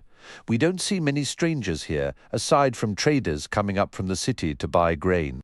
I wouldn't think the hunt has even left Ilion yet, but I suppose some might believe they can get ahead by skipping the formalities." "We are not hunting the Horn," Rand stated firmly. He did not let his eyes drift toward the bundle in Loyal's arms. The striped blanket draped over the Ogier's thick arms concealed the chest perfectly. "We are most definitely not. We are bound for the capital. As you say, my lord, forgive my asking, but is your lady feeling quite well?" Celine turned her gaze upon the woman, speaking for the first time. "I am perfectly well." Her voice left a frost in the air that momentarily stilled all conversation. "You're not from Caerhien, are you, Mistress Madwen?" Hurin said abruptly, laden with their saddlebags and Rand's bundle. He resembled a walking pack mule. "Pardon me, but your accent isn't right." Mistress Madwen's eyebrows lifted. She shot a quick look at Rand, then broke into a grin. "I should have known a man like you would let his servant speak freely. But I've grown accustomed to—" Her eyes flicked toward the officer, who had returned to his own meal. "Light. No, I'm not Caerhienan. For my sins I married one. Lived with him 23 years, and when he passed, the light shine on him, I was all set to return to Lugard. But he had the last laugh, that one. He left me the inn and his brother the money, when I was sure it would be the other way around. Tricky and scheming. Barin was, like every man I've ever known, Caerhienan most of all. Will you be seated, my lord? My lady." The innkeeper gave a startled blink when Hurin joined them at the table. An oyer, it seemed, was one thing, but Hurin was clearly a servant in her eyes. With another swift glance at Rand, she hurried off to the kitchens. Soon serving girls arrived with their meal, giggling and staring openly at the lord and lady and at the Ogier until Mistress Madwen shooed them back to work. At first, Rand eyed his food with suspicion. The pork was diced small, tossed with long slivers of yellow peppers, peas, and a variety of unfamiliar vegetables, all coated in a clear, glossy sauce. It gave off a scent that was both sweet and pungent. Celine merely picked at hers, but Loyal was eating heartily. Hurin grinned at Rand from across the table. "They season their food strangely here, Lord Rand, but it's not half bad once you try it. It won't bite you, Rand, Loyal added encouragingly. Rand took a cautious bite and almost gasped. The taste mirrored the smell, a surprising blend of sweet and sharp, the pork crispy outside and tender within, a dozen different flavors and spices weaving together and playing off one another. It was unlike anything he had ever tasted. It was, in a word, magnificent. He cleaned his plate, and when Mistress Madwen returned with the girls to clear the dishes, he very nearly asked for seconds, just as Loyal did. Celine's plate was still half full, but she gestured curtly for a girl to remove it. "A pleasure, friend Ogier," the innkeeper smiled. "It takes a fair bit to fill one of your kind. Katrine, fetch another helping, and be quick about it." One of the girls scurried away. Mistress Madwen turned her smile on Rand. "My lord, I used to have a man here who played the bittern, but he married a local farm girl, and now she has him ploughing fields instead of plucking strings. I couldn't help but notice what looks like a flute case poking from your man's bundle there. Since my musician has departed, might your companion favour us with a tune?" Hurin looked uncomfortable. "He isn't a musician," Rand explained. "I am." The woman blinked, clearly surprised. Lords, it seemed, did not play the flute, at least not in Carrion. "I retract the request, my lord. I swear by the light I intended no offence. I would never presume to ask someone of your station to perform in a common room."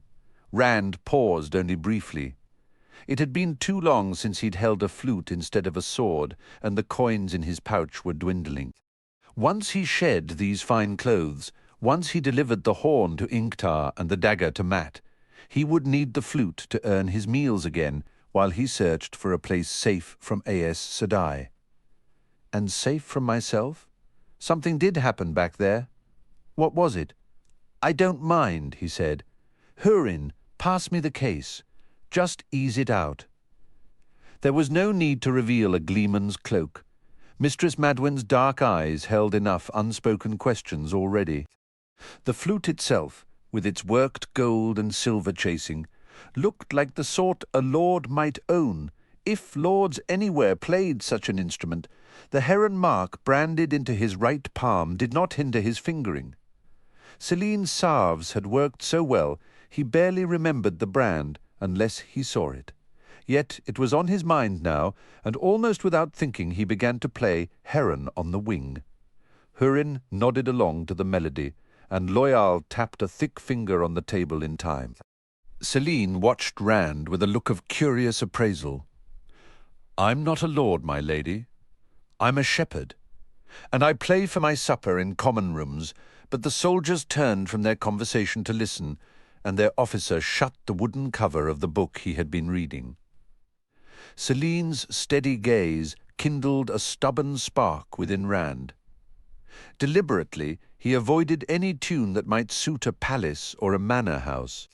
Instead, he played Only One Bucket of Water and the Old Two Rivers Leaf, followed by Old Yaks Up a Tree and Goodman Pricket's Pipe. With the last song, the 6 soldiers broke into raucous singing, though not with the words Rand knew. "We rode down to River Irelel just to see the Terran come. We stood along the river bank with the rising of the sun. Their horses blacked the summer plain, their banners blacked the sky, but we stood our ground on the banks of River Irelel." "Oh, we stood our ground. Yes, we stood our ground. Stood our ground along the river in the morning." It wasn't the first time Rand had found a tune carrying different words and titles in different lands, sometimes even between villages in the same region. He played along with them until they let the verses fade, then clapped each other on the shoulders with rough, good-natured jabs about their singing. When Rand lowered the flute, the officer stood and made a sharp gesture. The soldiers fell silent mid-laugh, pushed back their chairs to bow to the officer and to Rand, with hands on their breasts, and departed without a backward glance. The officer approached Rand's table and bowed hand to heart. The shaved front of his head appeared dusted with a fine white powder. Grace favour you, my lord. I hope their singing was no bother. They are common men, but they meant no disrespect, I assure you. I am Aldrin Caldevwyn, my lord, a captain in His Majesty's service. May the light illumine him. His eyes flickered over Rand's sword. Rand had the distinct impression Caldevwyn had noted the heron marks the moment he entered. They didn't offend me, the officer's precise accent, each word fully formed, reminded him of Moiraine's. Did she truly let me go? I wonder if she's tracking me, or waiting ahead. Sit down, Captain, please. Caldevwyn drew a chair from a nearby table. Tell me, Captain, if you would. Have you encountered any other strangers lately? A lady, small and slight, and a warrior with blue eyes. He's a tall man, and sometimes he wears his sword across his back. I have seen no strangers at all, he said, lowering himself stiffly into the seat. Save yourself and your lady, my lord. Few nobles ever visit this place, the officer remarked, his gaze drifting toward Loyal with a faint, thoughtful frown, while he dismissed Hurin as merely a servant. It was merely an idea I had. By the light, my lord, I intend no disrespect, yet might I ask your name, the man continued. We encounter so few travellers here that I find myself wishing to know each one. Rand provided his name, he claimed no title, and the officer did not appear to notice, and added, as he had to the innkeeper, I am from the Two Rivers in Andor. A remarkable region, so I've heard, Lord Rand, if I may address you so, and the men of Andor are known for their quality. No Cairhienan has ever carried a blade master's sword at such a young age as you. I once met several Andormen, including the Captain General of the Queen's Guards. His name escapes me now, which is rather embarrassing. Perhaps you could remind me. Rand was aware of the serving girls in the background, starting their cleaning. Caldevwyn's manner seemed conversational, yet there was an unmistakable probing intensity in his eyes. Gareth Brine, Rand replied. Ah, of course. Rather young to shoulder such responsibility, wouldn't you say? Rand kept his tone steady. Gareth Brine has enough grey in his hair to be your father, Captain. Please forgive me, Lord Rand. I only meant that he attained his position at a young age. Caldevwyn then turned his attention to Selene, and for a long moment he simply stared, as if captivated. He finally gave a slight shake, as though waking from a trance. Pardon my staring, my lady, and forgive my forwardness, but Grace has truly blessed you with such beauty. Might I have the honour of knowing your name? Just as Selene began to speak, one of the serving girls cried out and dropped a lamp she was removing from a shelf. Oil splashed across the floor and ignited into a small pool of fire. Rand and the others at the table sprang to their feet, but before anyone could act, Mistress Madwen hurried over. She and the girl quickly smothered the flames with their aprons. I've warned you to be careful, Katrine, the innkeeper scolded, holding her sooty apron under the girl's nose. You'll set the whole inn ablaze one day, and yourself along with it. The girl looked near tears. I was being careful, mistress, but a sudden sharp pain shot through my arm. Mistress Madwen threw her hands up in exasperation. There's always an excuse with you, and you still break more dishes than all the others combined. Oh, very well. Clean this up and try not to burn yourself. Turning to Rand and his companions, who remained standing around the table, she added, I hope you won't think poorly of us. The girl won't actually burn the place down. She's clumsy with the crockery when she's daydreaming about some young man, but she's never mishandled a lamp before. I wish to be shown to my room now. I am not feeling well after all that. Selene's voice was measured, as if she were uneasy in her stomach, yet her appearance and tone remained as composed and cool as ever. The journey, and then the fire. The innkeeper clucked sympathetically. Of course, my lady. I have an excellent room prepared for you and your lord. Shall I send for Mother Caradwain? She has a skilful touch with soothing herbs. Selene's reply was sharp. No, and I desire a room to myself. Mistress Madwen glanced briefly at Rand, but then she was bowing and guiding Celine solicitously toward the staircase. "As you wish, my lady. Liddon, fetch the lady's belongings. There's a good girl." One of the serving girls hurried to take Celine's saddlebags from Hurin, and the women vanished upstairs, Celine walking with a stiff, silent dignity. Kaldevwin watched them until they were out of sight, then shook himself once more. He waited for Rand to sit before resuming his own seat. "Forgive me, Lord Rand, for staring so at your lady. Grace has certainly favoured you with her presence. I mean no offence." "None taken?" Rand said. He wondered if every man felt this same unsettling pull when they looked at Celine. "As I rode into the village, Captain, I noticed an enormous sphere. It appeared to be made of crystal. What is it?" The Kerhienin's eyes grew keen and alert. "That is part of the statue, Lord Rand," he answered slowly. His glance shifted toward Loyal again. For a brief instant, he seemed to be reassessing something. "A statue. I also saw a hand and a face." "It must be enormous," Rand observed. "It is, Lord Rand, and ancient," Kaldevwin replied, pausing for effect.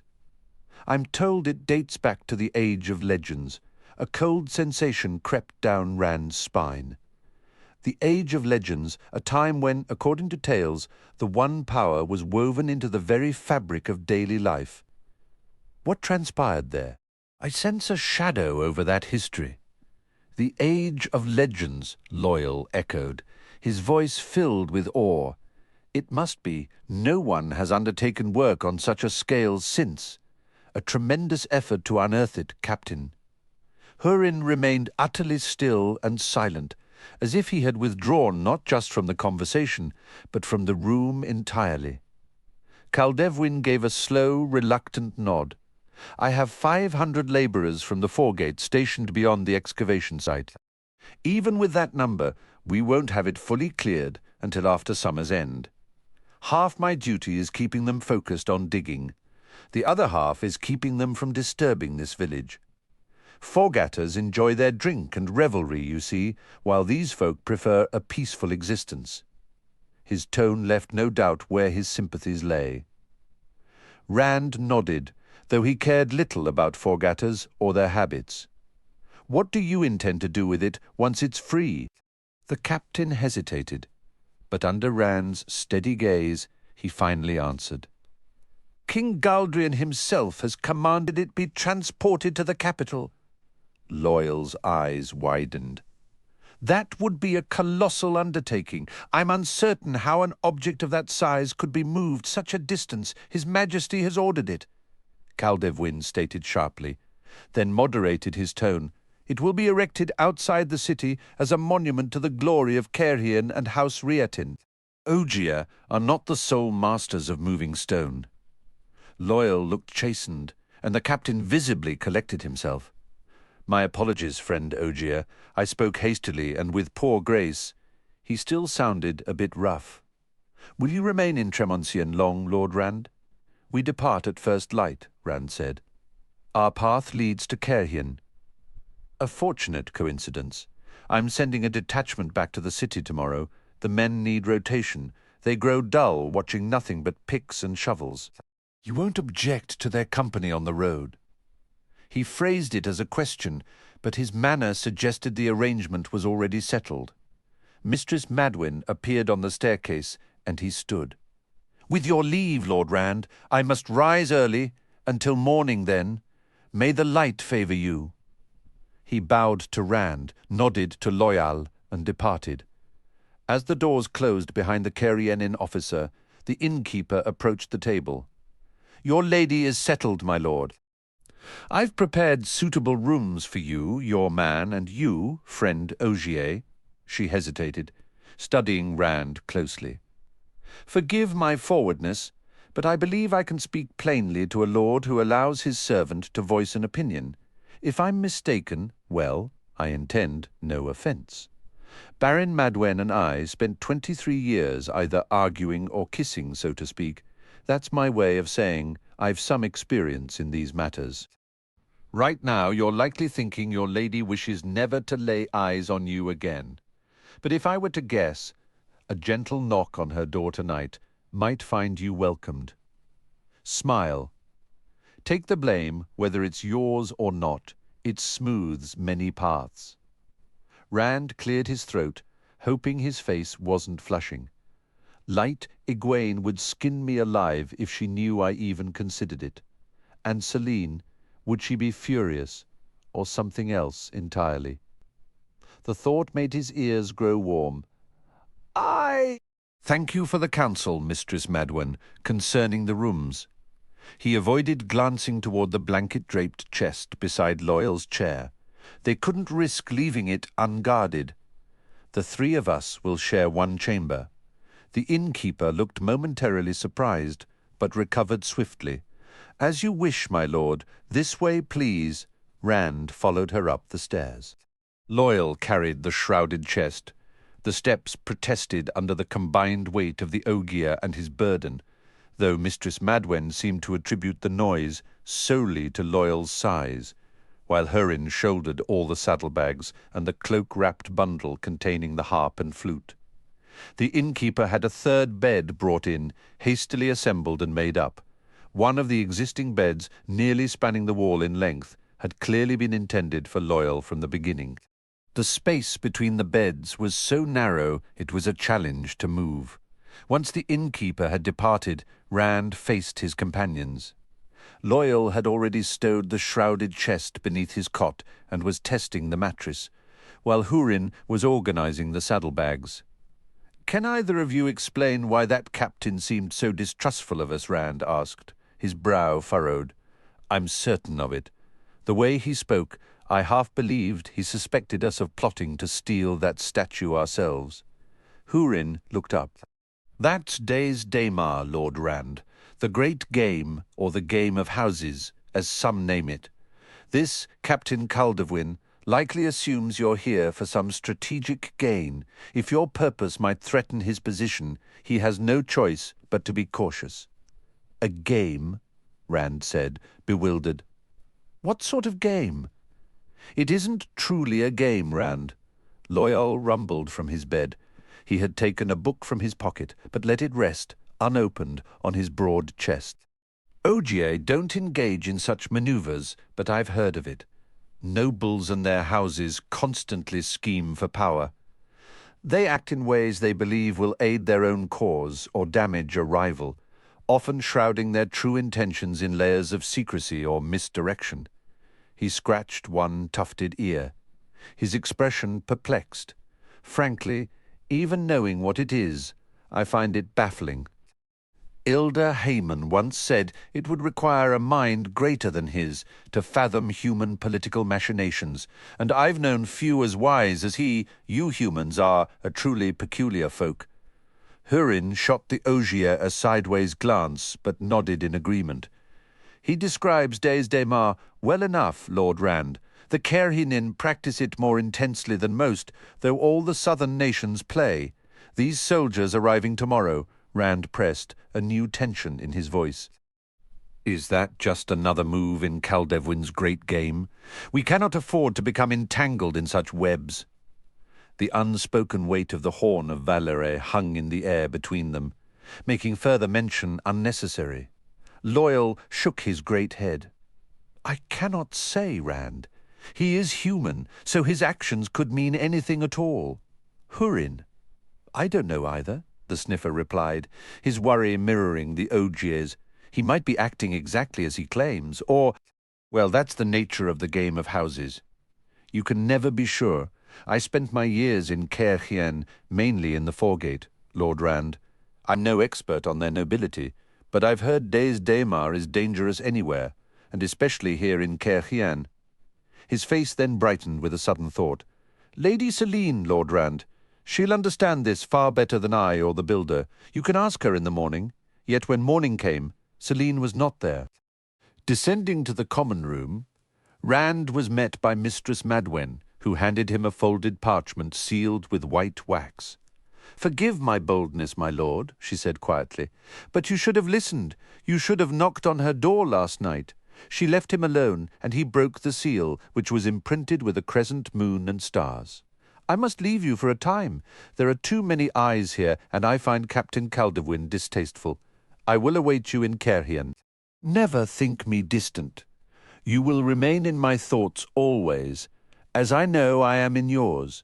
It bore no signature, but the elegant, flowing script was unmistakably Celine's.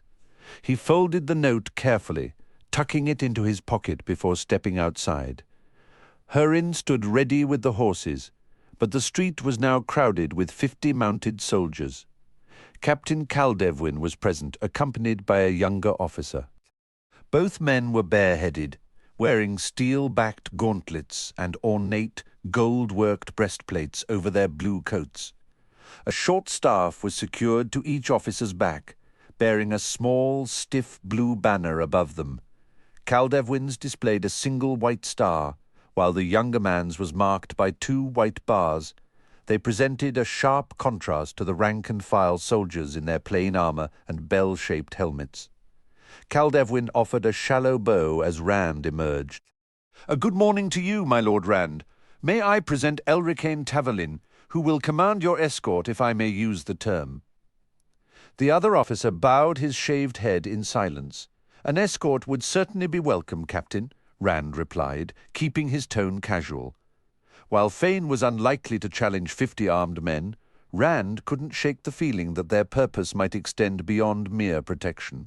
The captain's gaze lingered on Loyal, who was carefully carrying the blanket-wrapped chest toward his horse. "That looks like a significant load for an Ogier to manage." Loyal nearly stumbled, caught off guard. "I have a terrible habit of needing my books close by, Captain," he explained, offering a sheepish grin before quickly securing the chest to his saddle.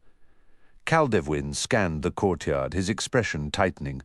"Your lady hasn't appeared, and her impressive mount is absent as well." "She departed earlier," Rand informed him. "There was urgent business in Caerhien, requiring a nighttime journey." Caldewin's eyebrows shot upward. "During the night? But my patrols were. Forgive my tone, Lord Rand."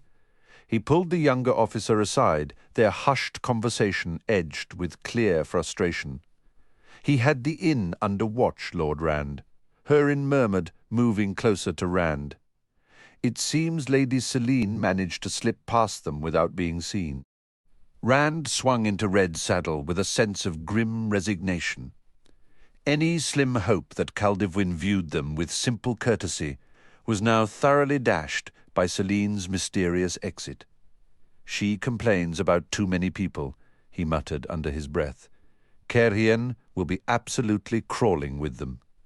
Did you speak, my lord?" Rand looked up to find Taverlin beside him, mounted on a tall, ash-colored gelding.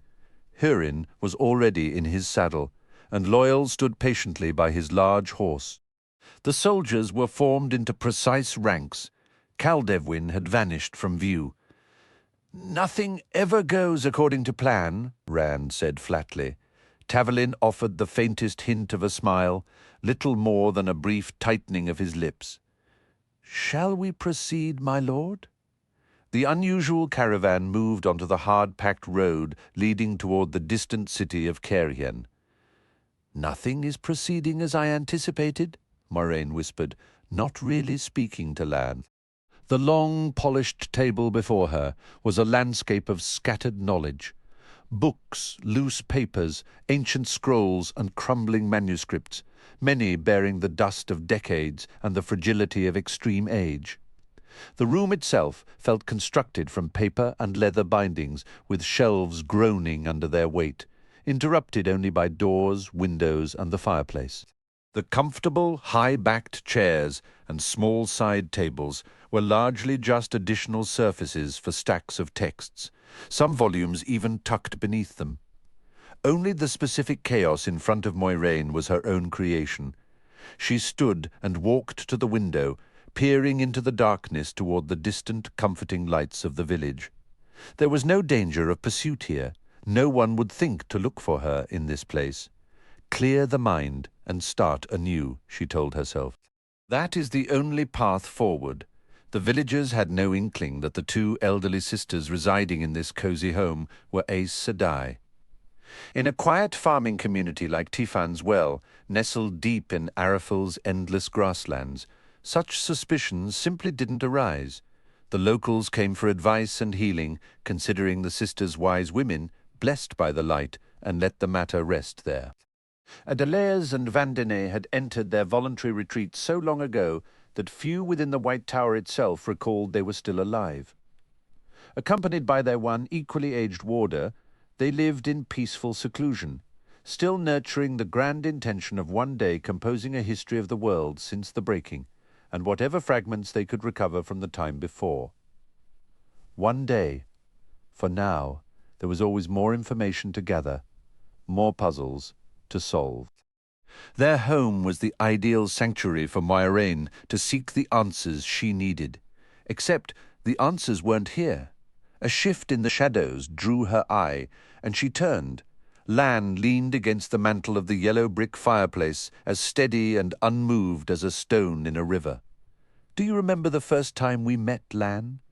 She was watching closely, or she would have missed the almost imperceptible twitch of his eyebrow. It was a rare thing to catch him by surprise. This was a subject they had, by unspoken pact, never revisited.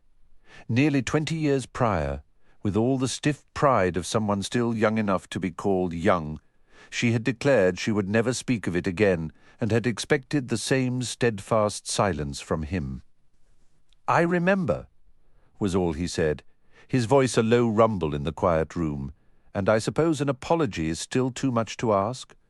You tossed me right into that pond?" She did not smile, though now she could feel a flicker of amusement at the memory. "Everything I was wearing was drenched, and this was during what you borderlanders consider a fresh spring.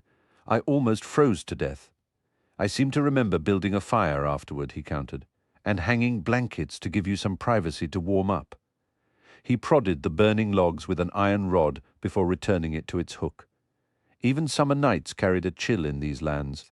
"I also recall that while I was sleeping, you decided to empty half that same pond over my head. It would have saved us both a lot of shivering if you'd just told me you were Aes Sedai instead of proving it. And trying to take my sword away wasn't the best introduction to a borderman, even from a young woman." "I was young and alone," she said. "You were just as large then as you are now, and your intensity was far more obvious. I didn't want you to know I was Aes Sedai. "At the time, I thought you might answer my questions more honestly if you were kept in the dark." She paused, reflecting on all the years since that first encounter. Finding a companion for her search had been a rare piece of good fortune. "In the weeks that followed, did you ever suspect I would ask you to bond with me? I knew you were the one by the end of that very first day." "Not a clue," he replied, his tone dry. "I was too preoccupied wondering if I could get you to Shachin without getting myself killed. You had a new surprise for me every evening. The ants. I remember those especially. I don't think I got a single full night's sleep that entire journey." She allowed herself a faint smile at the recollection. "I was young," she said again. "And does the bond feel like a burden after all this time? You are not a man who wears a leash easily, even one as gentle as mine." The remark was meant to sting. "No," he answered, his voice cool. He snatched the fire tool back and jabbed unnecessarily at the flames, sending a shower of sparks swirling upward. "I chose freely, knowing exactly what it meant." The iron rod clanged against its hook as he replaced it, and he offered a formal bow. "It is an honor to serve Moiraine Aes Sedai. It has been, and it will remain so always." Moiraine gave a dismissive sniff. "Your humility, Langaidin, has always carried more arrogance than most kings could muster with entire armies at their command. It has been that way since the day we met. Why all this talk of the past, Moiraine? For what felt like the 100th time she weighed her words carefully. Before we departed Tar Valon, I made certain arrangements. Should anything happen to me, your bond is to pass to another." He stared at her, utterly silent. When you feel my death, you will find yourself compelled to seek her out immediately. I did not want you to be caught unprepared by it. Compelled, he breathed, the word soft but sharp with anger. You have never once used the bond to compel me. I believed you found the practice abhorrent. If I had left this undone, you would be free of the bond at my death. Not even my strongest command would hold you. I will not permit you to throw your life away in a futile act of vengeance for me. And I will not allow you to return to your own equally hopeless private war in the Blight. The war we fight is the same war, if you would only see it that way, and I intend to ensure you continue fighting it with purpose. Neither revenge nor an anonymous death in the Blight will serve any purpose. Do you foresee your death approaching soon? His voice was quiet, his face as expressionless and cold as stone in the heart of a winter storm. It was a demeanor she had seen in him often, usually just before violence erupted. "Have you planned something without me that will get you killed suddenly? I'm quite grateful there isn't a pond in this room," she murmured. She raised her hands when he stiffened, offended by her light tone. "I see the possibility of my death in every single day, just as you do. How could I not, given the task we have pursued all these years? Now, with everything reaching its climax, I must consider it even more likely." For a long moment he studied his own large, square hands. "It never occurred to me," he said slowly, "that I might not be the first of us to die.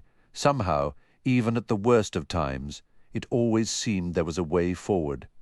Abruptly, he rubbed his hands together. "If I am to be handed off, like a favored pet, I deserve to know who will be holding the leash."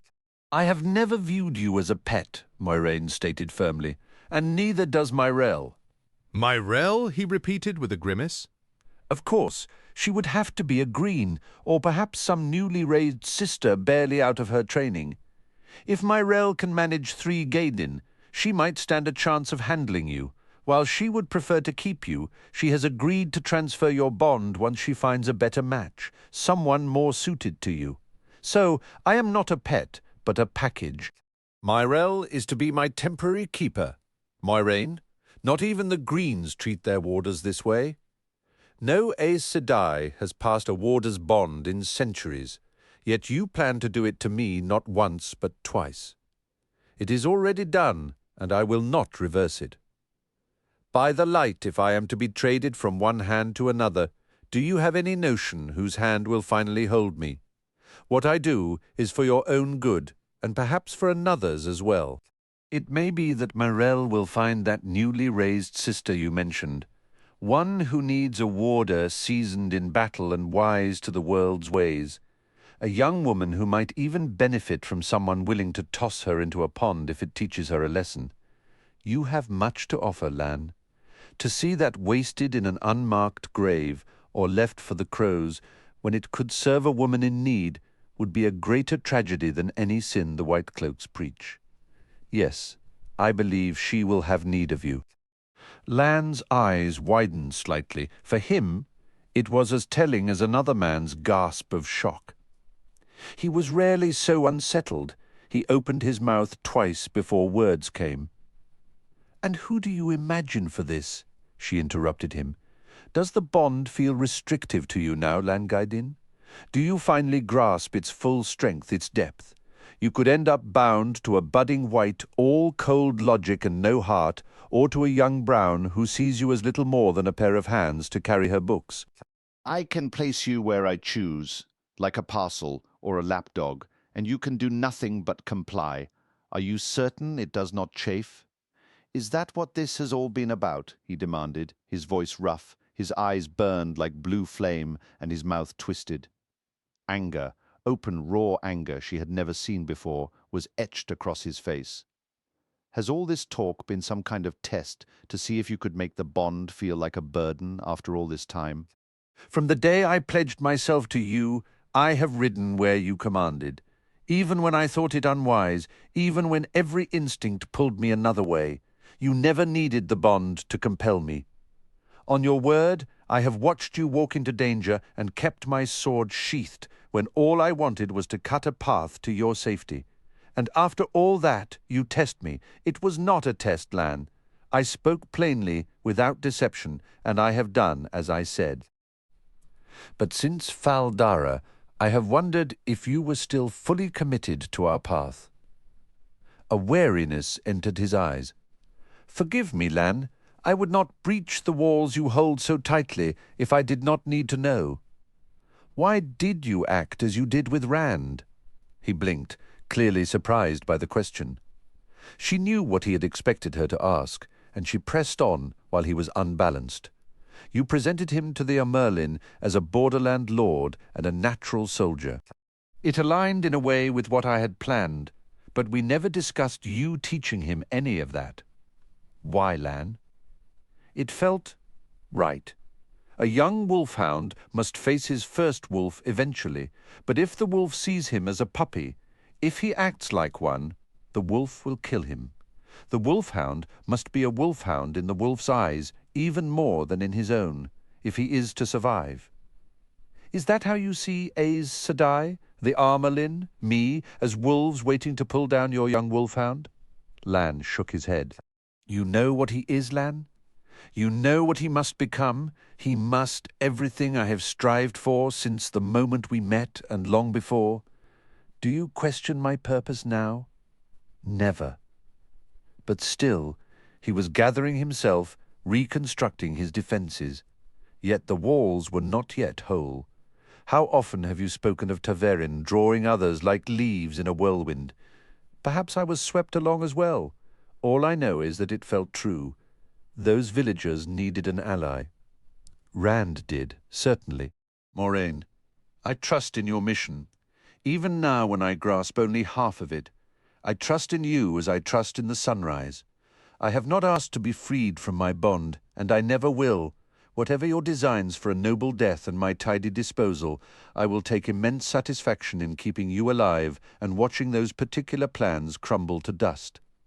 Taverin, Moraine murmured. Perhaps that was it.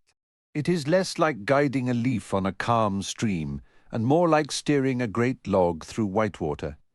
Each time I push, it pushes back, and the log only grows heavier as we travel.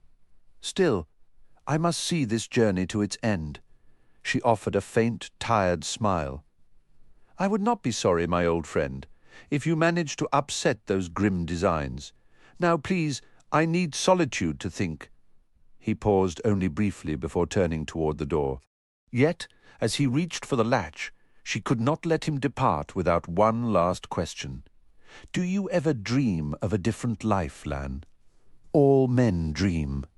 But I know dreams for what they are, shadows. He rested a hand on his sword hilt. This is what is real.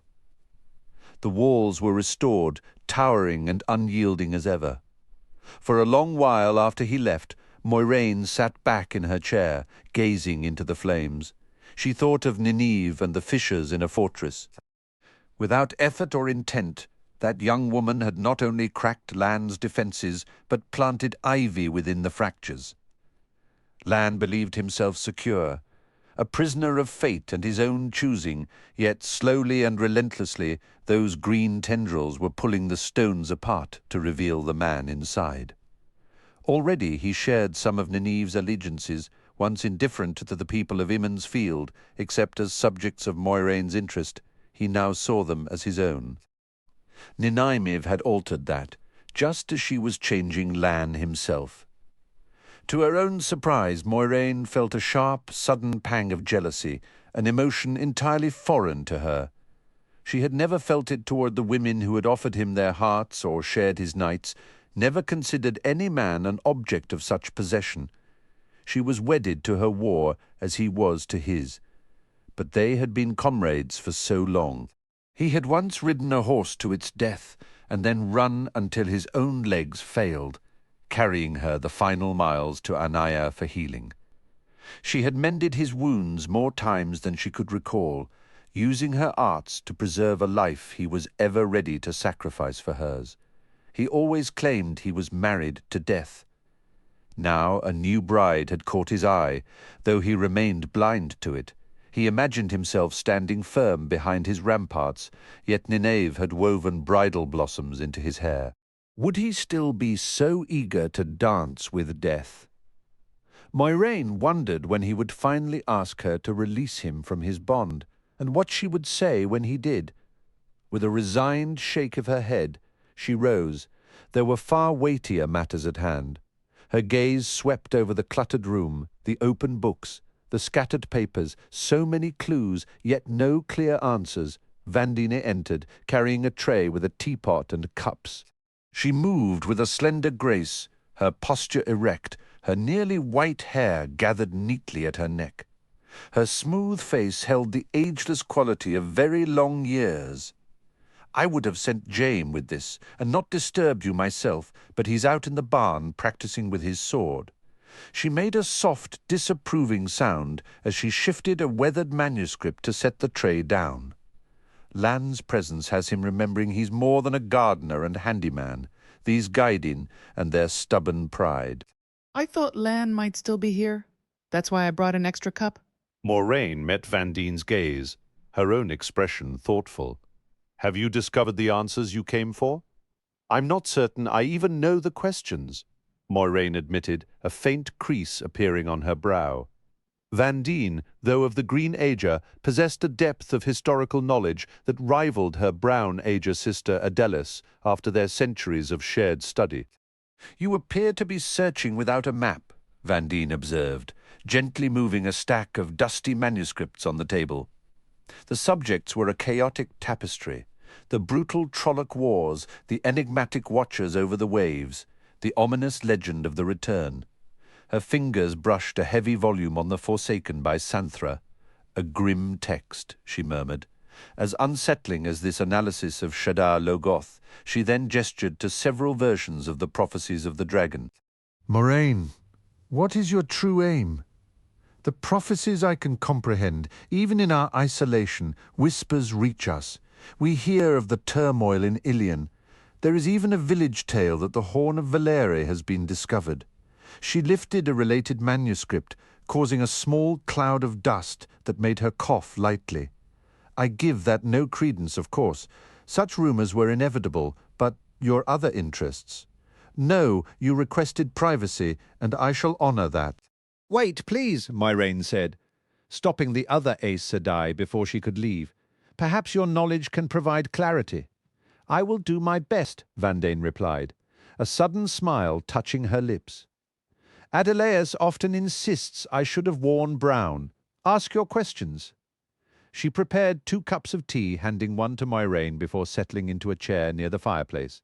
Steam rose between them as Moiraine carefully considered her words, seeking truth without revealing her own hand. The Horn of Valere is absent from the prophecies, yet is it connected to the dragon in any other lore? Not directly, Vandine said after a sip of tea. They are linked only by circumstance. The horn must be found before the last battle, and the dragon reborn is fated to fight it. There is no deeper bond. She waited patiently. Moiraine pressed on. Is there any connection between the dragon and Tomenhead? Here Vandine paused. Yes and no. This is a matter of debate between my sister and me. Her tone shifted, adopting the cadence of a scholar. A verse in the original text reads, 5 shall ride forth, and 4 return. Above the watchers he shall proclaim himself, his banner a streak of fire across the heavens. The crux is the word Mavron. I contend it should not be translated merely as watchers, Avron, but as the watchers over the waves themselves, though they use the term du mir Avron. Adeliers calls this semantics. Yet I believe it signifies the dragon reborn will reveal himself above Tomenhead, perhaps in Arad Domen or Saldea. A shadow crossed her face. Adeliers may think me foolish, but I listen to every fragment of news from Saldea now. They speak of Mazrim Taim, a man who can channel, still eluding our sisters. If the dragon is reborn and the horn found, the last battle approaches. We may never complete our history. She shuddered, then laughed abruptly. the sound brittle in the quiet room. A strange concern, isn't it? Perhaps I am turning brown after all. A horrifying thought. What is your next question? I doubt Tame is a true concern, Myrain said, her mind elsewhere. The link to Toman Head, however slight, was something he will be handled as Loghain was. What of Shadar Logoth? Shadar Logoth. Van Dien's exclamation was sharp. In short, the city was consumed by its own corruption. Every soul perished save for Mordith, the counsellor who started it all by using the Dark Friends' own methods against them. Now he is trapped there, a predator waiting for a new vessel. It is a death trap to enter, and everything within is tainted. Any novice nearing the accepted knows that much. For the full history, you would need to stay a month and endure Adelius's lectures. She is the true expert. But even I can tell you definitively there is nothing of the dragon in that accursed place. That place had been a ruin for a century before Urien Stonebow emerged from the wreckage of the Trolloc Wars, and he remains the false dragon closest to it in our histories. Moiraine lifted a hand. Forgive my lack of clarity. I am not speaking of the dragon now, reborn or false.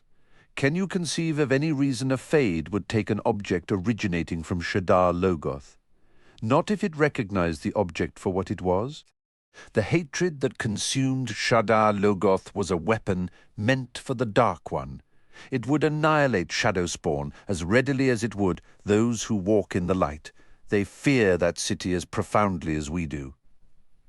And what knowledge do you hold of the Forsaken? You do bounce from topic to topic. I can tell you little beyond what we both learned as novices. No one possesses deeper understanding of the Nameless. Do you expect me to recite old lessons back to you? For a moment, Moiraine was quiet. She needed to measure her words, yet Van Dien and Adelius held a wealth of knowledge rivaled only by the White Tower itself, and the tower currently presented more complications than she wished to navigate. She let the name slip as if it were escaping against her will. Lanfear. For once the other woman sighed. I know not a scrap more than I did as a girl. The daughter of the night remains shrouded, as if she truly did wrap herself in shadow. She paused, studying the depths of her cup, and when her gaze lifted, her eyes were sharp upon Moiraine's face. Lanfear was tied to the dragon, to lose Therin Telemann. Moiraine, do you possess some inkling of where the dragon will be reborn? Or perhaps where he already has been? Has he arrived among us now? If I held such knowledge, Moiraine replied evenly, would I be here instead of advising the Amerlin's seat in the White Tower? She knows all that I do, I swear it. Have you received a summons from her? No, and I expect we would. When the hour arrives that we must confront the Dragon Reborn, the Amerlin will require every sister, every accepted, every novice who can light a candle without guidance. Van Dien's voice softened, turning pensive. With the power he will command, we must overwhelm him before he can wield it against us, before madness claims him and he shatters the world. Yet first we must allow him to face the Dark One. She gave a dry laugh at the expression on Moiraine's face. I am not of the Red Ajar. I've studied the prophecies enough to understand we dare not gentle him first, if we even could.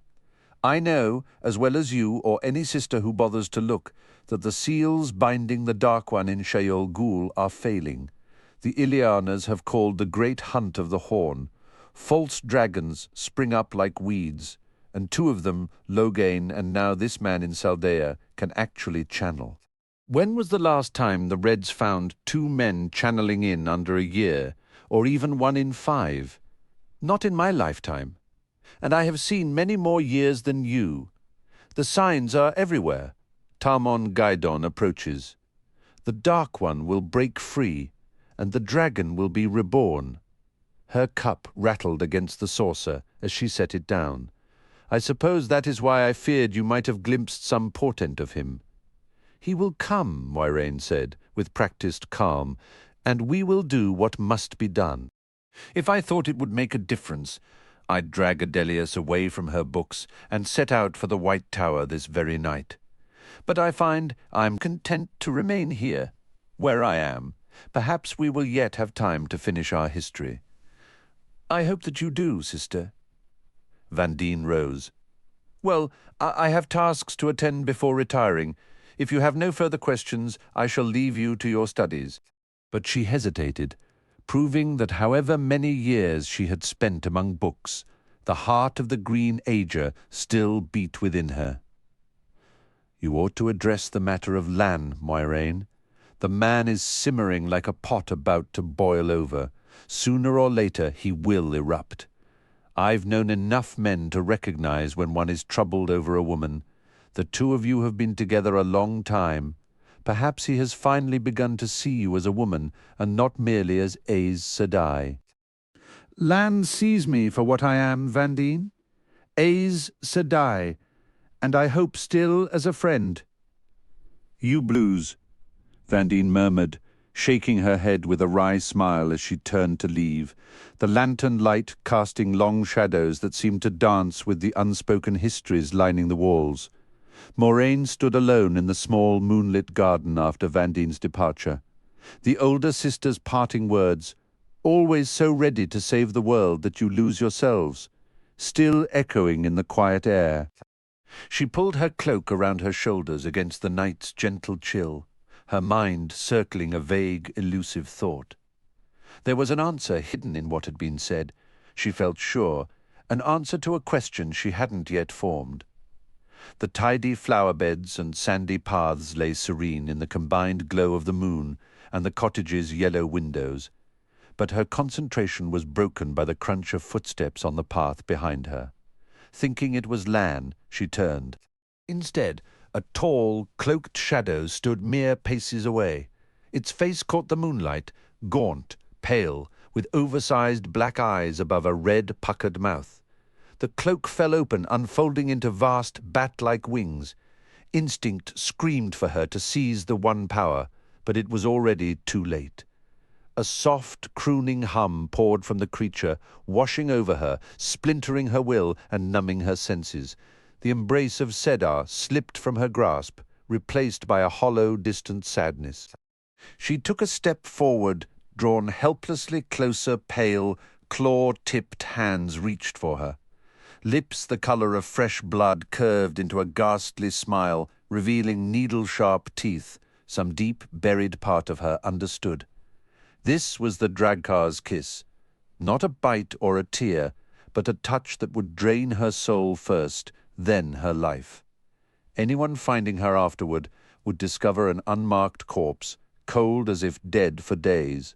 And if they arrived before the end, what remained would be a hollow shell, a thing that was no longer Moiraine Sedai. The crooning pulled her within reach. The creature's head bent slowly toward her neck. Then, a flash of steel over her shoulder, piercing the Dragkar's chest. A second blade followed, striking beside the first. Stunned and swaying, she watched from a numb distance as the creature was forced backward.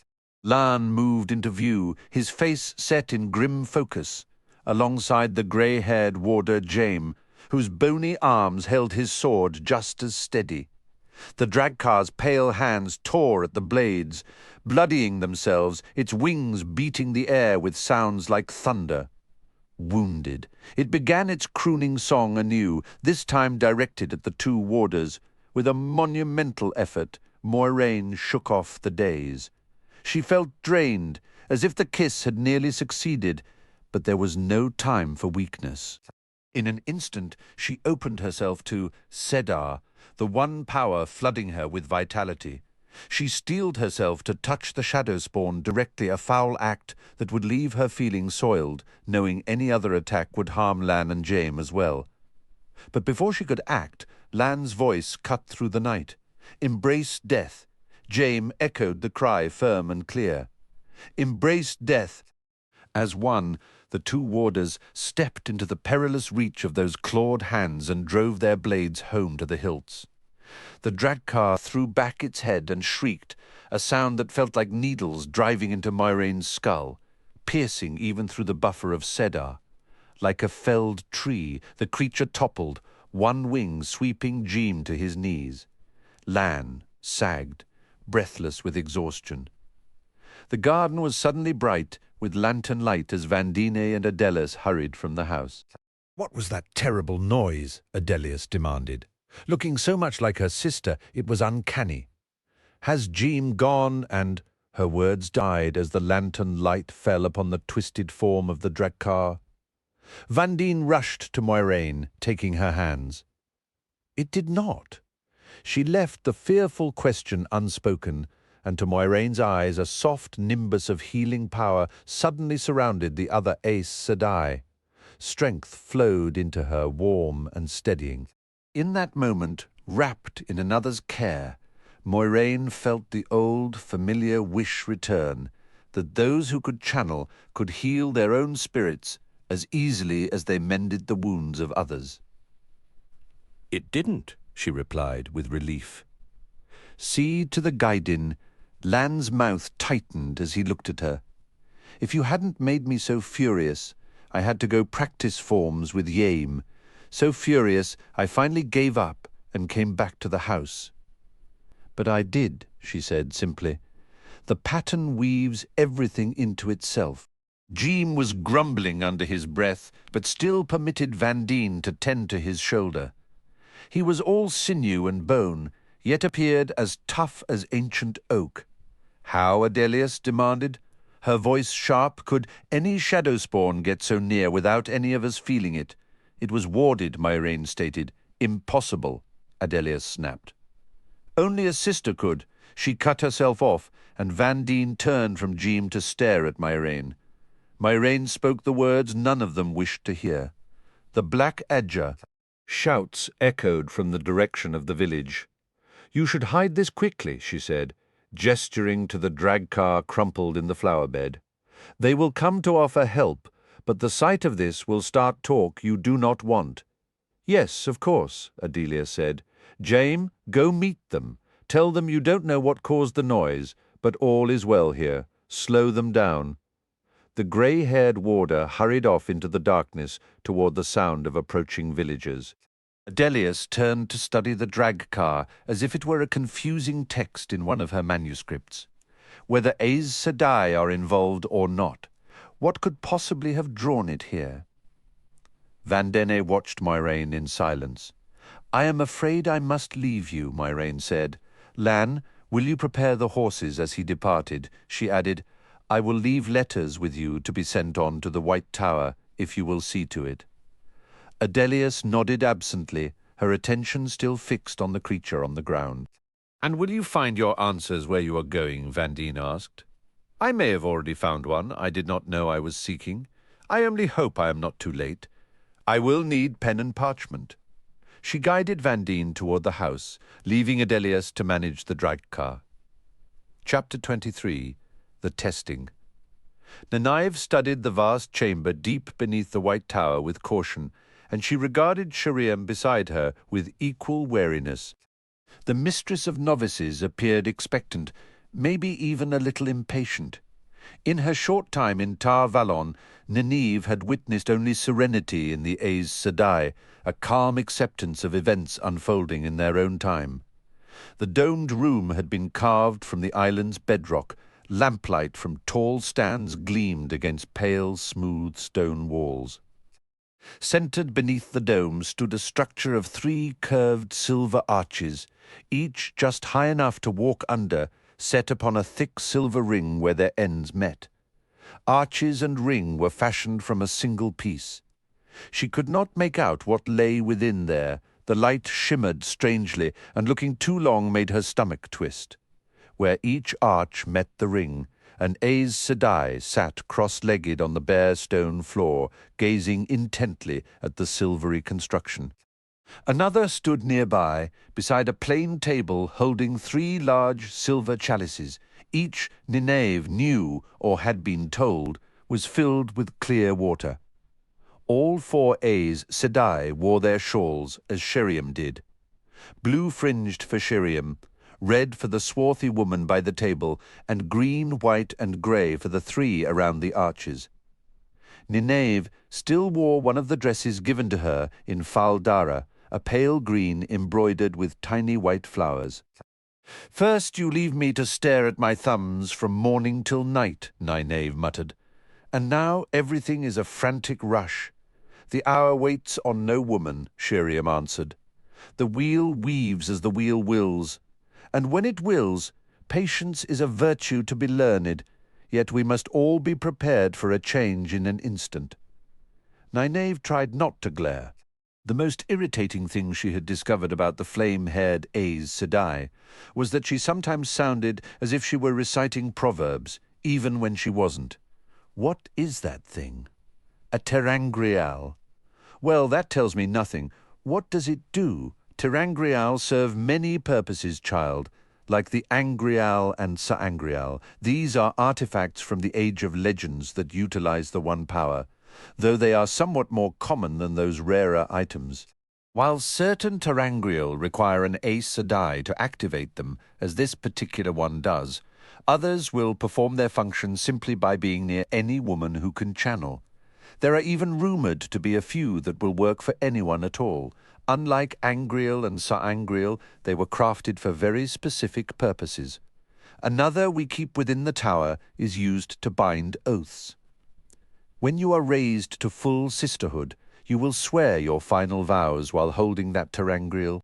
To speak no word that is untrue, to forge no weapon meant for one person to slay another, and never to wield the one power as a weapon except against dark friends or creatures of the shadow, or in the most dire need to defend your own life, the life of your warder, or that of another sister. Nynaeve shook her head. It all seemed either an overwhelming burden or strangely insufficient, and she said so. Once Aes Sedai weren't required to swear any oaths at all. Everyone understood what the Aes Sedai represented, and no further promises were needed. Many among us wish it was still that way, but the wheel turns and errors shift, that we now take these vows and are known to be bound by them, lets the nations treat with us without the fear that we might turn our own power, the one power, against them. In the long years between the Trolloc Wars and the War of the 100 Years, we made these choices. Because of them, the White Tower still stands, and we can continue our work against the shadow. Sheriam took a slow breath. By the light, child, I'm attempting to teach you in moments what any other woman in your position would have absorbed over years. It simply can't be done. For now, you must focus on terangrial. We don't truly know why they were created. We dare to use only a small number, and even then our applications might be completely different from what their makers intended. Most, we have learned, often at a terrible cost to avoid. Over the centuries, not a few Aes Sedai have been killed or had their innate talent seared away while discovering that. A cold shiver ran down Nynaeve's spine. And you want me to step into this one? The light within the arches had steadied, but she could still see nothing clearly within it. We understand what this one does. It will bring you face to face with your deepest fears. Sheriam offered a gentle, almost too polite smile. No one will demand you recount what you faced. You need share only what you choose. Every woman's fears are her own private burden. For a fleeting moment, Nynaeve considered her old unease around spiders, particularly in the dark, but she doubted that was what Sheriam meant. So I simply walk through one arch and out another, 3 passes, and it's finished.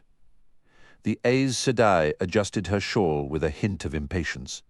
If you wish to reduce it to such bare terms, yes, she replied, her tone dry.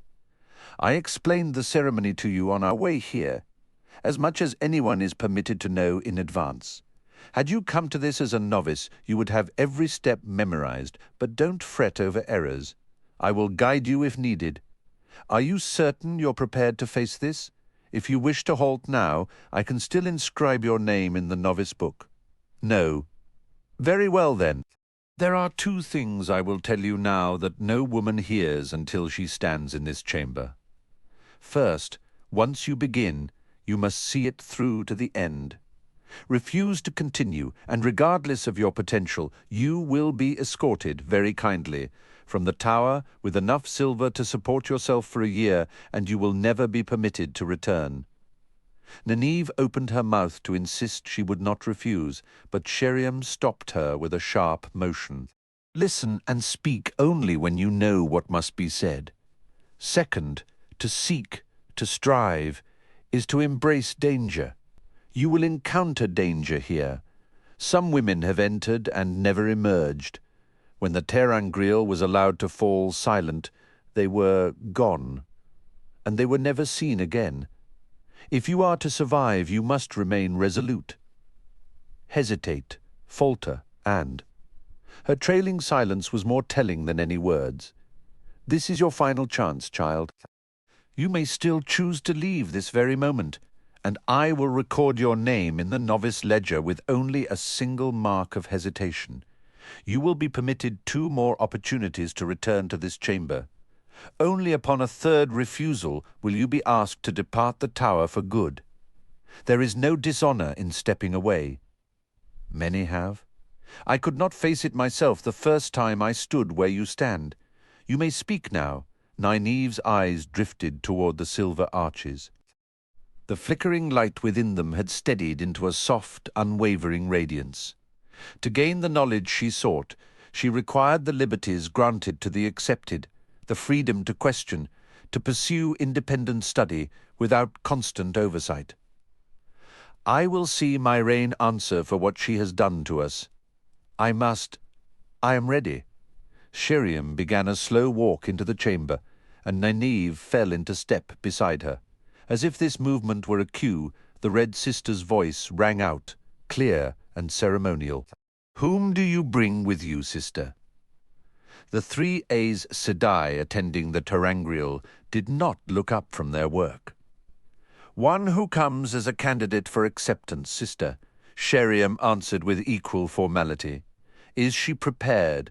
She is prepared to shed her former self, and by walking through her fears to gain acceptance. Does she understand those fears? She has never confronted them, yet now she is willing. Then let her face what she fears. Sheriam halted a short distance from the arches, and Nynaeve stopped with her. Your dress, Sheriam murmured, her gaze fixed ahead. Heat rushed to Nynaeve's cheeks as she remembered the instructions given during their walk from her quarters. Quickly, she shed her clothes, her shoes and stockings for a brief moment, folding her garments neatly to the side. She could almost push the arches from her mind. She tucked Lan's ring securely beneath the small pile. She did not want curious eyes upon it. Then she was finished, and the Terangriel still waited. The stone floor was cold under her bare feet, and goose-flesh rose on her skin, but she straightened her spine and forced her breathing to calm. She would not let any of them see her fear. The first time, Sheriam said quietly, is for what was. The way back will appear only once. Be steadfast. Nynaeve paused. Then she stepped forward, through the arch and into the glow. It enveloped her, as if the very air had caught fire with light, as if she were submerged in brilliance. The light was everywhere. The light was all there was. With a jolt, Nynaeve realized she was naked, and then stared in wonder. A stone wall rose on either side of her, twice her height and unnaturally smooth, as if polished by giants. Her toes curled against dusty, uneven flagstones. The sky above appeared flat and dull, a leaden sheet despite the absence of clouds, and a swollen red sun hung directly overhead. In both directions, openings in the wall were marked by short, square columns. The walls limited her view, but the ground sloped downward ahead and behind. Through the gateways she could see more massive walls and narrow passages between them. She was inside a vast stone maze. Where is this place? How did I get here? Then, like a whisper from a different mind, Another thought surfaced. The way out will come but once. She shook her head. If there's only one path out, I won't find it by standing here. At least the air was warm and dry. I hope I find some clothes before I find anyone else, she muttered to herself. Faintly, she recalled tracing paper mazes as a child. There had been a trick to finding the exit, but the memory wouldn't solidify. Everything from before felt vague, as if it had happened to another person. Letting her fingers brush along the rough stone, she started forward, dust puffing up around her bare feet with each step.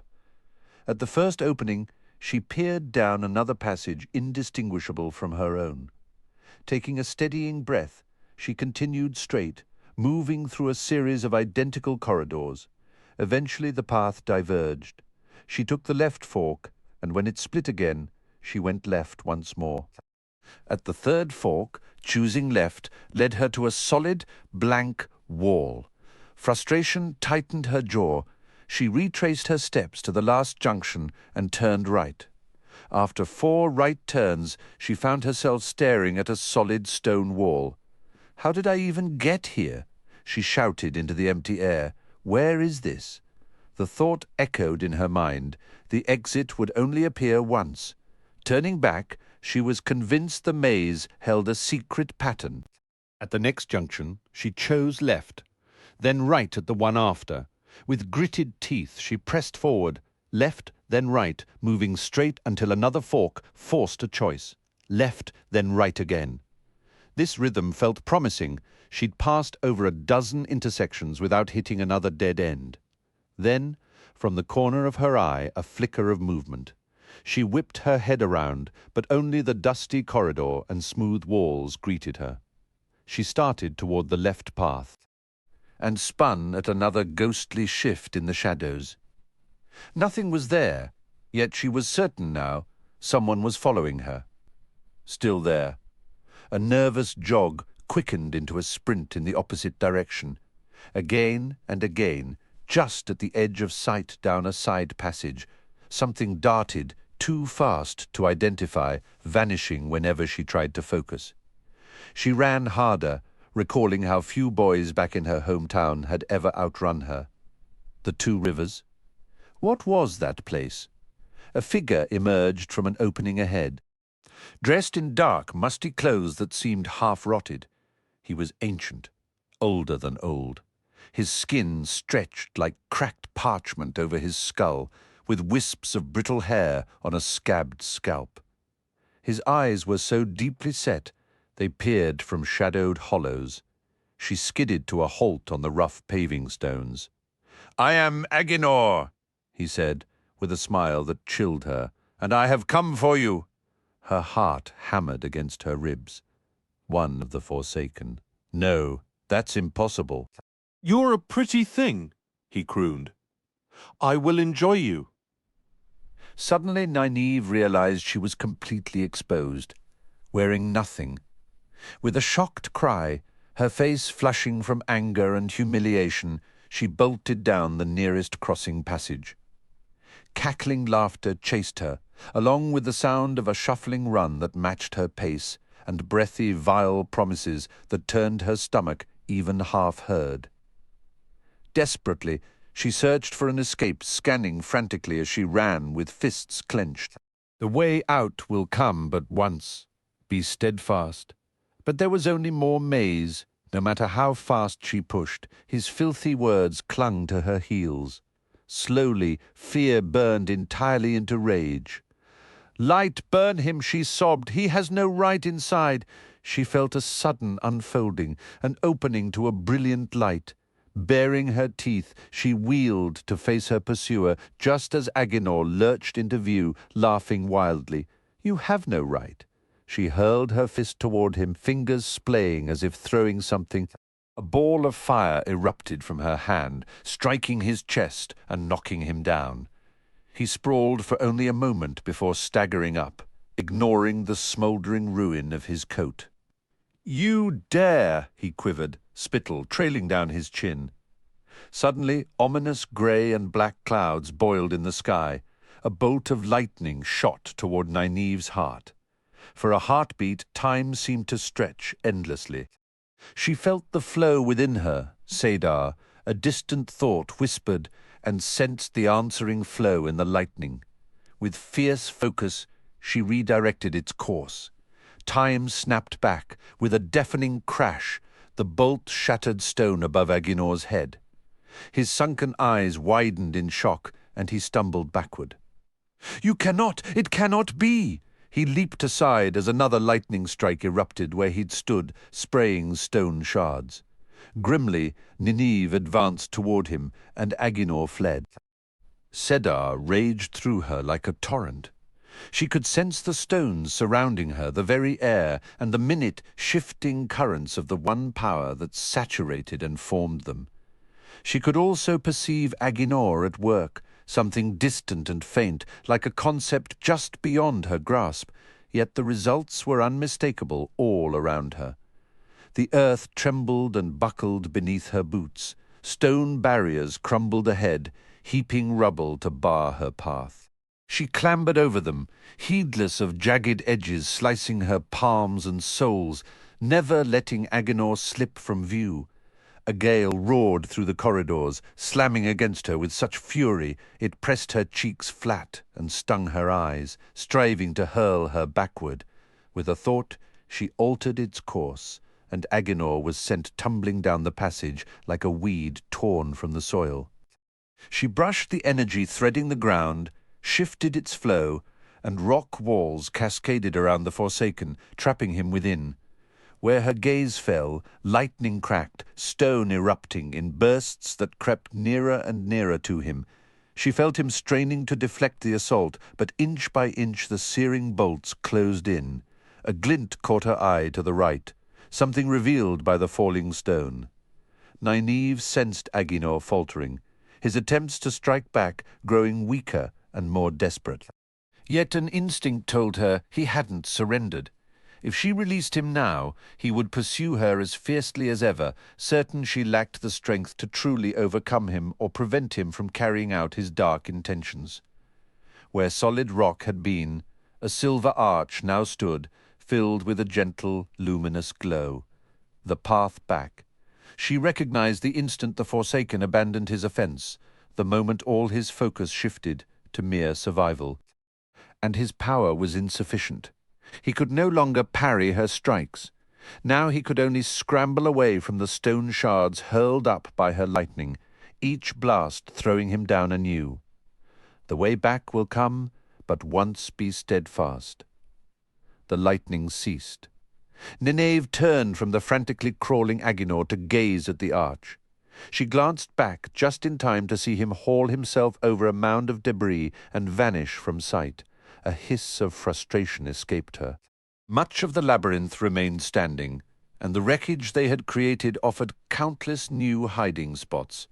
It would take time to hunt him down again, and she was certain if she didn't find him first, he would find her, recovered at full strength, striking when she least expected. The way back will come but once. A spike of fear made her look again. Relief washed over her as the arch still shimmered in place. If only she could locate Aginor quickly, be steadfast. With a cry of furious disappointment, she climbed across the fallen stones toward the arch. "Whoever dragged me into this," she muttered under her breath. "I'll make them regret it more than Aginor does. She stepped into the arch, and the light swallowed her whole. Nynaeve emerged from the arch and halted, staring. Everything was as she recalled: the silver terangrial, the Aes Sedai, the chamber, but the return of those absent memories struck her like a physical blow. She had exited through the same arch she'd entered. The Red Sister lifted one of the silver chalices high and poured a stream of cool, clear water over Nynaeve's head. "You are washed clean of what sin you may have done," the Aes Sedai chanted, "and of those done against you, you are washed clean of what crime you may have committed, and of those committed against you, you come to us washed clean and pure in heart and soul." Nynaeve shivered as the water coursed down her body, dripping onto the floor. Shiriam took her arm with a relieved smile, though the mistress of novices' voice betrayed none of her earlier concern. You do well so far. Returning is an achievement. Hold to your purpose, and you will continue to fare well. The red-haired Aes Sedai began guiding her around the Ter Angriol toward another arch. It felt so real, Nynaeve whispered, the words barely audible. Nynaeve's memories remained sharp and clear, every detail intact. She could recall channeling the one power as effortlessly as raising her arm, and the chilling presence of Aginor and the other Forsaken, along with their sinister intentions toward her. A fresh shiver ran through her. Was any of it real, she asked. No one can say for certain, Shiriam answered. The memories feel utterly genuine, and some women have emerged bearing the physical wounds they received inside. Others have endured terrible injuries within, only to return without a single mark. The experience is unique for every woman, every time. Ancient texts speak of many possible worlds. Perhaps this terangrial transports you to one of them. Yet if that is so, it operates under remarkably strict rules for a device meant merely for travel. My own belief is that it is not real. But you must remember this, whether the events are real or not, the peril within is as genuine as a blade aimed at your heart. I channeled, Nynaeve said, the words spilling out. It felt so simple, so natural. Shiriam actually stumbled, catching herself. That should not be possible. You are not meant to retain any memory of channeling at all. She studied Nynaeve intently, her expression a mix of concern and disbelief. And yet you appear unharmed. I can still sense the ability in you, undiminished. You say that as if it were a danger in itself, Nynaeve said carefully. Shiriam paused, choosing her words. A warning is not usually given, precisely because the memory should be erased. However, this terangrial was discovered during the Trolloc Wars. Our archives hold the records of its initial testing. The first sister to enter was warded with every protection possible, as the device's purpose was unknown. She retained her memories, and she channeled the one power when faced with a threat. She emerged with her abilities utterly seared away, unable to channel, unable even to sense the true source. The second sister, also heavily warded, met the same fate. The third entered without protection, remembered nothing once inside, and returned unscathed. That is a primary reason we send you in, unprotected now. Nynaeve, you must not channel inside the terangrial again. I know the memories become slippery, but you must try. Nynaeve swallowed hard. The paradox was dizzying. She could remember everything, including the sensation of having no memories at all. I won't channel, she promised, though a hysterical laugh bubbled in her throat at the thought. If I can even remember to avoid it. They had arrived at the next archway, its frame still filled with that same unearthly glow. Shiriam fixed her with a final, stern look, before stepping away, leaving Nynaeve alone before the light. The second time is for what is. Shiriam's voice echoed. The way back will come but once. Be steadfast. Nynaeve stared into the shimmering silver arch. What awaits me in there now? The other women watched, waiting. She drew a steadying breath and stepped firmly into the brilliance. Blinking, Nynaeve looked down, surprised by the plain brown dress she wore. She gave a slight jump. Why am I staring at my own clothing? The instruction echoed. The way back will come but once. As her eyes adjusted, she looked around, and a smile touched her lips. She was standing on the edge of the green in Eamon's field.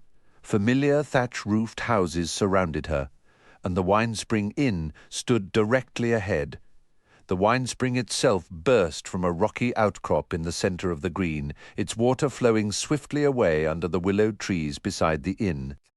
The streets were quiet, which was normal for a morning when most villagers were busy with their daily tasks. But her smile faltered as she took in the inn.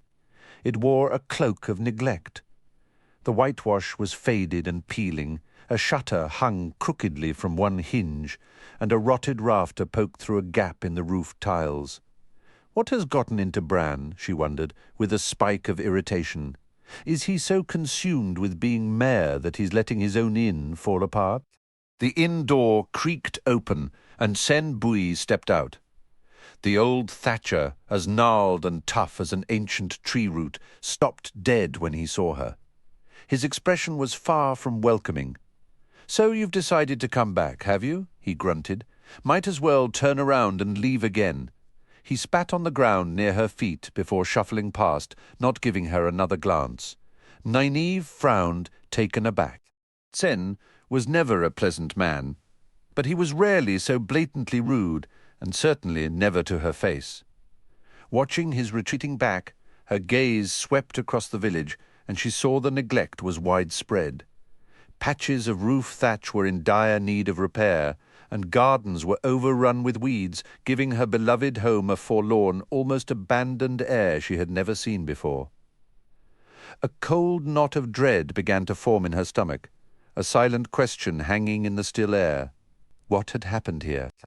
The door to Mistress Alcar's home was hanging crookedly from a single fractured hinge. With a disapproving shake of her head, Nynaeve stepped inside the inn, already composing a stern lecture for Bran in her mind. The common room was deserted save for one woman, her thick, greying braid draped over her shoulder. She was mechanically wiping a table, but her distant stare at the wood grain suggested her thoughts were miles away. A thin layer of dust coated the surfaces. Marin Alver started violently, a hand flying to her throat, her eyes wide. She appeared aged and weary, a stark contrast to the woman Nynaeve remembered. "Nynaeve? Is it truly you? What of Egwene? Have you brought her home with you? Please tell me you have." Nynaeve raised a hand to her temple, a sudden, frustrating fog clouding her memory. "Where was Egwene?" The answer felt like it should be right there. No, I came back alone. The path only opens once." At her words, Mistress Alver collapsed into a nearby chair, her hope visibly draining away. I had dared to hope, ever since we lost Bran. Bran is gone. The news was a physical shock.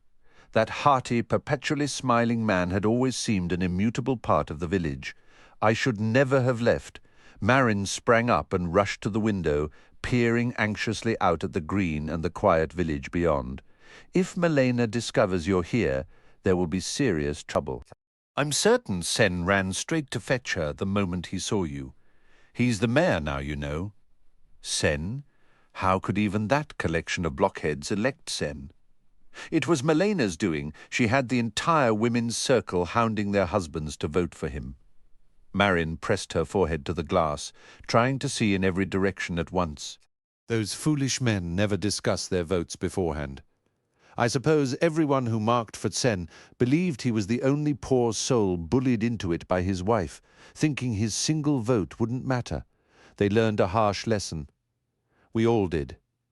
Who is this Malena who commands the circle? I've never heard the name. She's from Watch Hill. She's the Wiz Marin turned from the window, wringing her hands. Malena Aylar is the wisdom now, Nynaeve, when you didn't return. Light, I pray, she doesn't learn you're here. Nynaeve stared in disbelief. Marin, you're terrified of her. You're actually trembling. What manner of woman is she? Why would the circle ever select someone like that? Mistress Alver let out a short, bitter laugh. We must have been out of our minds. Malena came to visit Mavra Mallen just before Mavra returned to Devon Ride. That very night, several children fell ill, and Malena stayed to tend them.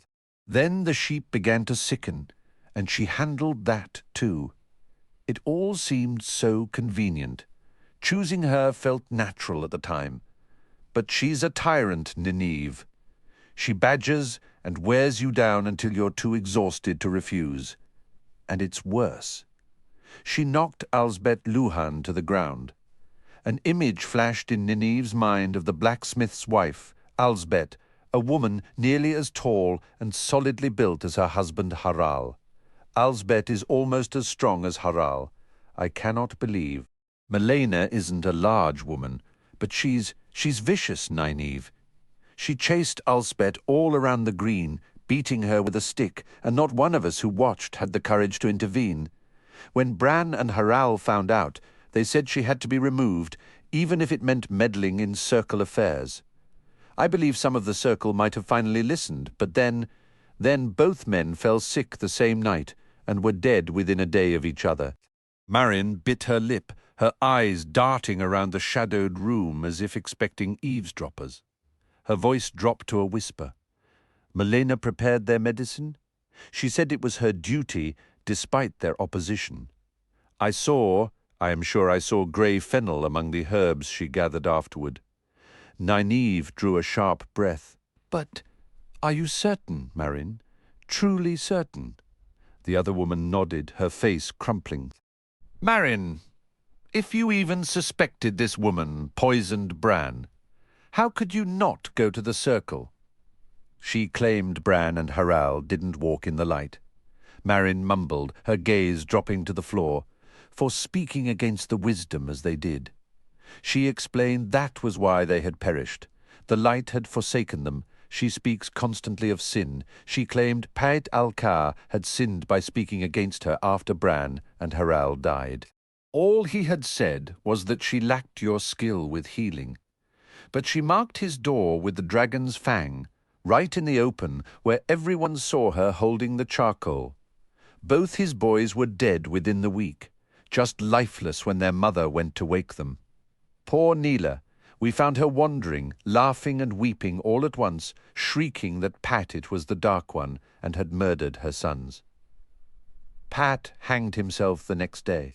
She shuddered, and her voice dropped so low Nynaeve could scarcely catch the words.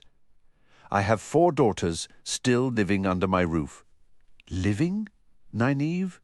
Do you understand what I'm telling you? They're still alive, and I mean to keep them that way. Nynaeve felt a chill seep into her very marrow. Marin, you cannot permit this. The way back will come, but once be steadfast. She shoved the thought aside. If the women's circle stands united, you can remove her stand together against Melena. Marin's laugh edged toward a sob. We're all terrified of her.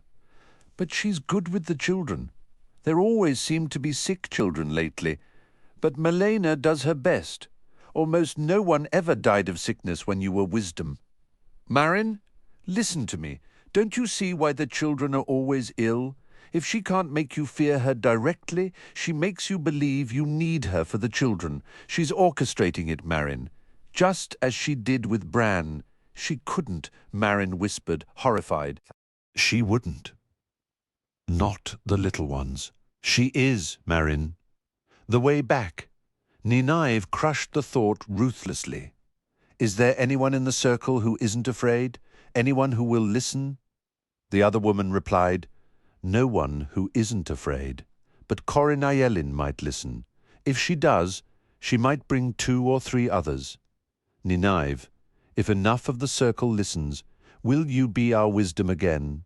I believe you may be the only one who won't yield to Melena, even if we all understand the danger. You don't know what she's become. I will, the way back. No, these are my people. Fetch your cloak, and we'll go to Corin. Marin was reluctant to leave the inn, and once outside she crept from doorstep to doorstep, crouching and watching.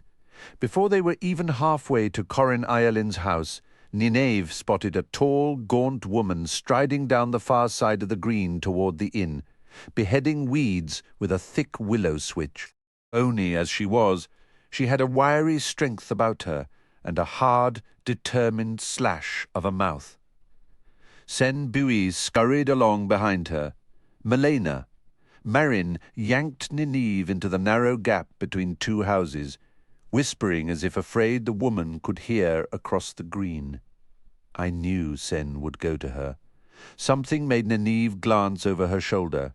Behind her stood a silver arch, spanning from house to house, glowing with a pale light. The way back will come, but once be steadfast. Marin let out a soft cry. She's seen us. Light, help us. She's coming this way. The tall woman had turned across the green, leaving Sen standing there, uncertain. There was no uncertainty on Melena's face. She advanced slowly, as if escape were hopeless, a cruel smile widening with each step. Marin tugged at Nynaeve's sleeve. "We have to run. We have to hide. Nynaeve, come on. Sen will have told her who you are. She hates anyone even mentioning your name." The silver arch pulled at Nynaeve's gaze. The way back, she shook her head, struggling to remember. It is not real.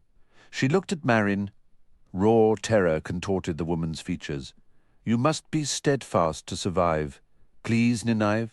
She's seen me with you. She has seen me, please, Nynaeve. Melena drew nearer, implacable. My people. The arch shone, the way back. It is not real. With a sob, Nynaeve wrenched her arm from Marin's grasp and hurled herself toward the silvery glow. Marin's shriek pursued her. For the love of the light, Nynaeve, help me, help me. The glow swallowed her. Staring, Nynaeve stumbled out of the arch, barely conscious of the chamber or the Aes Sedai. Marine's final scream still echoed in her mind. She barely registered the shock of cold water cascading over her hair and shoulders. You are cleansed of false pride. You are purified of hollow ambition. You come to us now pure in heart and soul. As the Red Sister withdrew, Shiriam moved forward to take Nynaeve's arm. Nynaeve flinched before recognizing her, then gripped the neckline of Shiriam's dress with desperate hands. Say it wasn't real. Just tell me it didn't happen. Difficult? Shiriam gently loosened her grasp, as though this were a familiar response. It is always more severe, and the third trial is the most challenging of all. I abandoned my friend. I left my own people in the very pit of doom to return. Please, let it have been an illusion. I couldn't have truly. I must see Moiraine answer for this. I must. There is always some temptation to remain, some obstacle to hold you back. This terangrial crafts snares from your own thoughts, weaves them tight and unyielding, stronger than iron and more perilous than any venom. That is why it serves as our test. You must desire to become Aes Sedai above all else, enough to confront any horror, break any chain to attain it. The White Tower cannot accept a weaker will. We require this of you. You require everything, Nynaeve murmured, her eyes fixed on the third arch as the red-haired Aes Sedai guided her forward. The third is the most challenging. I'm terrified, she whispered. What could possibly be worse than what I just lived through? Good, Shiriam replied. You seek to become Aes Sedai, to wield the one power. No one should approach that destiny without fear and reverence. Fear will make you careful. Caution will keep you breathing. She turned Nynaeve to face the arch, but did not release her immediately. No one will compel you to enter a third time, child. Nynaeve moistened her lips. If I refuse, you'll send me from the tower and forbid my return. Shiriam gave a single nod. And this is the most difficult. Another nod. Nynaeve drew a steadying breath. I am ready. The third time, Shiriam announced with solemn ceremony, is for what may yet be. The path back will appear only once. Remain steadfast. Nynaeve lunged toward the arch in a sudden sprint. Giggling breathlessly, she dashed through a rising whirl of butterflies that lifted from a hillside meadow thick with wildflowers, a knee-deep sea of colour. Her dapple-grey mare shifted skittishly at the meadow's edge, reins loose, and Nynaeve slowed so as not to spook the creature further. Several butterflies alighted on her gown, resting on embroidered blossoms and tiny pearls, or fluttered about the sapphires and moonstones woven into her loose, flowing hair. Below the hill, the necklace of the 1,000 lakes glittered throughout Malkia, mirroring the cloud-touched 7 towers, where banners bearing the golden crane floated high in the misty air. The city boasted countless cultivated gardens, yet she had always favoured this untamed hillside refuge. Way back will come but once. Be steadfast. The sound of approaching hooves made her turn. Alan Mandragoran, king of Malkia, swung down from his war-horse and walked toward her through the shimmering butterflies, a warm laugh on his lips. His features were those of a hardened warrior, but the smiles he reserved for her softened the stern lines. She stared, startled, as he swept her into his embrace and kissed her. For a heartbeat she melted against him, returning the kiss, her feet lifted clear off the ground. Then she stiffened, pushing against his chest. No. She pushed more firmly. Release me, set me down. Bewildered, he lowered her until her slippers met the grass. She retreated from his reach. Not this, she said, her voice breaking. I cannot endure this. Anything but this. Please, let me face Aginor instead. The memory twisted? Aginor? Where had that name come from? Her recollections fractured and tilted, shifting like broken ice on a rushing river. She scrambled mentally for solid pieces, for something to anchor herself to. Are you unwell, my heart? Lan asked, concern etching his face. Do not call me that. I am not your heart. I cannot marry you. To her astonishment, he threw his head back and burst into rich, rolling laughter. The suggestion that we aren't married could hurt our children. My love, how could you not be my heart? There is no one else for me, and there never will be. I need to return, frantically.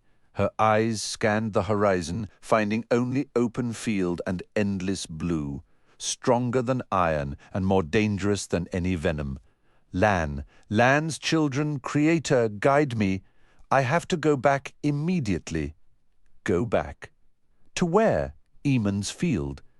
If that is your wish, I'll dispatch letters to Queen Morgase and arrange a proper guard. By myself, she whispered, her gaze still searching. Where is it? I have to leave. I refused to be ensnared by this. I couldn't endure it. Not this. I need to go now. Ensnared by what? Nynaeve? What is it you cannot endure? No, my dear. You may ride alone here if you insist, but if the Queen of Malkia arrived in Andor without a suitable escort, Morgase would be deeply shocked if not insulted. You don't wish to insult her, do you?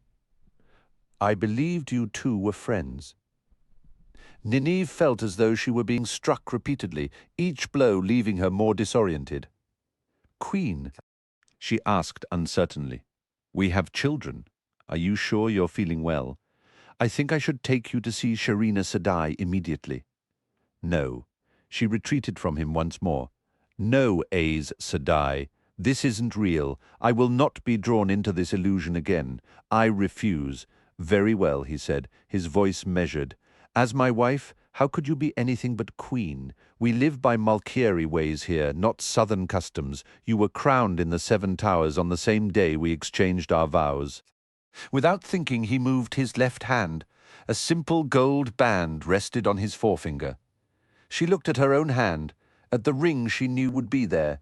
She covered it with her other hand, though she couldn't say if it was to hide it from sight or to cling to it. Do you remember now? He continued. He reached out as if to touch her face, and she stumbled back several more paces. He sighed. As you wish, my heart. We have 3 children, though only the youngest is truly a babe. Marek is nearly to your shoulder, and can't decide if he prefers horses or his storybooks. Elnor has already started practicing how to charm the boys when she isn't begging Sharina to tell her when she'll be old enough to go to the White Tower. Elnor was my mother's name, she said quietly, a sudden, sharp memory surfacing of her mother humming an old lullaby by the hearth. So you told me when you chose it. Nynaeve. No, I will not be drawn into it this time. Not this. I won't. Beyond him, nestled among the trees at the meadow's edge, she saw the silver arch. The foliage had concealed it before. The way back will come but once. She turned toward it. I must go. He took her hand, and it was as if her feet had fused with the stone beneath them. She could not force herself to break his grip. "I do not know what troubles you, wife, but whatever it is, tell me, and I will set it right. I know I am not the easiest of husbands. I was all rough angles when I found you, but you've softened many of them at least." "You are the finest of husbands," she murmured. To her dismay, she found herself recalling him as her husband, remembering shared laughter and quiet tears, fierce disagreements and tender reconciliations. They were hazy recollections, but she could feel them solidifying, becoming more vivid and warm. "I cannot. The arch waited only a few strides away. The way back will come but once. Be steadfast." "I do not understand what is occurring, Nineve, but I feel as if I am losing you. I could not bear that." He placed a hand in her hair. Closing her eyes, she leaned her cheek into his touch. "Stay with me always." "I want to stay," she said softly. "I want to stay with you." When she opened her eyes, the arch had vanished. "Come but once." "No, no," Lan turned her to face him. "What is wrong? You must tell me if I'm to help you. This is not real." "Not real? Before I met you, I believed nothing but the sword in my hand was real. Look around you, Nineve. It is real. Whatever you wish to be real, we can make it real together, you and I." Wondering, she did look around. The meadow remained. The 7 towers still watched over the 1,000 lakes. The arch was gone, but nothing else was different. I could stay here with Lan. Nothing has changed. Her thoughts churned. Nothing has changed. Egwene stood alone within the White Tower's vast silence.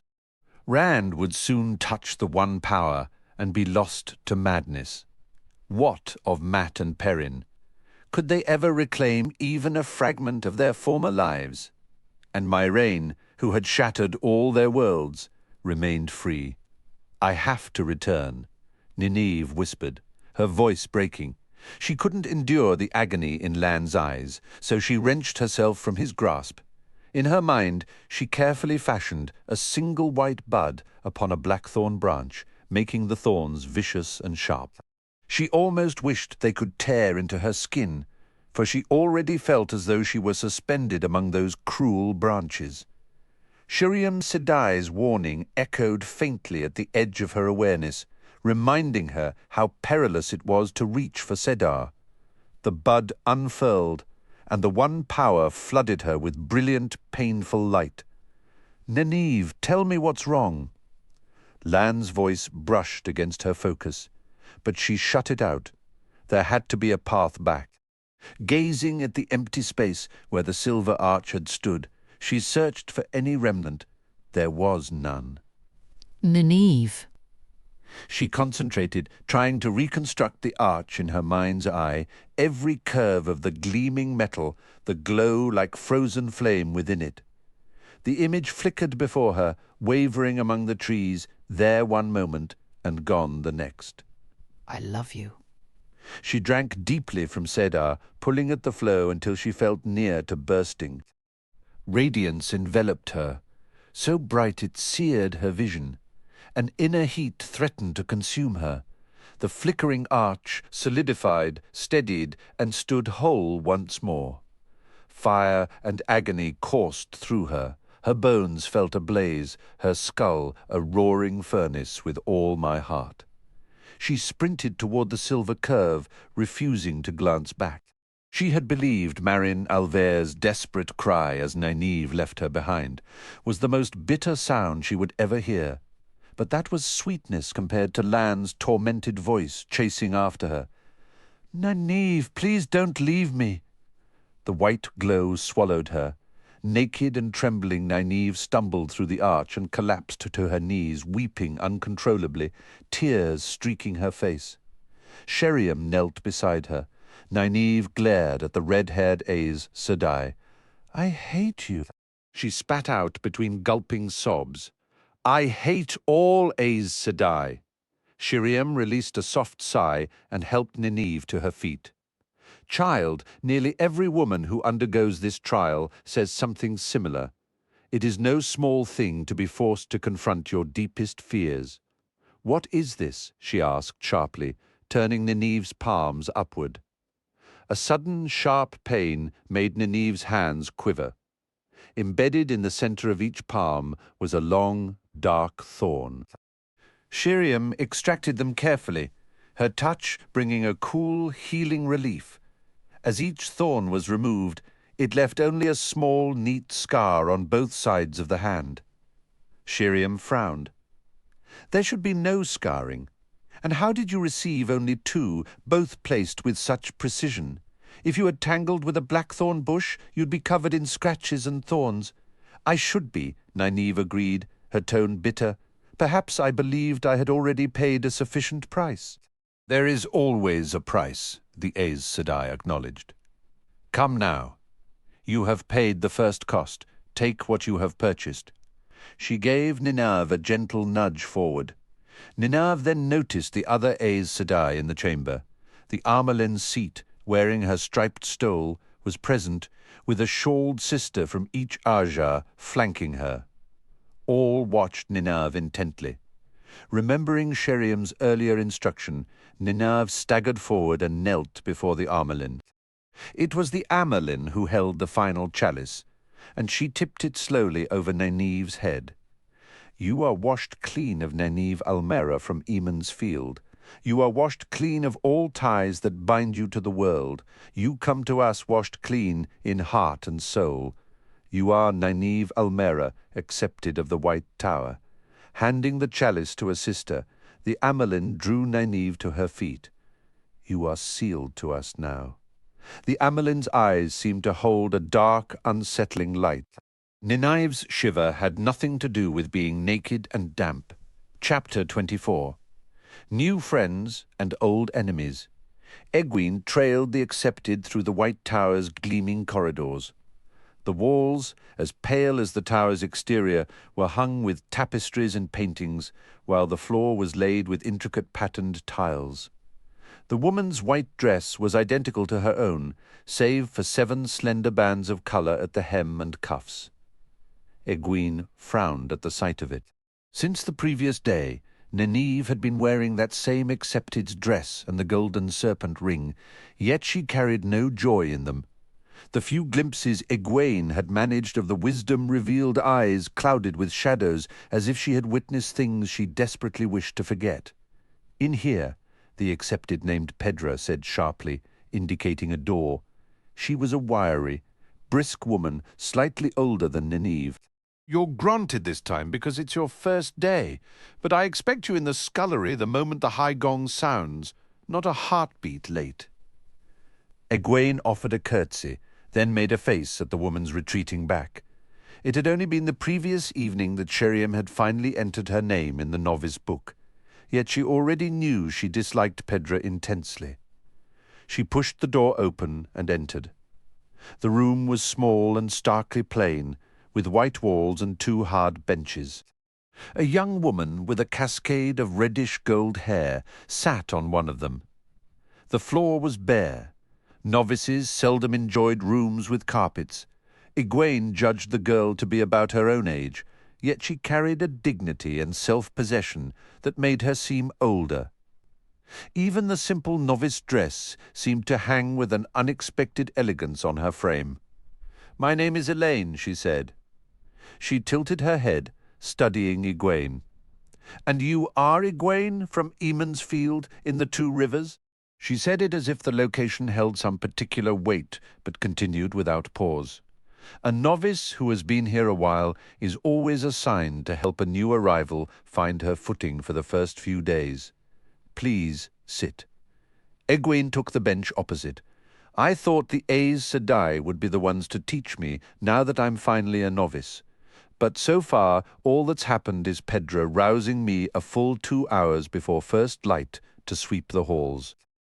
She says I'm to help with the dishes after dinner, too. Elaine made a face. I despise washing dishes. I never had to. Well, that's neither here nor there. You will receive training, Starting now, in fact, you'll be at lessons at this hour every day, from breakfast until high, then again from dinner to trine. If you're particularly quick or particularly slow, they might take you from supper to full as well, though that time is usually reserved for more chores. Elaine's blue eyes grew thoughtful. You were born with the ability, weren't you? Egwene nodded. Yes, I thought I sensed it. So was I. Don't be disheartened if you couldn't tell. You'll learn to feel the potential in other women. I had the advantage of growing up around an Aes Sedai. Egwene burned to ask about that. Who did grow up with Aes Sedai? But Elaine continued. And also, don't be disappointed if it takes time before you can manage anything with the one power, I mean. Even the simplest task requires patience. It's a virtue we're all forced to learn. Her nose wrinkled. Sheriam Sedai says that constantly, and she does her absolute best to drill it into us. Try to run when she says walk, and you'll find yourself in her study before you can blink. I've already had a few lessons, Egwene said, aiming for modesty. She opened herself to Sedar. That part was becoming easier, and felt the familiar warmth flood her veins. She decided to attempt the most impressive thing she knew. Extending her hand, she concentrated, and a sphere of pure light shimmered into existence above her palm. It wavered unsteadily. She still couldn't hold it firm, but it was there. With equal calm, Elaine extended her own hand, and an identical flickering ball of light appeared above hers. A soft glow enveloped Elaine for a brief moment. Egwene let out a surprised breath, her own sphere of light winking out. Elaine gave a delighted laugh, and the illumination around her vanished as well, both the orb and the ambient light. "You saw it surrounding me?" she asked, her voice bright with excitement. "I saw it around you too, Sheriam Sedai told me I would someday. This was my first time. Was it yours as well?" Egwene nodded, her laughter joining Elaine's. "I like you, Elaine. I believe we're going to be good friends." "I feel the same, Egwene. You're from the Two Rivers, from Eamon's Field." Do you happen to know a young man named Rand al'Thor? I know him. Suddenly Egwene recalled a story Rand had once told, a tale she had dismissed as pure fancy about tumbling from a wall into a garden and encountering, "You're the daughter heir of Andor," she breathed out in astonishment. "Yes," Elaine replied plainly. "If Sheriam Sedai so much as overheard me mentioning it, I believe she'd have me in her study before I could finish the sentence." "Everyone talks about being summoned to Sheriam's study, even the accepted. Does she really scold that harshly? She always seems quite gentle to me." Elaine paused, and when she spoke again her words were measured, her gaze drifting away from Egwene's. "She keeps a willow switch on her desk. She says if you cannot learn to obey the rules in a civilized manner, she will teach you another way. There are so many rules for novices, it's nearly impossible to avoid breaking a few," she concluded. The memory of a recent stinging reprimand for a misplaced hair ribbon flashed unbidden in her mind, a fresh detail that sharpened her resentment. "But that's awful," Egwene exclaimed. "I am not a child, and neither are you. I refuse to be treated like one." "But we are the children here," Elaine said, her tone shifting from hesitant to one of weary, sarcastic enlightenment. "The Aes Sedai, the full sisters, they are the adults. The accepted are the young women, trusted to not require constant supervision, and we novices, we are the children, to be sheltered, guided along the proper path, and corrected when we stray. That is how Sheriam Sedai explains it. You won't be punished for struggling with your lessons, not unless you attempt something you've expressly been forbidden. The temptation to try can be overwhelming sometimes. You'll find you crave channeling as much as you need air. But if you break too many dishes because you're daydreaming during chores, if you show disrespect to an accepted, or leave the tower grounds without permission, or address an Aes Sedai before she speaks to you, the only option is to do your absolute best. There truly isn't anything else." "It almost sounds as if they're trying to make us want to quit," Egwene argued. They aren't, and yet in a way they are. Egwene, there are only 40 novices in the entire tower. Just 40, and perhaps 7 or 8 will ever become accepted. That is not sufficient, Sheriam Sedai says. She claims there are not enough Aes Sedai now to handle what must be done, but the tower will not, cannot, lower its standards. The Aes Sedai cannot accept a woman as a sister if she lacks the inherent ability, the inner strength, and the unwavering will. They cannot bestow the ring and the shawl on someone who cannot channel well enough, or who will be easily cowed, or who will retreat when the path becomes difficult. Training addresses the channeling, the testing reveals strength and desire. So, if you wish to leave, they will allow it. Once you have learned enough not to perish from your own ignorance. I suppose, Egwene said thoughtfully, Sheriam did tell us some of that. I never really considered there being a shortage of Aes Sedai, though. She has a theory about it. She believes we have been culling humanity. You understand culling? Removing from the herd those animals with undesirable traits. Egwene nodded impatiently. No one raised around sheep could be ignorant of flock culling.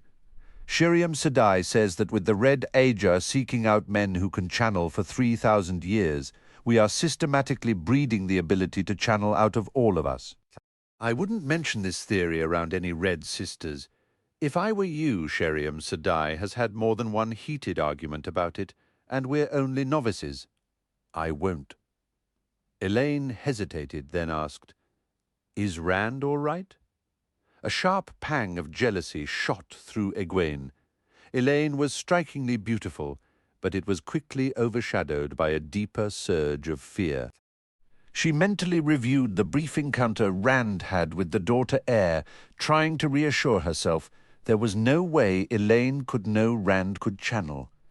Egwene, he's as fine as can be expected. I hope that wool-headed fool is anyway. The last time I saw him, he was travelling with a group of Shienaran soldiers. Shienarans, he told me he was a shepherd. She shook her head slowly. I keep remembering him at the strangest moments. Elida believes he's significant in some manner. She didn't state it plainly, but she commanded a search for him, and she was absolutely furious when she discovered he'd departed from Caemlyn. Elida Sedai. She advises my mother. She belongs to the Red Ager, but Mother appears to trust her regardless. Egwene's throat went tight. The Red Ager taking an interest in Rand. I don't know where he is now. He left Shienar, and I don't believe he intended to return. Elaine met her gaze steadily. Even if I knew Egwene, I wouldn't tell Elida how to find him. He's committed no wrong that I'm aware of, and I worry she intends to use him somehow. Besides, I haven't seen her since we arrived, with white cloaks hounding our steps. They're still encamped on the side near Dragonmount. Suddenly, she sprang to her feet. Let's discuss something more pleasant. There are 2 others here who know Rand, and I'd like you to meet one of them. Taking Egwene's hand, she pulled her from the room. 2 girls? Rand certainly encounters a lot of young women. Still guiding Egwene down the hallway, Elaine gave her a thoughtful look. Yes. Well, one is a rather idle girl named Else Grinwell. I doubt she'll remain long. She avoids her duties and is constantly slipping away to watch the warders practice with their swords. She claims Rand visited her family's farm, along with a friend of his, Matt. Apparently, they filled her head with ideas about the world beyond her village, and she ran off hoping to become an Aes Sedai. Men, Egwene grumbled under her breath. I share a few dances with a pleasant boy, and Rand mopes about looking wounded. Yet she broke off as a man appeared in the corridor ahead. Beside her, Elaine also halted, her grip tightening on Egwene's hand. There was nothing outwardly threatening about him, aside from his sudden presence. He was tall and handsome, not yet middle-aged, with long, dark, curling hair, but his posture was slumped, and a profound sorrow lingered in his eyes. He made no move toward them, simply standing and watching until one of the accepted appeared at his side. "You shouldn't be in this area," she told him, her tone not unkind. "I wish to walk." His voice was deep, echoing the sadness in his gaze. "You may walk in the garden, where you are permitted. The sunlight would do you good." The man let out a low, bitter laugh. "With 2 or 3 of you observing my every step, you're merely afraid I might find a blade." At the accepted's sharp look, he laughed again, hollowly. "For myself, woman. Only for myself. Lead me to your garden and to your watchful eyes." The accepted lightly touched his arm and guided him away. "Loghain," Elaine whispered once he was gone. "The false dragon. He has been gentled, Egwene. He poses no more threat than any other man now. But I recall seeing him before, when it required 6 Aes Sedai to restrain him from seizing the power and destroying everyone." She shuddered. Egwene did the same. "That is exactly what the Red Adger would do to Rand. Must it always end with gentling?" she ventured. Elaine stared at her, mouth slightly open, and Egwene hurried to add, "It's just that I'd imagine the Aes Sedai might discover another method." Both Anaya and Moiraine said the greatest achievements of the Age of Legends needed men and women channeling together. I merely thought they would attempt to find a different way. "Well, do not let any Red Sister hear you voicing such thoughts aloud, Egwene. They did try. For 3 centuries after the White Tower's construction, they searched. They abandoned the effort because there was simply nothing to be discovered. Now, come along. I'd like you to meet Min. And not in the garden where Loghain is headed. Thank the light." The name stirred a faint memory in Egwene, and upon seeing the young woman, she understood why. A narrow stream wound through the garden, spanned by a low stone bridge where Min sat, cross-legged on the wall, dressed in a man's snug trousers and a loose shirt. With her dark hair cropped short, she could nearly pass for a boy, an unusually handsome one. A grey coat was draped beside her on the coping. "I recognize you," Egwene said. "You worked at the inn in Baerlon." A gentle breeze stirred the water below, and the songs of grey wings drifted from the garden trees. Min offered a smile. "And you were part of the group that drew the Dark Friends who burned it down. Don't fret. The messenger who summoned me brought enough gold that Master Fitch is rebuilding it twice its former size. Good morning, Elaine. Not toiling over your studies, or perhaps some pottery?" Her tone was playful between friends, confirmed by Elaine's answering grin. "I see Sheriam still hasn't managed to get you into a dress." Min's laugh held a mischievous edge. "I'm no novice," she pitched her voice high and squeaky. "Yes, Aes Sedai. No, Aes Sedai. May I please sweep another floor? Aes Sedai." Dropping back to her natural lower voice, she added, "I dress as I please." She turned to Egwene. "Is Rand well?" Egwene's expression tightened. "He ought to wear ram's horns like a trolloc," she thought, with a flare of irritation. "I was sorry about the fire at your inn, and I'm glad Master Fitch could rebuild. Why have you come to Tar Valon?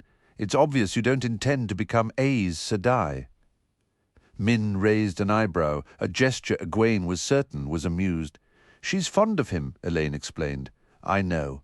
Min glanced at Egwene, and for a fleeting moment Egwene thought she detected a shadow of sadness, or perhaps regret in her eyes. "I am here," Min said carefully, "because I was summoned and was presented with the choice of riding here or arriving tied in a sack." "You always exaggerate that part," Elaine said. "Sheriam Sedai saw the letter. She says it was a request. Min sees things Egwene. That's why she's here. So the Aes Sedai can study her ability. It isn't channeling request." Min snorted with clear sarcasm.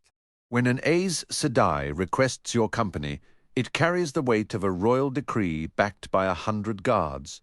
Quite the generous offer. Really." "Everyone sees things," Egwene remarked. Elaine shook her head. "Not like Min. She sees auras around people and images. Not constantly," Min interjected. "Not around everyone, and she can interpret things from them. though I sometimes doubt she's entirely truthful. She told me I'd have to share my husband with 2 other women, and I would never tolerate such a thing. She just laughs and says it was never her preferred arrangement either. But she said I would be a queen before she knew my identity. She claimed she saw a crown, the rose crown of Andor. Despite herself, Egwene asked, "What do you see when you look at me?" Min met her gaze briefly. A white flame and, well, various symbols. I don't understand their meaning. She says that quite often, Elaine noted dryly. One vision she reported for me was a severed hand. Not mine, she insists. She claims she doesn't know what that signifies either. Because I truly don't, Min stated. I don't comprehend half of what I see. The sound of boots on the gravel path made them turn. 2 young men approached, their shirts and coats slung over their arms, revealing sweaty, bare chests with sheathed swords in their hands. Egwene found herself staring at the most strikingly handsome man she had ever encountered. Tall and lean, yet solid, he moved with a feline grace. She suddenly realized he was bowing over her hand. She hadn't even felt him take it, and scrambled in her mind for the name she had heard. "Galad," she murmured. His dark eyes held hers. He was older than she was, older than Rand. At the thought of Rand, she gave a slight jolt and regained her composure. "And I'm Gawain," the other young man offered with a friendly smile, "in case you missed it the first time." Min was smiling too, while only Elaine wore a frown. Egwene suddenly became aware of her hand, still held by Galad, and gently withdrew it. "If your schedule permits," Galad said, "I would very much like to see you again, Egwene. We could take a walk, or if you're granted leave from the tower, perhaps have a picnic beyond the city walls." "That sounds pleasant," she replied, feeling acutely self-conscious under the gaze of the others, Min and Gawain with their amused expressions, Elaine with her persistent scowl. She tried to steady herself, to fix her thoughts on Rand. He's just so strikingly handsome. She gave a slight start, half fearing she had said it out loud. Until then, finally releasing her from his gaze, Galad offered a bow to Elaine. "Sister?" Moving with the effortless grace of a swordsman, he continued on his way across the bridge. "That one," Min said softly, watching him go, "will always choose what he believes is right, no matter the cost to anyone else." "Sister?" Egwene asked. Elaine's frown had barely softened. "I assumed he was your well, given the way you're glaring." She had initially thought it was jealousy, and she wasn't entirely convinced otherwise. "I am not his sister," Elaine stated firmly. "I absolutely refuse to be our father, was his father," Gawain noted with dry humour. "You can't really argue with that unless you're prepared to call Mother a liar, and I suspect that would require more courage than the 2 of us possess combined." For the first time, Egwene noticed that Gawain shared the same reddish-gold hair as Elaine, though his was darkened and curled with sweat. "Min is correct," Elaine said. "Galad possesses not a shred of ordinary human feeling. He elevates rigid correctness above compassion or mercy, or he's about as human as a Trolloc." A grin returned to Gawain's face. "I'm not so sure about that. Not judging by the way he was looking at Egwene here." He caught the combined look from Egwene and his sister and raised his hands in mock defense, as if warding them off with his sheathed sword. Besides, he's the most naturally gifted swordsman I've ever seen. The warders only have to demonstrate a technique once, and he's mastered it. They work me to the bone to learn half of what Galad picks up without seeming to try. And being skilled with a blade makes everything acceptable? Elaine retorted with a dismissive sound. "Men, Egwene, as you've probably gathered, this disgracefully underdressed oaf is my brother. Gawain, Egwene knows Rand al'Thor. They're from the same village." "Does she? Was he truly born in the 2 rivers, Egwene?" Egwene made herself nod with an air of calm. She didn't entirely feel. "What does he know? Naturally he was. We grew up together. Naturally, Gorwin said, his tone thoughtful. He's a peculiar sort, claimed to be a shepherd, but he never looked or acted like any shepherd I've encountered. It's strange. I've met all kinds of people who have crossed paths with Rand al'Thor. Some don't even know his name, but the description fits no one else, and he's somehow altered every one of their lives. There was an old farmer who travelled to Camelin just to catch a glimpse of Loghain when he was being transported through, yet the man stayed to defend Mother when the riots broke out. All because of a young man heading out to see the world who made him believe there was more to life than his fields. Rand al'Thor. You could almost believe he was Tavren. Elida is certainly fixated on him. I wonder if meeting him will twist the threads of our own lives within the pattern. Egwene glanced at Elaine and Min. She was certain they couldn't possibly know that Rand truly was Tavren. She had never deeply considered that aspect before. To her, he was just Rand, burdened with the ability to channel. But Tavren did pull people into their wake, willing or not. I genuinely like both of you, she said suddenly, including the two girls in her look. I want us to be friends, and I want to be yours, Elaine said. On impulse, Egwene embraced her, and then Min hopped down to join them. The three of them stood together on the bridge, sharing a heartfelt hug.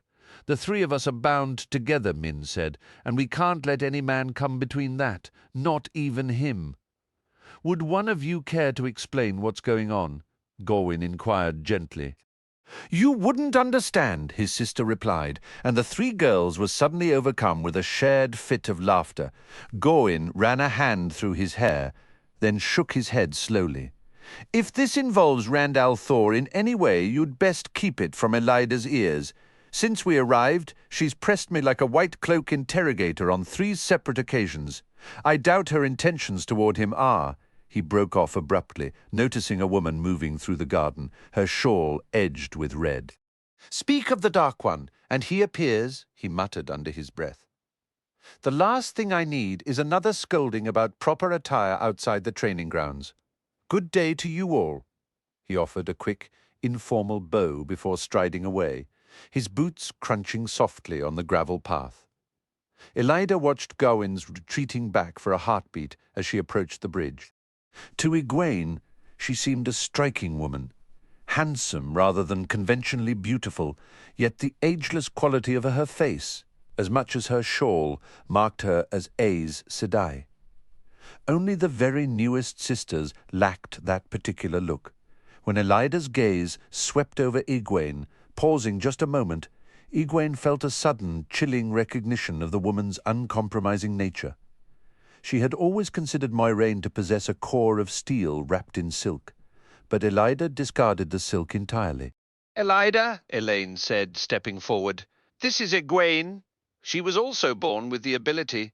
She's already had some training, so she's progressed as far as I have, Elida. The Aes Sedai's expression was utterly impassive. In Camelin, child, I serve as advisor to Queen Morgase, your mother. Here in the White Tower you are a novice. Remember your place. Min shifted, beginning to edge away, but Elida's sharp command froze her. Remain, girl, I wish to speak with you.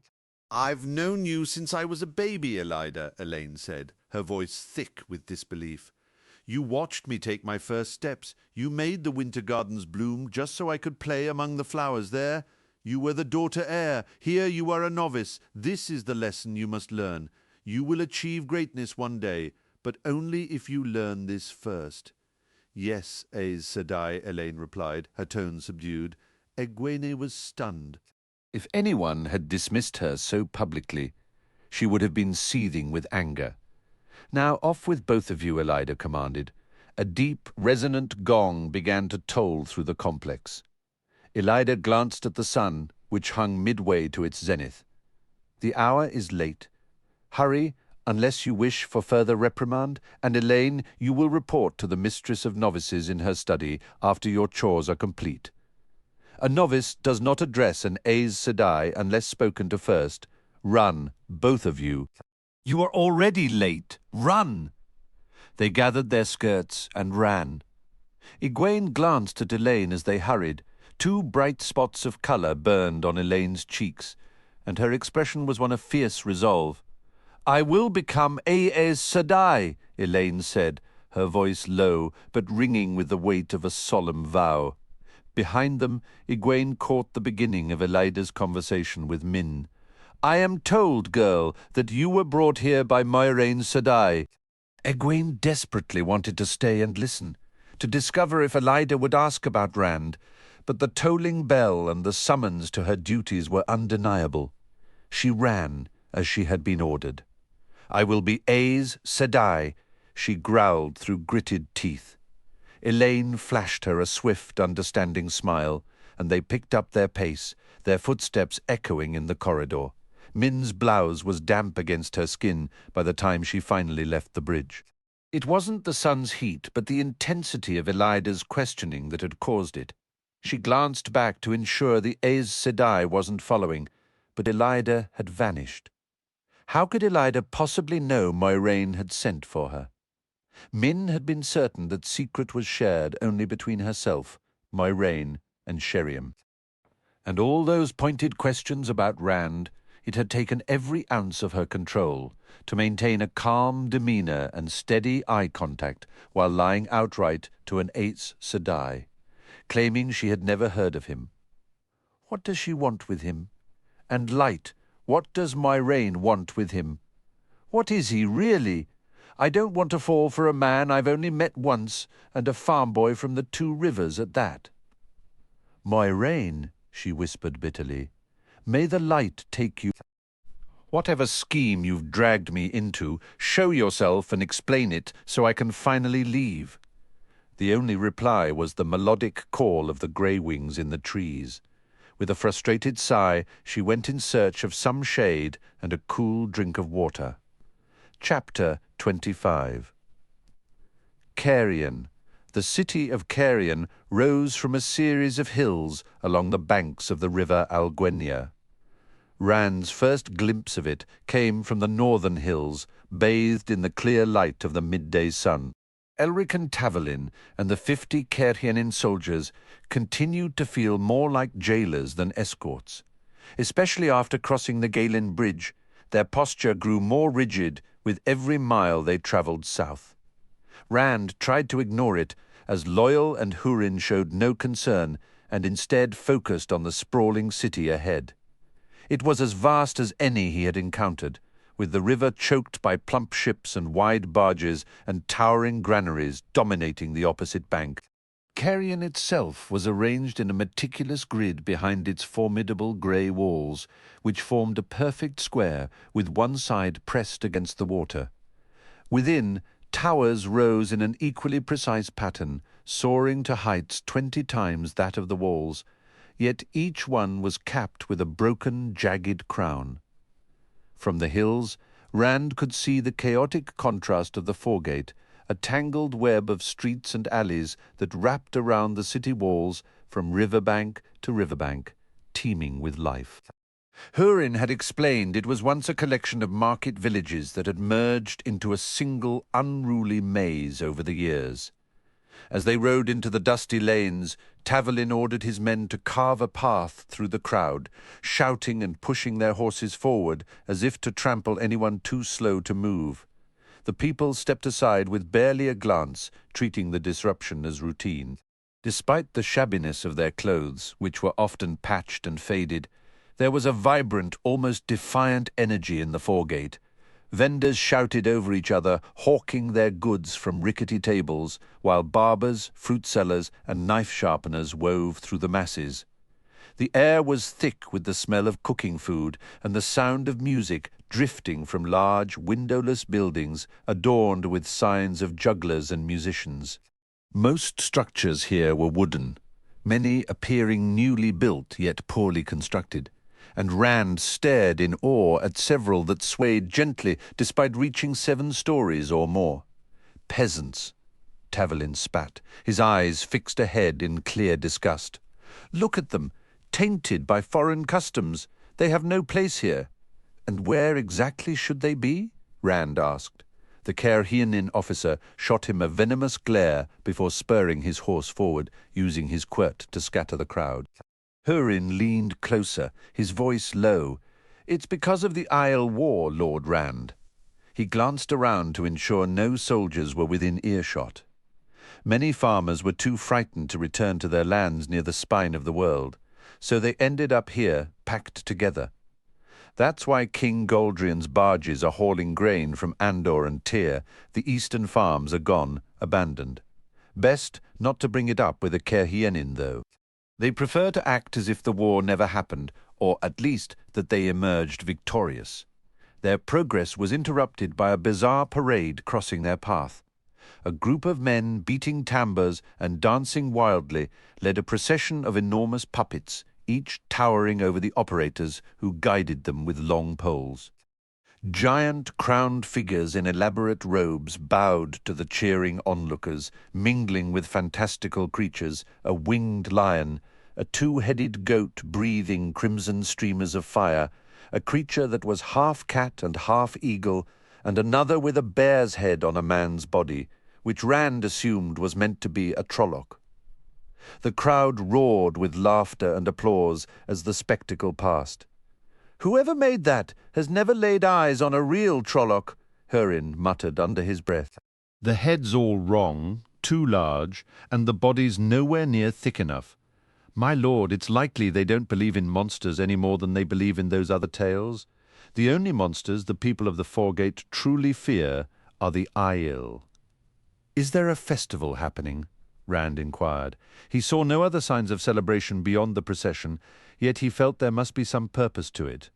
Tavelin signalled his soldiers to move forward once more.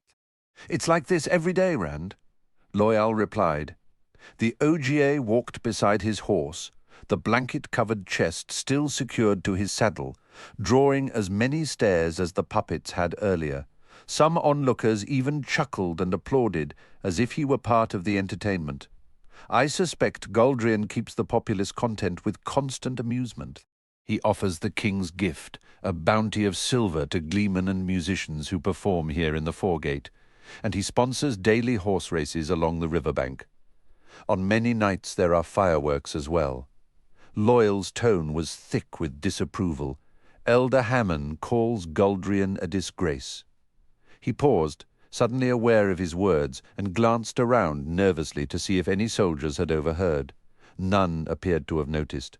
"Fireworks," Hurin said with a nod. "I've heard the Illuminators established a chapter house here, just like in Tanchico.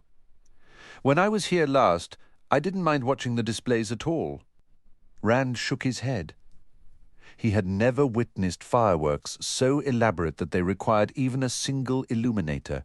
He had always heard they only left Tanchico to perform for rulers. This was a strange land he was entering. At the tall, square arch of the city gate, Tavelin called a halt and dismounted near a squat stone building just inside the walls.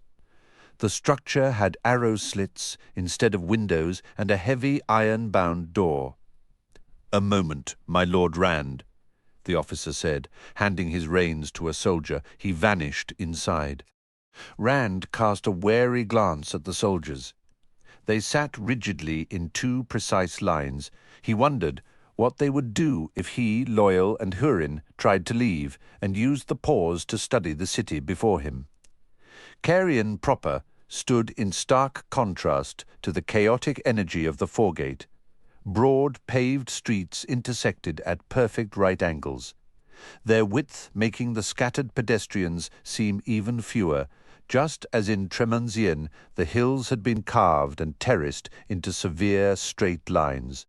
Enclosed sedan chairs, some bearing small pennants with house sigils, moved with deliberate slowness, and carriages rolled sedately down the avenues. The people moved quietly in sombre clothing, the only splashes of colour coming from slashes across the breasts of coats or dresses. The more slashes one displayed, the more proudly they carried themselves, yet no one laughed or even smiled. The stone buildings on their terraces were adorned with sharp, angular ornamentation, devoid of any softness. There were no street hawkers or peddlers, and even the shops appeared subdued, with small signs and no goods displayed outside. The great towers were clearer now. Scaffolds of lashed poles enveloped them, and workmen swarmed over the structures, laying new stones to push the towers ever higher. The topless towers of Caerhien, Loyal murmured, a note of sorrow in his voice. They were once tall enough to deserve the name. When the Isle sacked Caerhien around the time you were born, the towers burned, cracked, and collapsed. I don't see any Ogier among the stonemasons. No Ogier would enjoy working here. The Caerhienen demand exactly what they want, without any embellishment. But there were Ogier here when I last visited. Tavelin emerged, followed by another officer and 2 clerks. One clerk carried a large, wood-bound ledger, the other a tray with writing implements.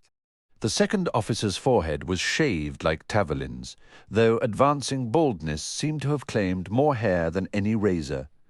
Both officers looked from Rand to the chest concealed by Loyal's striped blanket and back again. Neither asked what lay beneath it. Tavelin had glanced at it often during the journey from Tremenzien, but had never inquired either. The balding man also eyed Rand's sword, his lips pursing briefly in thought. Tavelin provided his fellow officer's name as Asan Sander, then declared in a clear voice, Lord Rand of House Althor from Andor, accompanied by his man, Hurin, and Loyal, an Ogier of Stedding Shangtai. A clerk held the ledger open, and Sander carefully inscribed the names in a rounded script. You are required to report back to this guardhouse at this same hour tomorrow, my lord, Sander stated, handing the sanding task to the second clerk, and to provide the name of the establishment where you will be lodging. Rand's gaze drifted from the orderly streets of Caerhien back to the bustling energy of the foregate. Could you recommend a decent inn out there? He asked, nodding toward the foregate. Hurin immediately made a sharp, hissing sound and leaned in close. It wouldn't be fitting, Lord Rand, he whispered urgently. If a lord stays in the foregate, they'll all assume you're involved in some scheme. Rand could see the sniffer had a point. Sander's jaw had gone slack, and Tavelin's eyebrows had shot up at the question. Both men were now studying him with intense focus.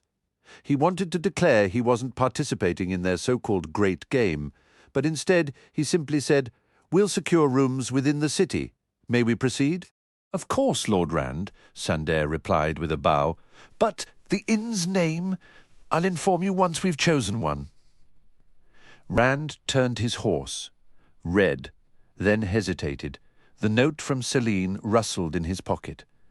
I'm also seeking a young Caerhien woman, the Lady Celine. She is my age and quite beautiful. I do not know her house. Sander and Tavelin exchanged a significant glance before Sander responded. I shall make some discreet inquiries, my lord. Perhaps I will have information for you when you return tomorrow. Rand gave a nod and guided Loyal and Hurin into the city proper. They drew scant attention despite the scarcity of riders. Even Loyal's imposing stature caused barely a ripple.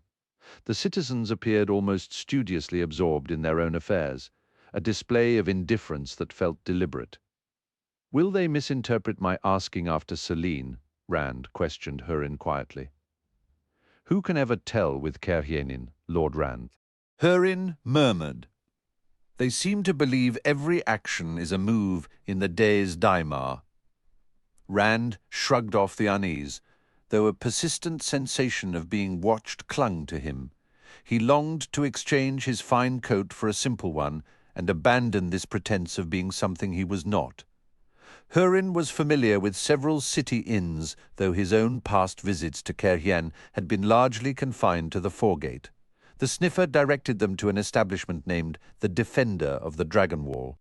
Its sign depicted a crowned man with his foot planted on another man's chest, a sword at the prone man's throat. The figure beneath the boot had distinctly red hair. A stable hand came for their horses, casting furtive, quick glances at Rand and Loyal when he thought himself unobserved. Rand told himself to stop imagining things. Surely not every person in the city was a player in this endless game, and if they were, he wanted no part of it. The common room was tidy, the tables arranged with a rigid precision that mirrored the city's layout. Only a handful of patrons were present. They glanced up as the newcomers entered, then promptly returned their attention to their wine, yet Rand felt their hidden scrutiny and their listening ears. A modest fire crackled in the large hearth, despite the day's growing warmth. The innkeeper was a portly, unctuous man with a single green stripe across his dark grey coat. He gave a slight start upon first seeing them.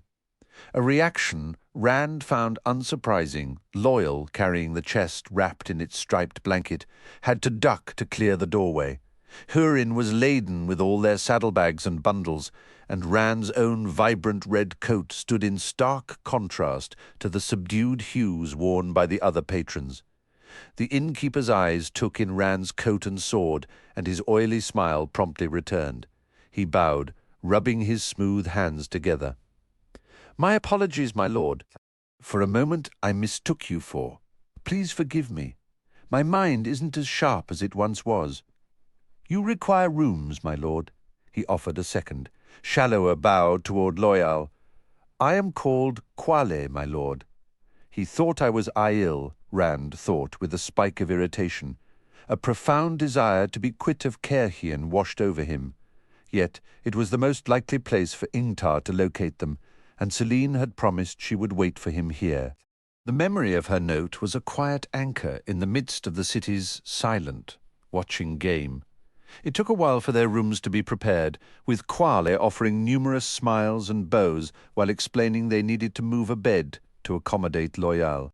Rand would have preferred they all share a room again, but between the innkeeper's horrified expression and Hurin's firm insistence, "We must show these Caerhienin we understand proper manners as well as they do, Lord Rand." They settled on 2 adjoining chambers. His room held a single enormous bed with thick square posts nearly touching the ceiling, while the other contained 2 beds, one built for an ogier. Everything in Rand's quarters felt heavy and rigid, the tall-backed chair, the washstand, even the wardrobe carved in a stern style that made it seem ready to topple over. 2 windows beside his bed overlooked the street below. Once the innkeeper departed, Rand opened the connecting door and waved Loyal and Hurin inside. "This place unsettles me," he admitted. "Everyone watches you as if you're plotting something." "I'm heading back to the foregate for a while. At least there, people know how to laugh. Which of you will take the first watch over the horn?" "I'll stay," Loyal said quickly. "I'd like to catch up on some reading. Just because I haven't spotted any ogier doesn't mean there aren't stonemasons here from Stedding Sofu. It isn't far from the city. I'd think you'd want to meet them." "Ah, no, Rand. They asked enough questions last time about why I was travelling alone. If they've heard anything from Stedding Shangtai. Well, I believe I'll just rest here with my book." Rand shook his head, reminded that Loyal had essentially run away from home to explore the world. "How about you, Hurin? There's music in the foregate, and people actually enjoying themselves. I doubt anyone's playing the great game out there." "I wouldn't be so sure of that, my lord. Regardless, I thank you for the offer, but I think I'll pass. There's so much brawling and worse in the foregate that the place practically reeks of trouble. Not that they'd dare bother a lord, of course. The soldiers would clamp down fast if they tried. But if it's all right with you, I'd rather have a quiet drink in the common room. Hurin, you don't need my permission for anything. You know that. As you say, my lord." The sniffer offered a slight bow. Rand drew a slow breath. If they lingered much longer in Caerhien, Hurin would be bowing at every turn, and if Mat or Perrin ever saw it, they'd never let him hear the end of it. "I hope nothing delays Ingtar. If he doesn't arrive soon, we'll have to carry the horn back to Faldara ourselves." His fingers brushed Selene's note through his coat. "We'll have no choice. Loyal, I'll return so you can see a bit of the city later. I'd rather not risk it," Loyal replied. Hurin walked downstairs with Rand. The moment they entered the common room, Quale was bowing before Rand, extending a tray. On it lay 3 folded and sealed parchments. Rand took them, since that appeared to be what the innkeeper expected. The parchment was fine and smooth, expensive. "What are these?" he asked. Quale bowed again. "Invitations, my lord, from 3 noble houses." With another bow he retreated. "Who would send me invitations?" Rand turned them over in his hands. None of the men at the tables looked up, yet he felt their attention like a weight. He didn't recognize the seals. None matched the crescent moon and stars Selene had used. Who even knew I was here? "Everyone by now, Lord Rand," Hurin said softly. He too seemed to sense the watching eyes. The guards at the gate wouldn't keep quiet about an outland lord entering Cairhien. The stable hand, the innkeeper. "Everyone shares what they know where they think it might gain them something, my lord." With a grimace, Rand strode forward and tossed the invitations into the fire. The words caught the air immediately. "I'm not playing the great game," he declared, his voice pitched to carry across the room. Not even Quale glanced his way. "I have no part in your scheming. I'm simply waiting for friends." Hurin gripped his arm, his whisper tense. "Please, Lord Rand, I beg you, don't do that again. Again." "You truly believe more will come?" "I'm sure of it. Light, you remind me of the time old Tiva got so furious at a hornet buzzing by his head that he went and kicked the whole nest. You've likely just convinced every soul here that you're playing some deep, hidden move in the game. Denying you play at all, they'll see that as the deepest play of all. Every noble in Cairhien lives by these rules." The sniffer's eyes flicked to the invitations. Now black curls in the hearth, and he winced. "And you've surely made enemies of 3 houses. Not the greatest ones, or they wouldn't have moved so fast, but nobles all the same.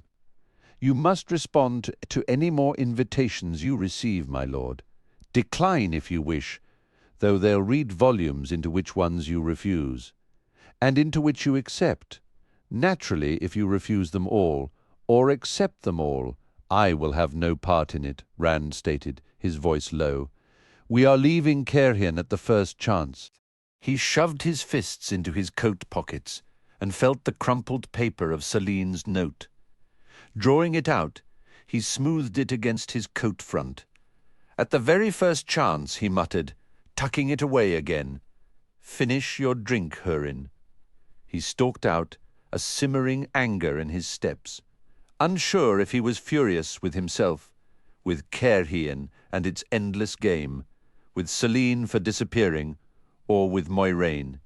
She had begun it all, taking his simple coats and leaving him dressed like a lord. Even now, claiming his freedom, and Aes Sedai still meddled in his life from afar. He retraced his path to the gate he had entered by. The only way he knew, a man loitering near the guardhouse noted him. The bright coat and his height among the shorter Cairhienin made him conspicuous, and ducked inside. But Rand paid no mind. The raucous laughter and music from the foregate pulled him forward. If his gold-embroidered red coat made him stand out within the city walls, here it blended right in. Many men in the crowded streets wore the same sombre hues as the city dwellers, but just as many sported coats of vibrant red, blue, green, or gold, some so bright they rivaled a tinker's attire. And even more women wore embroidered dresses with colourful scarves or shawls. Most of the finery was frayed and ill-fitting, as if made for another originally, but though some eyed his fine coat, none seemed to take offence. Once he had to pause for another procession of towering puppets. As drummers beat their tambours and danced, a pig-faced trolloc with tusks battled a man wearing a crown. After a few half-hearted blows, the trolloc crumpled to the ground, met by laughter and cheers from the crowd. Rand grunted.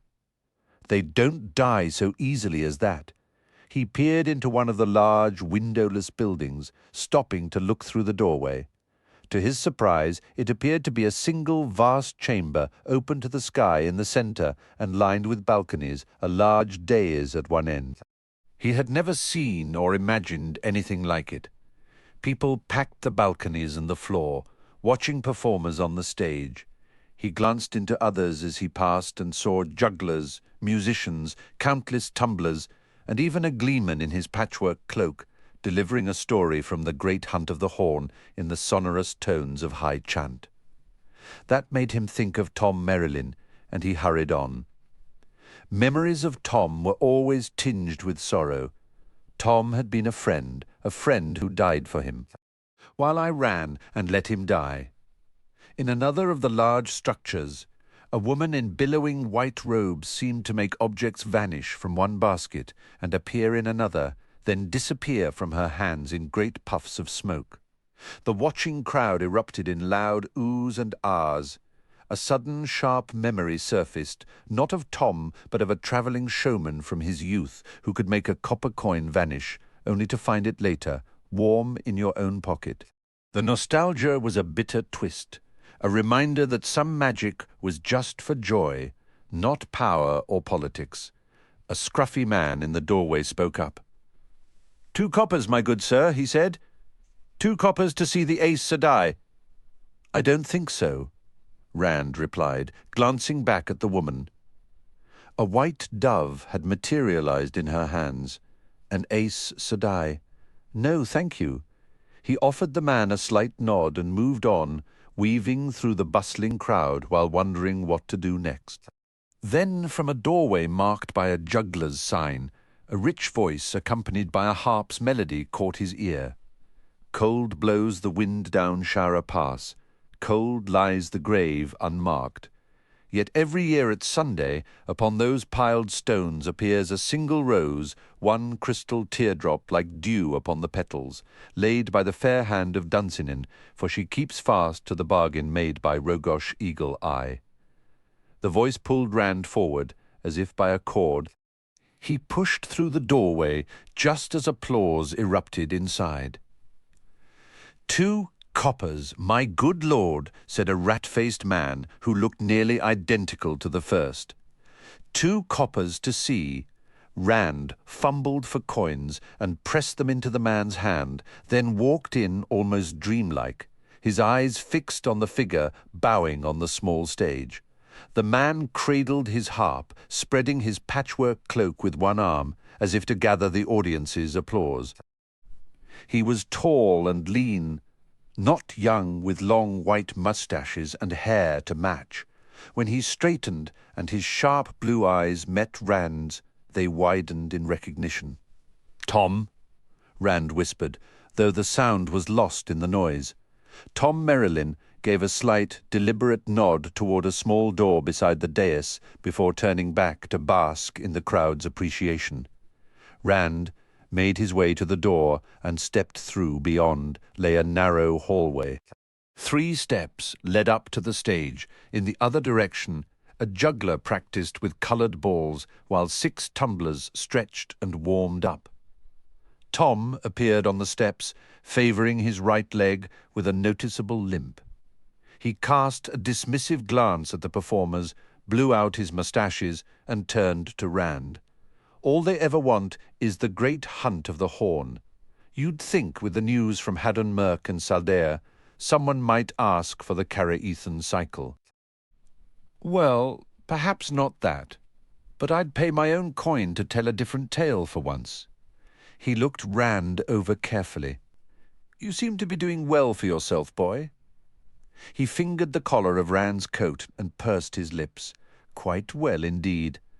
Rand couldn't help but laugh. "When I left Whitebridge, I was certain you were dead. Moiraine said you lived, but I, Light Tom, it's so good to see you. I should have turned back to help you."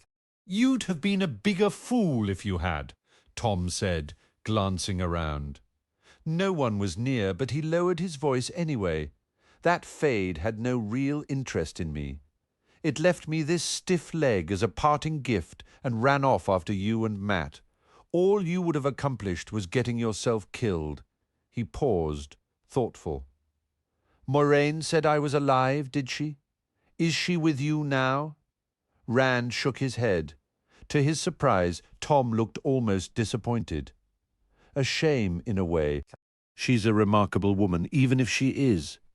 He left the thought unfinished. So it was Matt or Perrin she was after. I won't ask which.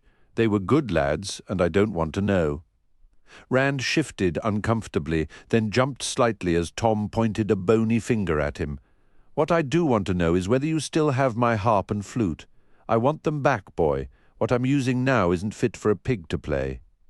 I have them, Tom. I'll bring them to you, I promise. I still can't believe you're alive, and I can't believe you aren't in Ilion with the great hunt setting out and the prize for the best telling of the tale. You were dying to go. Tom snorted. After Whitebridge, I'd likely die if I did go, even if I could have reached the boat before it sailed. Doman and his whole crew would be spreading stories all over Ilion about how I was chased by Trollocs. If they saw the fade or heard about it before Doman cut his lines. Most Ilianers dismiss Trollocs and Fades as mere fables, but enough people might still wonder why a man was chased by such creatures to make Ilion an uncomfortable place for him. Tom, there's so much I need to tell you. The gleeman waved him off. Save it for later, lad. He was locked in a tense stare with the narrow-faced man by the door. If I don't go back and spin another tale, he'll likely send out the juggler, and that crowd will wreck the place. Meet me at the Bunch of Grapes, just past the Jangai Gate. I've a room there. Anyone can point you to it. I'll be along in an hour or so. One more story should keep them happy. He turned and started up the steps, calling over his shoulder, "And don't forget my harp and flute." Chapter 26. Discord. Rand rushed through the common room of the defender of the Dragon Wall and bounded up the stairs, unable to suppress a grin at the innkeeper's bewildered expression. He felt like grinning at the whole world. Tom was alive. He threw open his chamber door and went straight to the wardrobe.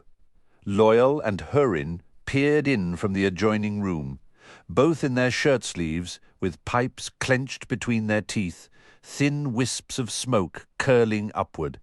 "Has something happened, Lord Rand?" Hurin asked, his voice edged with concern.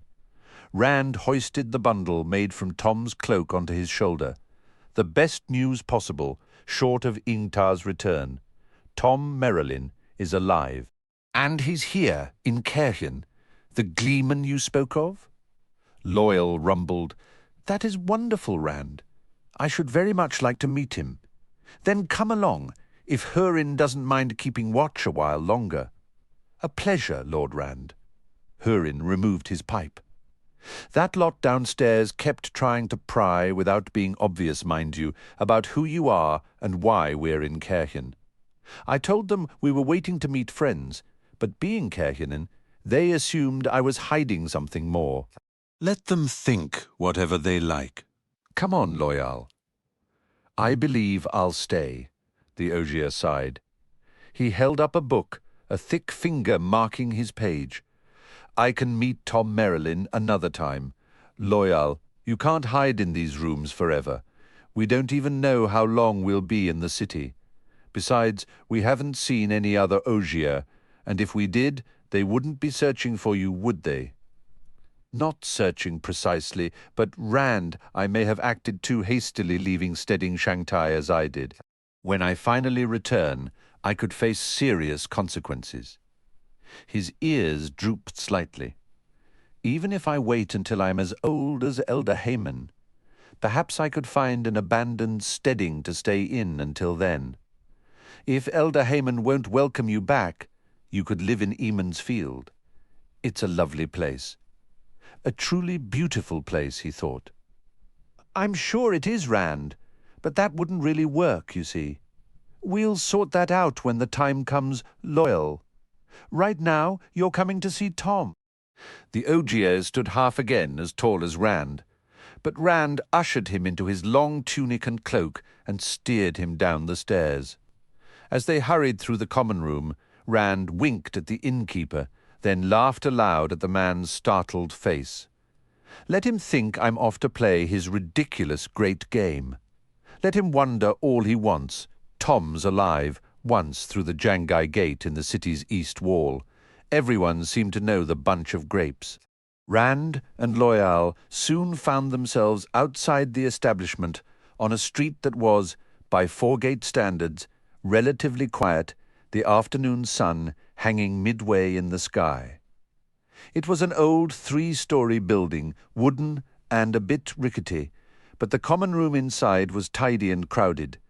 Men played dice in one corner, women threw darts in another. About half had the slight, pale look of Kerhienin, but Rand picked up Andoran accents, and others he didn't recognize. Everyone wore the mixed garb of the Foregate, a blend of styles from half a dozen lands. A few glanced over when he and Loyal entered, but soon returned to their games and conversations. The innkeeper was a woman whose hair was as pale as Tom's, with keen eyes that lingered on Loyal before settling on Rand. Her dark complexion and accent marked her as not from Kerhien. Tom Merrilin? Yes, he has a room here, top of the stairs, first door to the right. Denna will probably let you wait inside, she said, her gaze sweeping over Rand's fine red coat with its heron-embroidered collar, and the golden vines tracing the sleeves, then dropping to the sword at his hip. "My lord!" The wooden stairs groaned under Rand's boots, and they protested even more under Loyal's considerable weight. Rand half wondered if the entire building might shudder into a heap of splinters. He located the door and knocked, curious about who this Dina might be. A woman's voice answered from within. "Come in. I can't get the door right now." Pushing the door open cautiously, Rand peered inside. A large, unmade bed was pressed against one wall, and the rest of the space was crowded with 2 wardrobes, numerous trunks banded in brass, a small table, and a pair of wooden chairs. A slender woman sat cross-legged on the bed, her skirts tucked neatly beneath her, keeping 6 brightly colored balls spinning in a continuous wheel between her hands. "Just leave whatever it is on the table," she said, without looking up from her juggling. "Tom will settle with you when he returns?" "Are you Dina?" Rand asked. She caught the balls deftly and turned to study him. She appeared only a few years older than he was, pretty, with the pale skin common to Kerhienin and dark hair flowing freely to her shoulders. "I don't know you. This room belongs to me and Tom Merrilin." "The woman downstairs thought you might allow us to wait here for Tom," Rand explained. "If you are Dina—" "Us." Rand stepped fully into the room so Loyal could stoop through the doorway, and the young woman's eyebrows rose in surprise. "So the Ogier have returned. I am Dina. What do you want?" Her eyes travelled pointedly over Rand's coat, the deliberate omission of any title feeling like a quiet rebellion, though her brows lifted again at the sight of the heron markings on his sword and scabbard. Rand held up the bundle he carried. "I've brought Tom's harp and flute back to him, and I'd like to catch up," he added hastily, sensing she was about to send them away. "It's been a long time since I last saw him." She considered the bundle. "Tom never stops lamenting those instruments, acts as if he lost the finest harp and flute ever made. You'd think he performed for kings the way he goes on." "Fine. You can wait, but I need to practice," Tom says. "I might perform in the common room next week." She rose smoothly and took one chair, gesturing for Loyal to use the bed. "Zera would charge Tom for 6 chairs if you broke one of these, my Ogier friend." Rand introduced himself and Loyal as he sat in the remaining chair. It let out a worrisome creak, even under his own weight, and ventured, "Are you Tom's apprentice?" A faint smile touched Dina's lips. "You could say that." She had resumed her juggling, her focus on the whirling spheres. "I have never heard of a woman gleeman," Loyal remarked thoughtfully. "Then I'll be the first," Dina replied, the single circle of balls splitting into 2 interwoven rings. "I intend to see the whole world before I'm through." Tom says, once we've saved enough, we'll travel south to Tyr. She shifted to juggling 3 balls in each hand, and perhaps even out to the islands of the sea folk. The Athan Mere are known to pay gleemen handsomely. Rand's eyes wandered over the room, taking in the accumulated chests and trunks. It hardly seemed the temporary lodging of someone planning to depart soon. There was even a small potted plant blooming on the windowsill. His gaze drifted to the single large bed where Loyal sat. "This is my room, mine and Tom Merrilin's?" Dina shot him a defiant look through the revolving wheel of balls she had resumed. Rand felt his cheeks grow warm. He cleared his throat.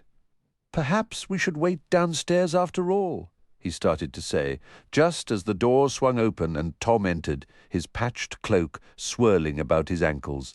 A wooden flute case and a harp case, both polished smooth from years of use, were slung across his back. Dina made her juggling balls vanish into her dress and hurried to wrap her arms around Tom's neck, rising onto her toes to kiss him. "I missed you," she said softly. The kiss lingered, stretching on until Rand began to feel like an intruder, wondering if he and Loyal should quietly slip away. Finally, Dina let her heels settle back to the floor with a soft sigh. "Do you have any idea what that fool Segan is up to now?" Tom asked, looking down at her. "He's hired a troupe of clowns who call themselves actors. They strut about pretending to be Rogosh Eagle-Eye or Blaze or Guidal Kane, and they drape a piece of painted cloth behind them and expect the crowd to believe these buffoons are standing in Matuchin Hall or the treacherous peaks of the Mountains of Doom. I make an audience see every banner, smell the smoke of battle, feel every heart-pounding emotion. I make them believe they are Guidal Kane. Segan will find his precious hall in ruins around him if he dares to put that lot on after my performance." "Tom," Dina said, a hint of impatience in her voice, "we have company. Loyal son of Arendt, son of Halan, and this boy who goes by Rand al'Thor." Tom's gaze shifted over her head to settle on Rand, his brow furrowing. "Leave us for a bit, Dina. Here." He pressed several silver coins into her palm. "Your throwing knives are finished. Why don't you go settle the bill with Ivan?" He brushed her cheek with a calloused knuckle. "Go on, I'll make it up to you later." She shot him a look that could curdle milk, but she swung her cloak around her shoulders, muttering as she headed for the door. Ivan had better have the weight perfect this time. "She'll be a master bard one day," Tom declared with unmistakable pride once she was gone. "She hears a tale just once, a single time, mind you, and she has it down perfectly, not just the words, but every subtle shade, every rhythm. Her touch on the harp is exquisite, and she played the flute better her first attempt than you ever managed." He carefully placed the wooden instrument cases on a large trunk before sinking into the chair she had vacated. "When I came through Camelin on my way here, Basil Gill mentioned you'd left in the company of an Ogier, among others." He offered a seated bow toward Loyal, managing a graceful sweep of his cloak, despite being partly pinned by it. "A pleasure to meet you, Loyal son of Arendt, son of Halan." "The honor is mine, Tom Merrilin." Loyal replied, rising to return the bow. When he straightened, his head came perilously close to the ceiling beams, and he quickly sat back down. "The young lady said she wishes to be a gleeman." Tom's dismissive headshake was immediate. "That's no life for a woman. Truth be told, it's a poor life for most men. Drifting from town to village, always wondering how they'll shortchange you this time or where your next decent meal is coming from. No, I'll talk sense into her. She'll be a court bard to a monarch before she's through, but enough. You didn't come to discuss Dina's future. My instruments, lad, you have them." Rand slid the bundled cloak across the table. Tom undid the knots hastily. He paused, blinking at the sight of his own old patched cloak, and opened the sturdy leather flute case. nodding in quiet satisfaction at the gold and silver instrument nestled within. "I earned my keep with that after we parted ways," Rand offered. "I know," the gleeman replied, his tone dry. "I stayed at some of the same inns, had to make do with juggling, and a few tired tales since you had my. You didn't meddle with the harp, did you?" He pulled open the other dark leather case and lifted out an ornate harp that matched the flute, cradling it in his arms with a tenderness usually reserved for an infant. "Your clumsy shepherd's fingers were never meant for strings." "I never touched it," Rand assured him. Tom plucked 2 strings and winced at the sound. "At least you weren't foolish enough to try tuning it," he muttered. "Could have ruined the thing entirely." Rand leaned forward, his expression intent. "Tom, you wanted to go to Ilion, to witness the launch of the great hunt and be among the first to craft the new legends. But you couldn't go. What would you say if I told you that you could still be part of it? A significant part." Loyal shifted uneasily in his seat. "Rand, are you certain this is wise?" Rand motioned for him to be quiet, his eyes locked on Tom. Tom glanced at the ogier, his frown deepening. "That," he said slowly, "would depend entirely on what part and how. If you suspect one of the hunters is headed this direction, I suppose they could have departed Ilion by now, but even riding directly, it would take weeks to arrive. And why would he come here, unless this is one of those who never made it to Ilion at all? Without the blessing, he'll never earn a place in the tales, no matter what he does. It makes no difference whether the hunt has left Ilion or not." Rand heard Loyal's sharp intake of breath. "Tom, we have it. We have the horn of Valeri." For a long moment, silence hung thick in the room. Then Tom burst into a great roaring laugh. "You two, a shepherd and a young ogier without a proper beard, hold the horn of," he bent double, slapping his knee. "The horn of Valeri." "We truly do possess it," Loyal insisted, his tone utterly earnest. Tom drew a shaky breath, little tremors of laughter still escaping him. "I don't know what relic you've stumbled upon, but I could lead you to a dozen taverns where some fellow will swear he knows the man who knows the man who's already found the horn, and he'll give you every detail over a few pints of ale. I know 3 charlatans in this city alone who'd sell you a genuine horn and pledge their very souls on its authenticity.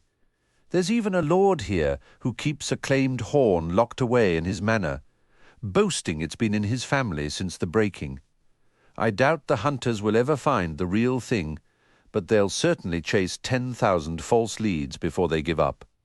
Moraine identified it as the horn, Rand stated flatly. Tom's amusement vanished instantly. "Did she now? I thought you said she wasn't travelling with you." "She isn't, Tom. I haven't laid eyes on her since I left Faldara in Shiennar. For a month before that, she barely strung 2 words together in my direction." He couldn't keep the edge from his voice, and on the rare occasion she did speak, I wished she'd stayed silent. I'm done being her puppet by the light, may it burn her, and every other Aes Sedai. Wait. Not Egwene, not Nineve. He felt Tom's keen eyes studying him. "She isn't here." "I don't know where she is, and I don't care to know. Well, at least you had the wit to keep it quiet. If you hadn't, the rumour would be all over the foregate by now, and half of Caerhien would be setting ambushes to steal it. Half the world, for that matter. We've kept it secret, Tom, and I have to get it back to Fal Dara without Dark Friends or anyone else snatching it.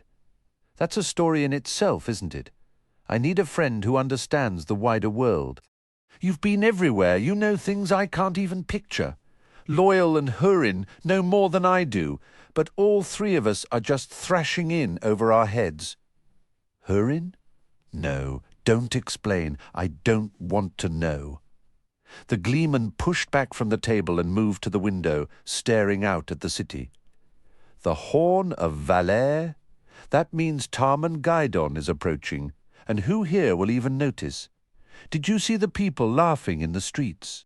Stop the grain barges for a week, and that laughter will die. King Galdrian will think they've all turned Aiel.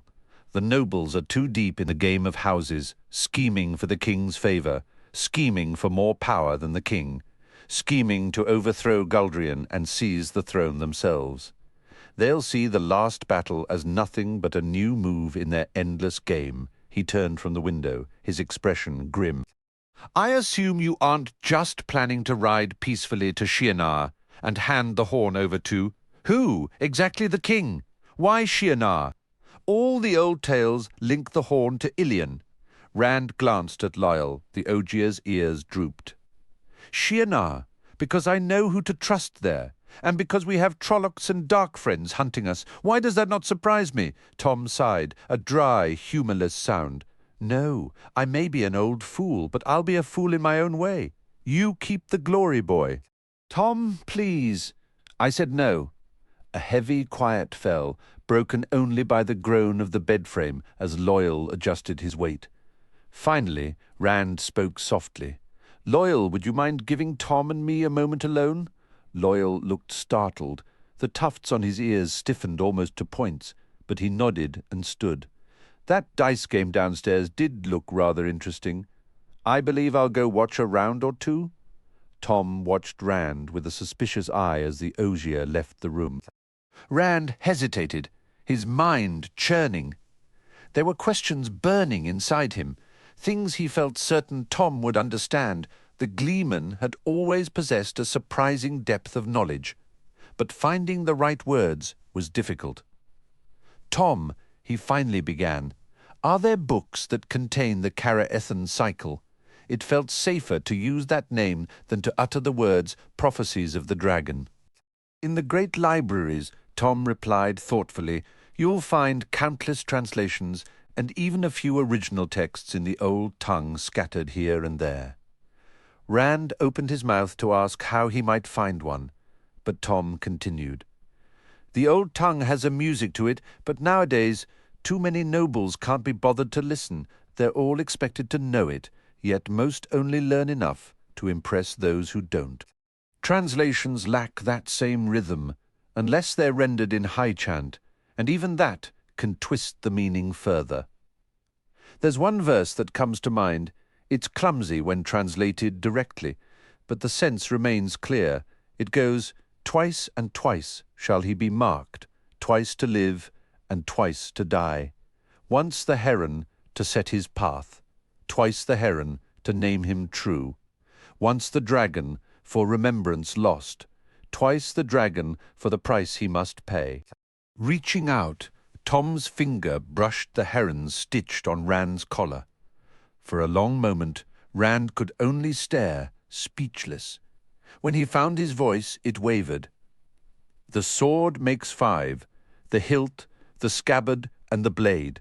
He turned his hand palm down on the table, hiding the brand. For the first time since Celine's salve had healed it, he could feel the mark again, not a pain, but a persistent, undeniable presence. So they do, Tom said with a short, barking laugh. Another verse surfaces now. Twice dawns the day when his blood is shed, once for mourning, once for birth. Red on black, the dragon's blood stains the rock of Shaol Ghul. In the pit of doom shall his blood free men from the shadow. Rand shook his head in denial, but Tom paid no heed. I've never understood how a day can dawn twice, but then much of it doesn't make plain sense. They say the Stone of Tyr will never fall until Kalandor is wielded by the dragon reborn. Yet the sword that cannot be touched rests in the heart of the stone.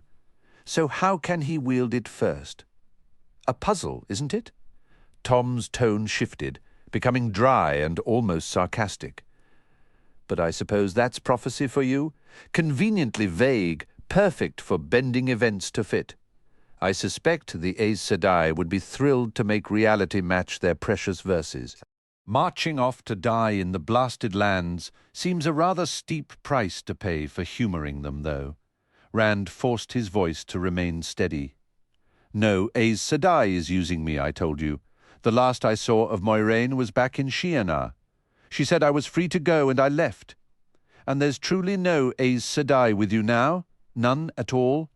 None.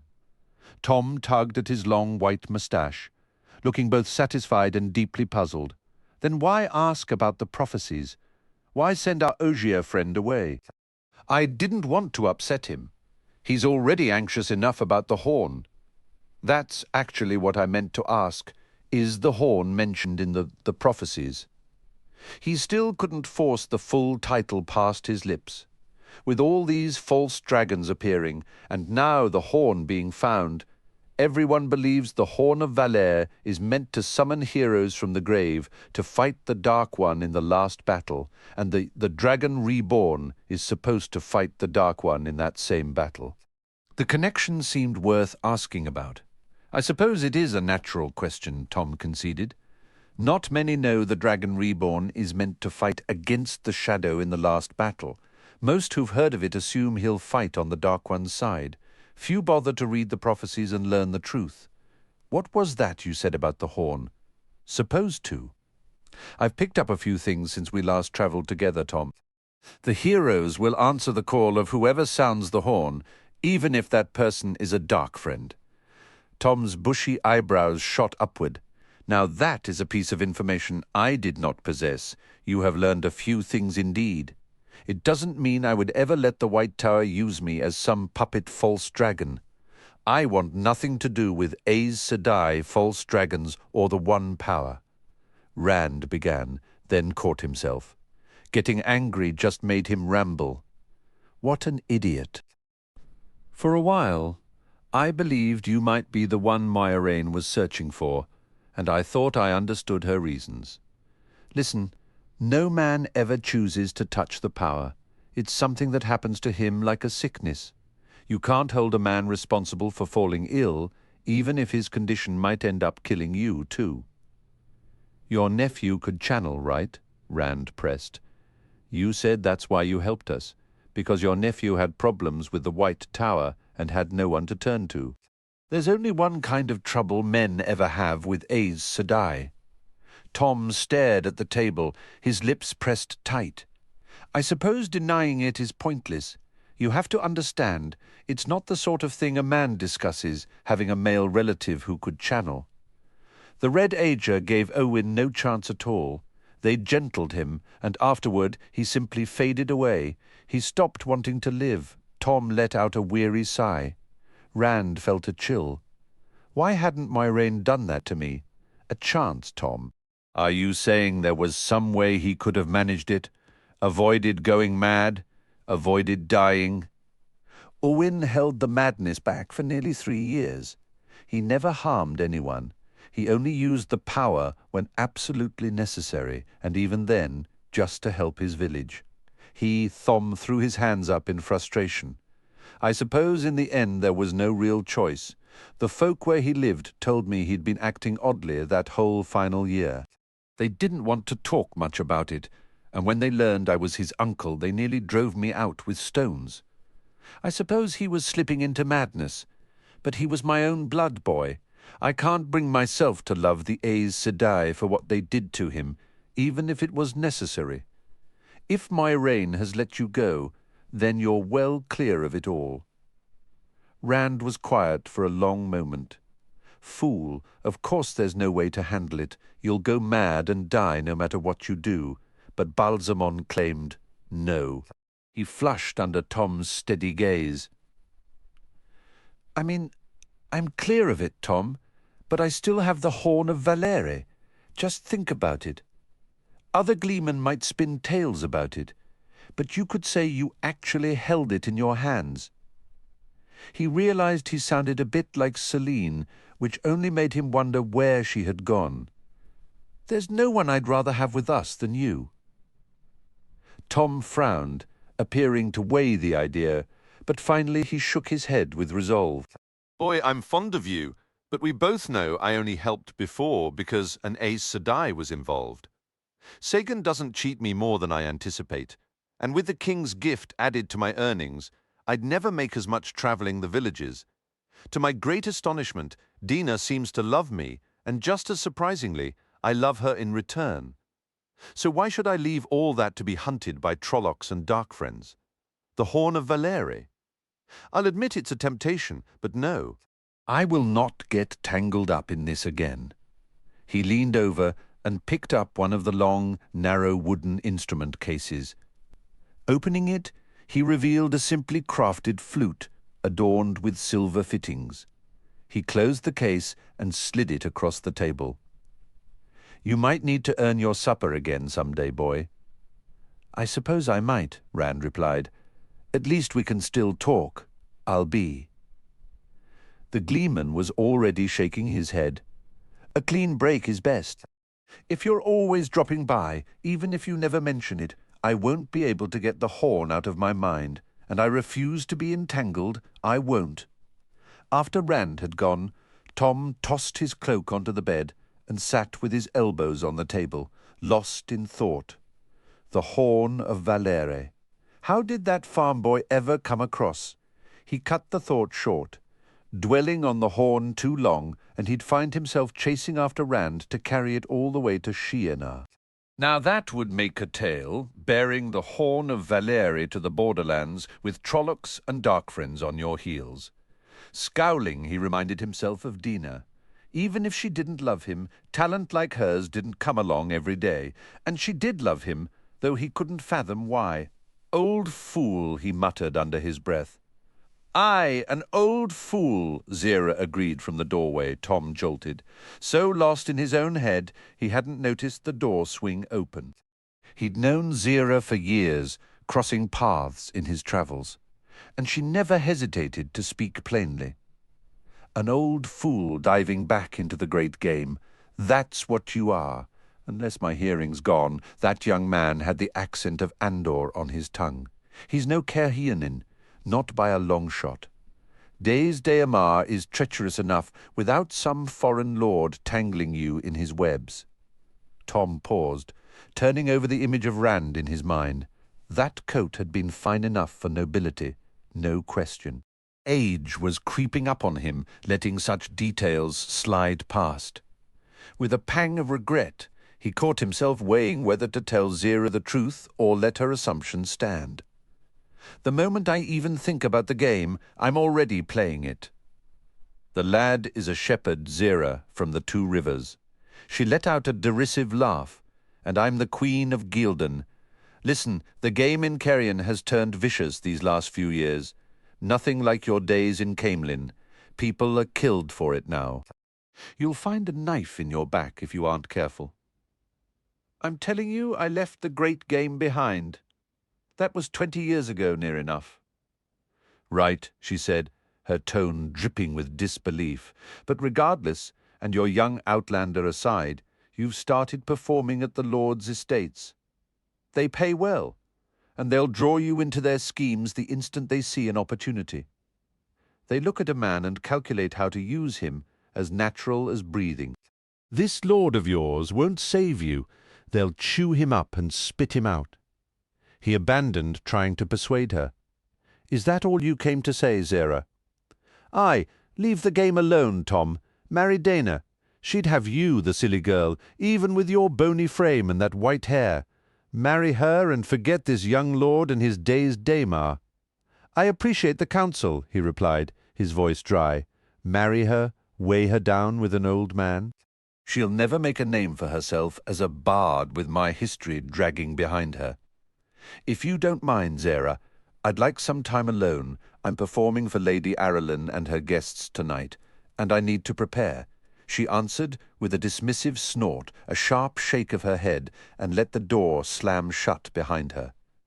Tom tapped his fingers on the table. Fine coat or not, Rand was still just a shepherd. If he had been more, if he had been what Tom once feared, a man who could channel, neither Moiraine nor any Aes Sedai would have ever let him walk away free. Horn or no horn, the boy was only a shepherd. He is out of it, Tom said to the empty room, and so am I. I just don't get it, Loyal said, his broad brow furrowed. I was winning most of the time. Then Dina came in and joined the game, and she won every single throw back. Every one. She called it a little lesson. What was she trying to teach me? Rand and the OGA were walking through the foregate, leaving the bunch of grapes behind. The sun was a red half-circle sinking in the west, stretching their shadows long on the ground. The street was deserted except for a large puppet, a goat-horned trolloc with a sword at its hip, approaching them, operated by 5 men. From other parts of the foregate, where the taverns and entertainment halls clustered, faint sounds of revelry still drifted, but here doors were already barred and windows shuttered.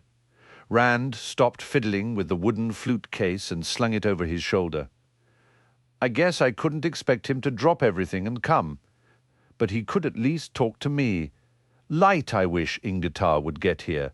He shoved his hands into his pockets and felt the crinkle of Celine's note. "You don't think she—" Loyal began, then hesitated. "You don't think she cheated, do you?" Everyone was smiling like she'd done something brilliantly clever. Rand adjusted his cloak with a shrug. "I have to take the horn and leave. If we wait for Ingtar, anything could happen. Fane will show up eventually. I have to keep moving, stay ahead." The men working the puppet poles were almost upon them. "Rand," Loyal said abruptly, his voice tight with alarm. "I don't believe that." Suddenly, the men dropped their poles, letting them clatter to the hard-packed dirt of the street. Instead of collapsing, the trolloc lunged toward Rand with grasping hands. There was no moment for thought. Pure instinct pulled the sword from its sheath in a silver arc. The moon rises over the lakes. The creature staggered back with a wet, gurgling snarl before it fell. For a heartbeat, everything was frozen. Then the men, dark friends they had to be, looked from the dead trolloc to Rand, blade in hand, and to Loyal beside him. They turned and fled. Rand stared at the fallen beast. The void had enveloped him the instant his fingers brushed the hilt. Sedin glimmered in his mind a sickening, seductive lure. With a wrenching effort he shattered the emptiness and licked his dry lips. Without it, fear prickled across his skin like crawling insects. Loyal, we must return to the inn. Hurin is alone, and they might— His words cut off in a grunt as a thick, hairy arm wrapped around his chest, lifting him clear off the ground. A rank stench filled his nostrils, sour sweat and filth. A tusked snout hovered just above his head, and a hand closed around his throat. Then, just as suddenly, the grip was torn away. Stunned, Rand saw thick ogier fingers clamped around the trolloc's wrist. "Hold on, Rand," Loyal's voice came, strained. The ogier's other hand seized the arm that held Rand aloft. "Just hold on!" Rand was shaken violently as Ogier and Trolloc wrestled. Abruptly, he tumbled free, staggering a few steps before turning back, sword raised. Loyal stood behind the boar-snouted creature, gripping its wrist and forearm, pinning its arms wide. The Trolloc snarled in its guttural tongue, thrashing its head to gore Loyal with a tusk. Their boots scuffed and slid in the dirt. Rand circled, trying to find a clean angle for his blade without endangering his friend, but their violent dance gave him no opening. With a furious grunt, the Trolloc wrenched its left arm free. Before it could break loose entirely, Loyal snapped an arm around its neck, hauling the beast backward against his chest. The creature clawed for its sword. The scythe-like blade, awkwardly positioned, began to inch from its scabbard. Still they thrashed, and Rand dared not strike. The power. It could end this. He didn't know how, but he had no other choice. The curved blade was halfway drawn. Once free, it would kill Loyal. Reluctantly, Rand formed the void again. Sedin shimmered there, pulling at him, no longer a song, but a corrupt lure like the stench of rot-drawing flies. He opened himself, reached for it. There was nothing, only a hollow, mocking absence. The taint smeared across his spirit, fouling him, but no torrent of light answered. A distant, desperate part of him tried again and again. Each time, only the taint remained. With a final, mighty heave, Loyal hurled the Trolloc aside. It cartwheeled through the air and slammed head-first into the stone wall of a building with a sickening crack. It slid down, neck twisted at an impossible angle, and did not move. Loyal stood panting, staring at the body. For a moment, Rand viewed the scene from within the cold emptiness before understanding washed over him. He released the void and the tainted lure and hurried to his friend's side. "I have never taken a life before, Rand," Loyal said, drawing a shuddering breath. The street around them felt suddenly colder, more exposed. "It would have killed you if you hadn't," Rand told him firmly, though his own heart was pounding. His eyes darted to the shadowed alleys, the shuttered windows, the barred doors. A grim certainty settled in his gut. Where there were 2 Trollocs, there would be more. And they were not safe here. "I'm sorry you had to do that, Loyal, but it would have ended us both, or something far worse. I understand. Still, I take no pleasure in it, not even against a Trolloc." The Ogier pointed toward the fading sunset, his hand tightening on Rand's arm. "There's another one out there." Silhouetted against the crimson sky, Rand couldn't see details, but the shape was unmistakable.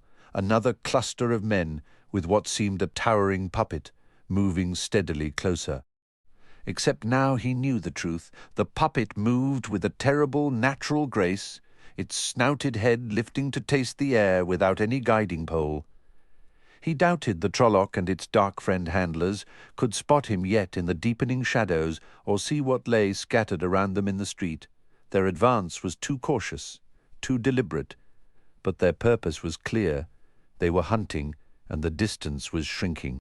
"Fane knows I'm out here," Rand muttered, quickly cleaning his blade on a fallen Trolloc's coat. "He's turned them loose to find me. He's still afraid of being seen, though, or he wouldn't bother with these disguises. If we can just reach a street with people in it, we'll be safe. We have to get back to Hurin." If Fane finds him alone with the horn, he tugged Loyal toward the next corner, turning toward the distant sounds of laughter and music. But before they could reach it, another group materialized ahead in the empty lane, their monstrous companion all too real. Rand and Loyal ducked into the next alley. It led east. Every attempt to angle toward the music was blocked by a Trolloc, many of them pausing to sniff the air. Some hunted by scent. Here, where no eyes watched, a Trolloc sometimes prowled alone. More than once, Rand was certain he recognized one he'd seen before. They were being driven, carefully steered away from the busy streets and the safety of other people. Step by step, the 2 were pushed eastward, away from the city and Hurin, away from any hope of aid, along narrow, darkening lanes that twisted uphill and down. Rand glanced at the shuttered houses they passed, the tall buildings locked up tight for the night, with a pang of regret. Even if he hammered on a door until someone answered, even if they took them in, none of these flimsy barriers would hold back a Trolloc. All that would achieve is handing more victims over along with them. "Rand," Loyal said quietly. There's nowhere left to go. They had reached the eastern fringe of the foregate. The buildings to either side were the last. Lights in upper windows seemed to mock them, while the lower floors remained sealed. Ahead lay the rolling hills, draped in twilight and empty of any farm or dwelling. Not completely barren, though. Rand could just make out pale walls encircling one of the larger hills, perhaps a mile off, with structures inside. "Once they force us out there," Loyal murmured, "they won't have to worry about witnesses anymore." Rand nodded toward the distant walls. "Those should stop a Trolloc." "Looks like a lord's manor. Maybe they'll grant us entry, an Ogier and a lord from afar. This coat has to be worth something eventually." He glanced back down the deserted street. No Trollocs in sight yet, but he drew Loyal around the side of the building anyway. "I believe that is the Illuminator's chapter house, Rand. Illuminators guard their secrets fiercely. I doubt they would let King Guldrian himself pass those gates. What trouble have you found this time? Came a woman's voice, startlingly familiar. A hint of spicy perfume suddenly laced the air. Rand stared as Selene appeared from around the corner they had just passed, her white gown glowing in the gloom. "How did you get here? What are you doing? You need to run.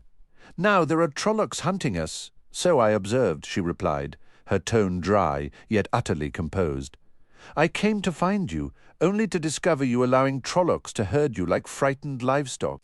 Can the man who holds the horn of Valere permit himself to be treated so? "I don't have it on me," he snapped, frustration sharpening his words, "and I've no idea how it would help even if I did. The fallen champions of legend were never meant to return and rescue me from Trollocs. Selene, you need to leave immediately." He risked a glance around the corner. Less than 100 yards off, a Trolloc with twisted horns was cautiously testing the air, its snout lifted to the night. A hulking shape beside it signaled another, and there were smaller, skulking figures as well. Dark friends. "No time left," Rand whispered. He hastily shifted the flute case, shrugging off his cloak to drape it around her. The heavy fabric swallowed her pale dress completely, pooling on the ground at her feet. "You'll have to gather that up to run," he instructed. "Loyal, if they refuse us entry, we find another way in, a quiet way." Rand, I really must. Would you prefer to debate this with the Trollocs? He gave the Ogier a firm nudge to set him moving, then grasped Selene's hand, pulling her into a jog behind Loyal's long strides. "Pick a path that won't snap our ankles, my friend. You are allowing panic to cloud your mind," Selene observed, her voice unnervingly steady. She navigated the deepening gloom with more ease than Rand, her steps sure. "Find the center, the oneness." "True composure is the mark of one destined for significance. Your lectures might carry to the Trollocs," he hissed back, "and I have no interest in significance." He was almost certain he heard a faint, exasperated sigh from her. The trek across the hills was rougher than it looked. Loose stones skittered under their boots, though the lack of trees long harvested for kindling left only knee-high grass whispering around their legs. A gentle night breeze stirred, and Rand's stomach tightened, fearing it would carry their scent straight to their pursuers. They halted at the base of a towering wall, its stone face coated in a chalky plaster that stood twice Loyal's height. Rand looked back toward the foregate, where ribbons of golden window light stretched from the city like spokes on a wheel. "Loyal," he whispered, "can you make them out? Are they coming?" The Ogier gazed into the distance and gave a slow, sorrowful nod. "I see several of the Trollocs. They are moving this way. And running, Rand. I truly do not believe this is wise." Selene interrupted, her tone suddenly laced with a dry, almost theatrical patience. "If our fearless leader wishes to enter Aluntin, he requires a door, such as that unremarkable patch of shadow." She indicated a darker smudge along the wall. Even with her pointing, Rand doubted it was anything but stone. Yet, when she strode over and tugged, a narrow door swung inward. "Rand." Loyal tried again, but Rand urged him forward. "Explanations later. And keep your voice down. We're supposed to be hiding, remember?" He herded them inside and shut the door. Empty brackets for a bar sat uselessly on the frame. It wouldn't deter anyone, but perhaps the Trollocs would think twice before breaching the city walls. They found themselves in a tight alley, climbing the hill, walled by two long, low structures without a single window. At first glance, they seemed stone, but moonlight glinting off the white plaster revealed wooden frames beneath. The reflected glow provided just enough light to see by. "Better to face the Illuminator's justice than a Trolloc's mercy," Rand muttered, starting upward. He felt a strange, grim amusement at the thought, trading one unknown peril for another. "But that is precisely what I was attempting to tell you," Loyal whispered urgently. "The stories say the Illuminators guard their secrets with death. They do not welcome uninvited guests, Rand. Rand froze, staring back at the fragile door. The Trollocs were still out there. At worst, humans could be reasoned with. Trollocs only understood slaughter. "I'm sorry I dragged you into this, Celine. Peril does have a way of sharpening the senses," she replied, her voice low and oddly vibrant. "And thus far you navigate it with admirable instinct. Shall we discover what awaits?" She moved past him, leading the way up the alley. Rand followed, the scent of her like exotic spice and night air filling his head. At the hill's crest, the alley emptied onto a broad, flat expanse of hardened clay, nearly as pale as the plaster. It was hemmed in by more of the windowless white buildings, with narrow shadowed passages between them. But to Rand's right, one structure stood apart, its windows glowing warmly, casting light onto the pale ground. He jerked back into the alley's concealment as two figures, a man and a woman, emerged into the open space, walking a slow, measured path. Their attire was unmistakably not of Cairhien in origin.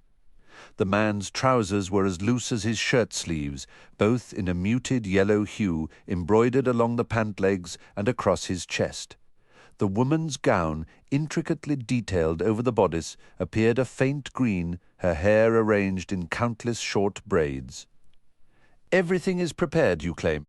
The woman pressed. "Are you absolutely sure, Tammuz? Every last detail." The man gestured openly. "You always double-check my work, Eludra. Yes, all is ready. The demonstration could begin right now. The gates and doors, they are secured." All of her words trailed off as they continued toward the far end of the lit structure. Rand scanned the open ground, recognizing almost nothing. Dozens of upright tubes, each nearly his height and over a foot wide, rested on large wooden platforms at the center. From every tube, a dark, braided cord snaked across the earth toward a short wall on the opposite side, no more than 3 paces long. The surrounding space was cluttered with wooden racks holding troughs, tubes, forked supports, and countless other oddments. All the fireworks Rand had ever witnessed could fit in one palm. That was the extent of his knowledge, aside from their loud explosions, their ground-spinning sparks, or occasional skyward streaks. They always came with stern warnings from the illuminators that tampering could set them off. Fireworks were far too costly for the village council to permit untrained handling. He vividly recalled the time Matt had tried to pry one open. It took nearly a week before anyone besides Matt's own mother would speak to him. The only vaguely familiar element here was the cords, the fuses, that he knew was where you applied the flame. With a quick look back at the unsecured door, he signaled the others to follow and began weaving around the tubes. If they were going to find a hiding spot, he wanted to be as distant from that entrance as possible. It meant navigating between the racks, and Rand held his breath each time he grazed one. The contents shifted at the slightest touch, clattering softly. Everything seemed crafted from wood, without a hint of metal. He could picture the clamor if one toppled over. He eyed the tall tubes warily, remembering the ear-splitting pop of one no larger than his finger. If these were fireworks, he did not want to be anywhere near them. Loyal kept muttering to himself, especially when he bumped a rack, then jerked back, only to strike another. The Ogier crept along in a haze of rattles and whispered complaints. Celine, by contrast, was utterly unnerving. She walked as casually as if strolling a city lane. She never bumped anything, never made a sound, but she also made no attempt to keep her cloak closed. The white of her gown seemed to glow brighter than all the surrounding walls. He kept glancing at the illuminated windows, expecting someone to appear.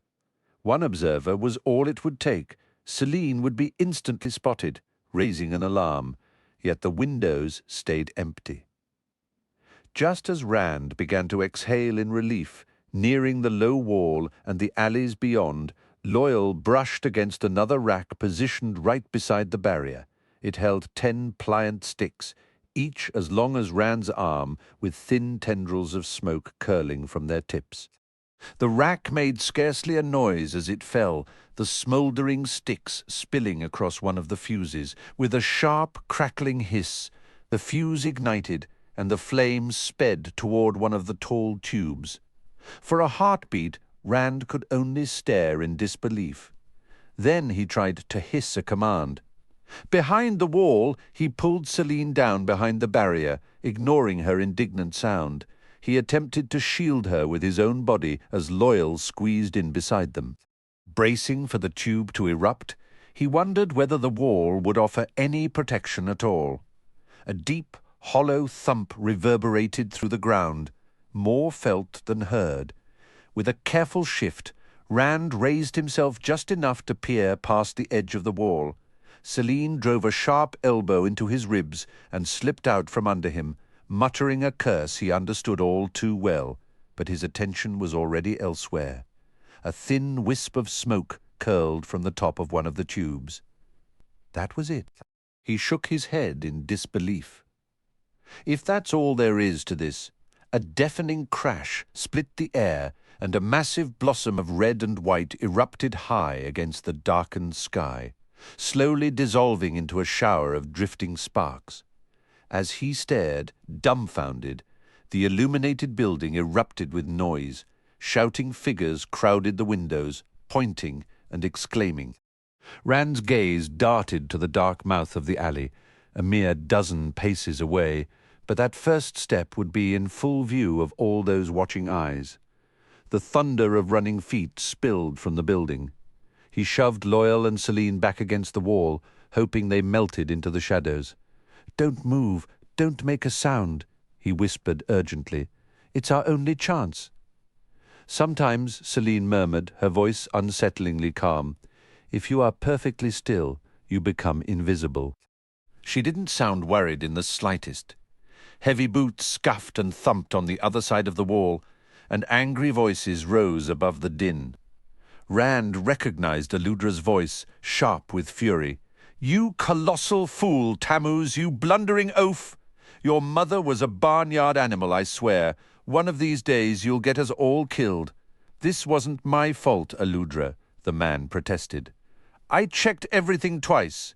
The fuses, they were. Silence, Tammuz." A braying donkey does not get to speak like a man. Eludra's tone shifted as she answered another question.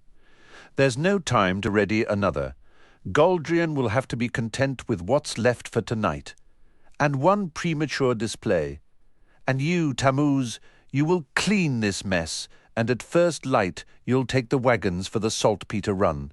If one more thing goes wrong, I won't trust you with the dirt under my boots." Her muttering faded with her retreating footsteps.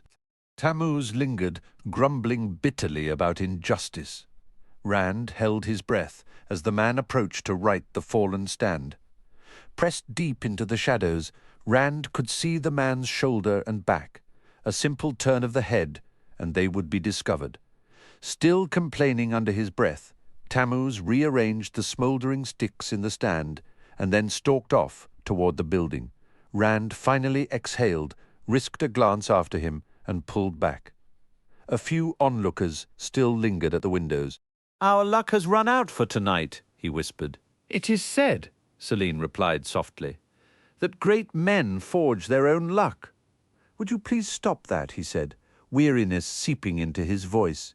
He wished her scent didn't cloud his mind so. It made clear thought difficult.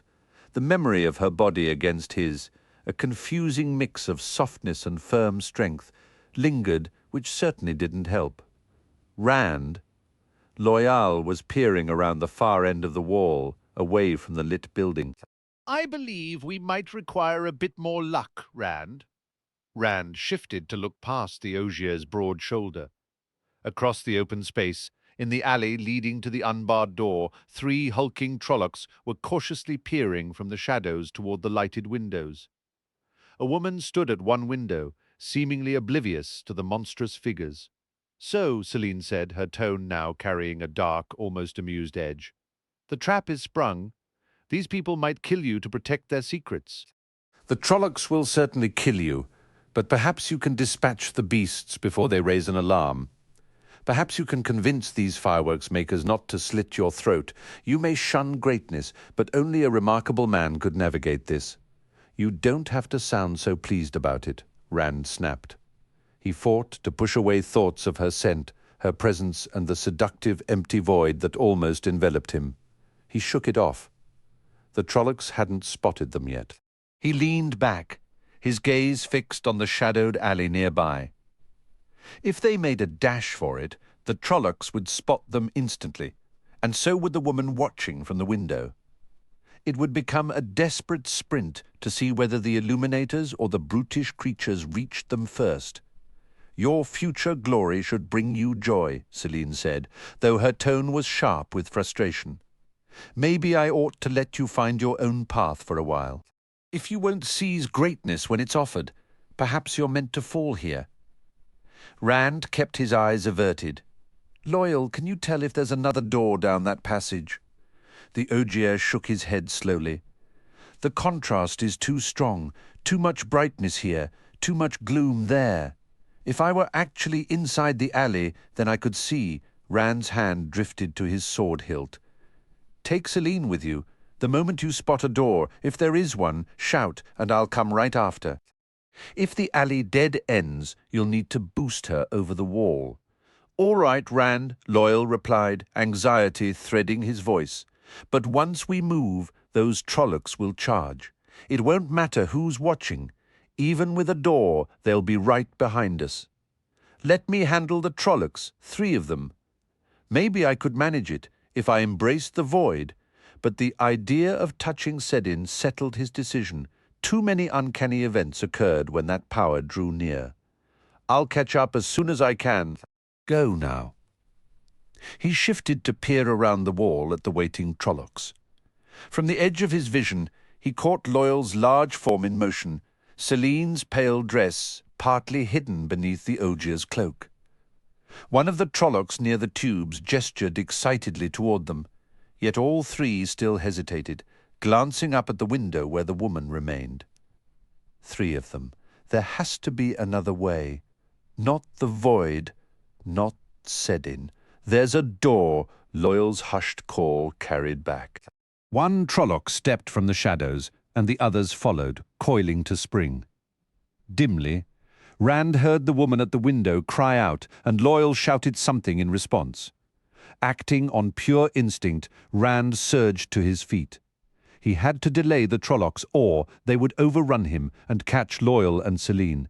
He grabbed one of the smouldering sticks and lunged toward the nearest tube. It wobbled, beginning to topple. He caught the heavy wooden base and swung it to aim directly at the advancing Trollocs. They slowed, uncertain. The woman screamed, and Rand touched the glowing tip of the stick to the fuse where it met the tube. A deep thump sounded at once, and the wooden base smashed into him, throwing him to the ground. A deafening roar split the night, and a searing flash of light ripped the darkness apart. Gasping, ears ringing, Rand pushed himself up, coughing in the bitter, dense smoke. He stared in disbelief. Half the tubes and all their racks were overturned. One entire corner of the building beside where the Trollocs had stood was simply gone. Flames already climbing the shattered planks and beams. The Trollocs had vanished. Through the persistent ringing, Rand could make out shouts from the illuminators inside the building. He broke into an unsteady run, lurching into the alley. Midway, his foot caught on something, his own cloak. He snatched it up without stopping. Behind him, the illuminator's cries rose into the night. Loyal waited beside an open door, shifting anxiously on his feet. He was alone. "Where's Celine?" Rand demanded. She turned back. Rand. I tried to hold her, but she slipped right through my grasp. Rand spun toward the commotion. Past the ringing in his ears, some shouts became clearer. The growing fire cast a flickering light. "Bring the sand buckets, hurry! This is a catastrophe, a complete catastrophe." Some of them went that way. Loyal seized Rand's shoulder. "You can't help her now, Rand. Not if you're captured, too. We have to leave. A figure appeared at the alley's entrance, silhouetted by the fire glow, and pointed straight at them. "Come on, Rand." Rand allowed himself to be hauled through the doorway and into the concealing dark beyond. The glow of the fire dwindled into a distant ember in the dark, while the lanterns of the foregate grew brighter ahead. Rand found himself almost hoping for another Trolloc attack, something solid he could confront with his sword. But the night remained quiet, the only movement a soft wind stirring the tall grass. "I tried to stop her," Loyal said, his deep voice heavy. After a long pause, he added, "We couldn't have changed it. They would have taken us as well." Rand let out a weary breath. "I know you did all you could, Loyal." He took a few steps backward, his eyes fixed on the fading glow. The illuminators must have gotten the blaze under control. A cold knot tightened in his stomach. "I have to find a way to help her, but how could Sedin be the answer?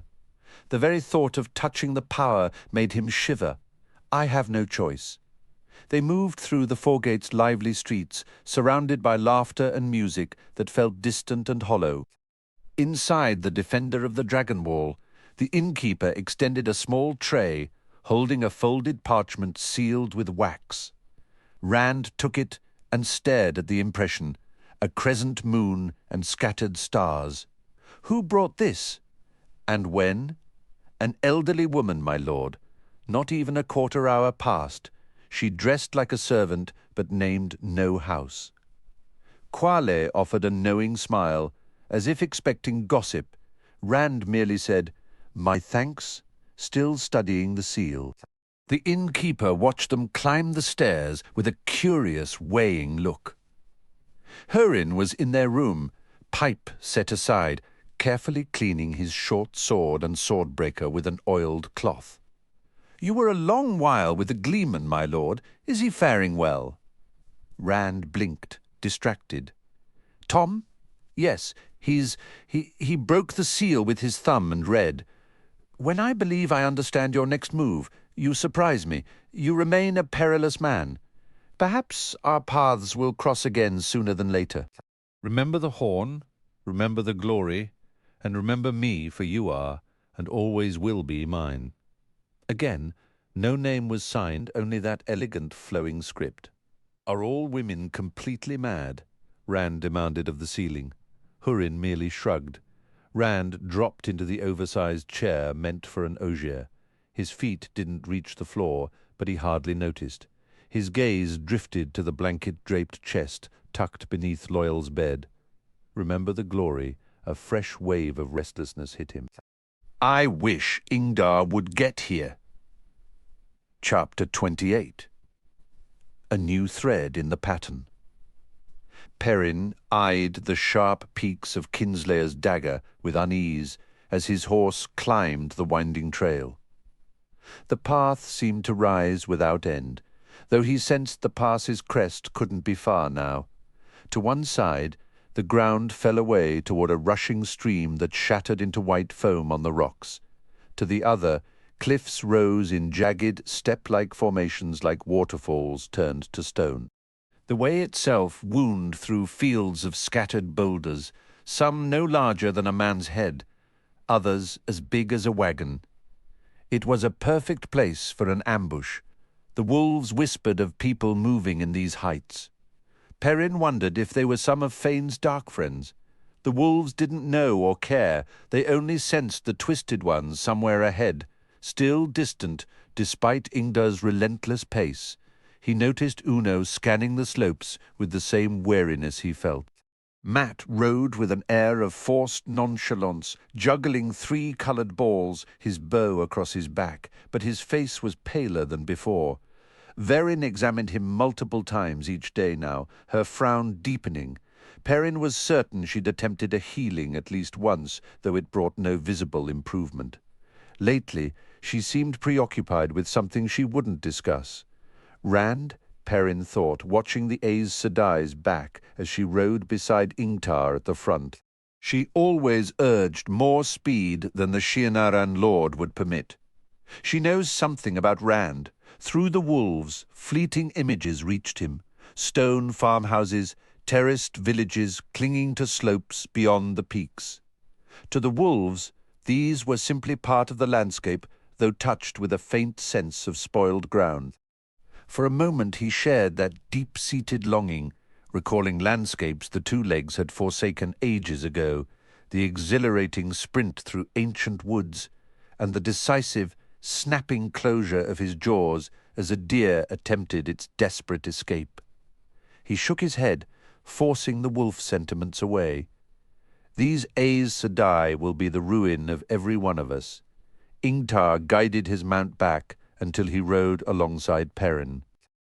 Sometimes, through Perrin's unique perception, the crescent emblem on the Shienaran's helm took on the sinister silhouette of a Trollocs' horns. Ingtar's voice was a low, urgent murmur. "Repeat what the wolves told you. I've gone over it a dozen times," Perrin grumbled. Once more, Ingtar insisted, a thread of desperation in his tone. "Any detail I might have overlooked, anything that could guide me to the horn." He took a slow, deliberate breath. "I must recover the horn of Valere, Perrin." "Tell me again." The account was etched into Perrin's mind by now. He recited it in a flat monotone. "Something or someone struck the Dark Friends during the night and slew those Trollocs we discovered." The image no longer churned his stomach, though the memory of scavenger birds and their messy work lingered. "The wolves name him Shadow Killer. I believe it was a man, but they refuse to approach near enough for a clear view. It isn't fear they feel toward him, it's more like profound reverence. They say the Trollocs now follow Shadow Killer, and they say Fane travels with them. Even after all this time, the mere thought of Fane's scent and presence made Perrin's lips curl in disgust. So the remaining Dark Friends are likely there too. Shadow Killer, Ingtar whispered, his brow furrowed. Some agent of the Dark One, akin to a Medral. I have witnessed terrors in the Blight that might earn such a name, but he trailed off, then pressed. Did they observe nothing else? They would not draw near to him. It was no fade. I've told you wolves will bring down a fade faster than a Trolloc, even at great cost. Ingtar, the wolves who saw it pass the knowledge to others, and then to still more before it ever reached me. I can only relay what was handed down, and after so many retellings, Perrin let his words fade as Uno rode up to join them. "Aielman in the rocks," the one-eyed man reported, his voice hushed. "This far from the threefold land." Ingtar's tone was thick with disbelief. Uno managed to look deeply affronted without altering a single line of his scarred face. Ingtar quickly amended. "No, I do not doubt your word. I am merely astonished. The fellow flaming well wanted to be spotted, or I'd likely have missed him," Uno admitted, sounding thoroughly irritated by the fact, "and his bloody face wasn't veiled, so he's not hunting a fight. But where you spot one Aiel, there's always a dozen more you don't." Abruptly, his single eye widened. "Burn me. But it looks like the man wants a proper introduction." He gestured ahead. A figure had stepped onto the path before them. In an instant, Masema's lance dropped to a couched position, and he drove his heels into his horse, the animal springing into a full gallop within 3 strides.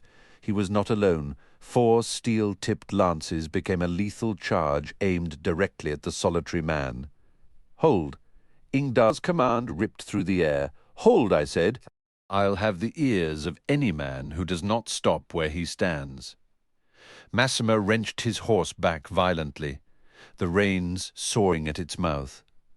The others halted as well, their mounts kicking up a dust cloud that settled barely 10 paces from the man, their lance points still levelled unwaveringly at his chest.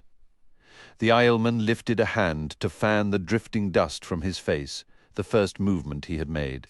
He was tall, his skin weathered to a deep bronze by a relentless sun, his hair a fiery red cropped short save for a tail at the back that reached his shoulders. From his soft, laced knee boots to the loose cloth wrapped around his neck, his attire was a blend of browns and greys that would vanish against stone or hard earth. The tip of a short horn bow protruded over his shoulder, a quiver of arrows bristled at one hip, and a long knife hung at the other. In his left hand he held a round hide buckler and 3 short spears, each only half his height, but bearing points as long as those on the Shienaran lances. A faint, challenging smile touched his lips. "I have no pipers to play the tune," he announced, "but if you wish the dance—" His stance did not shift, yet Perrin sensed a coiled, explosive readiness in the air, as tangible as a drawn bowstring. "My name is Urien, of the 2 Spires Sept of the Rain Aiel. I am a red shield. Remember that?" Ingtar swung down from his saddle and moved forward, taking off his helmet. Perrin paused only briefly before dismounting to follow. He couldn't pass up the opportunity to get a close look at an Aiel, one behaving like the black-veiled warriors from the tales. In countless stories, the Aiel were portrayed as lethal and treacherous as Trollocs. Some even claimed they were all dark friends. Yet Urien's smile didn't seem threatening despite the coiled readiness in his stance. His eyes were a sharp blue. "He looks like Rand." Perrin glanced over to see Matt had come up beside them. "Maybe Ingtar's right," Matt added softly. "Maybe Rand really is Aiel." Perrin gave a slow nod. "That doesn't change anything for us, though." "No, it doesn't." Matt's tone suggested he was thinking of something entirely different. "We are both far from home," Ingtar said to the Aiel, "and we, at least, are here for reasons other than battle." Perrin reconsidered Urien's expression. The man actually appeared disappointed. "As you wish, Shienaran." Urien then turned to Verin, who was just dismounting, and offered a strange bow, planting his spear points in the earth and extending his right-hand palm up. His voice took on a respectful edge. "Wise one, my water is yours." Verin passed her reins to a soldier. She studied the Aiel carefully as she approached. "Why call me that? Do you mistake me for one of your people?" "No, wise one. But you carry the look of those who have journeyed to Ruidian and lived. The years do not mark the wise ones as they do other women, or as they touch men." A spark of keen interest flashed across the Aes Sedai's face, but Ingtar broke in impatiently. "We track dark friends and Trollocs. Urien, have you seen any sign? Trollocs, here?" Urien's eyes lit up. That is one of the signs foretold.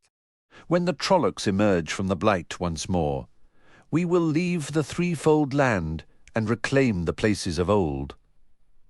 A low murmur rippled through the mounted Shienarans. Urien watched them with a pride that made him seem to look down from a great height. "The threefold land," Matt said. Perrin thought he looked even paler, not ill exactly, but as if he'd been kept indoors too long. "You name it the waste," Urien replied. "To us it is the threefold land. A shaping stone to form us, a testing ground to prove our worth, and a punishment for the sin." "What sin?" Matt asked.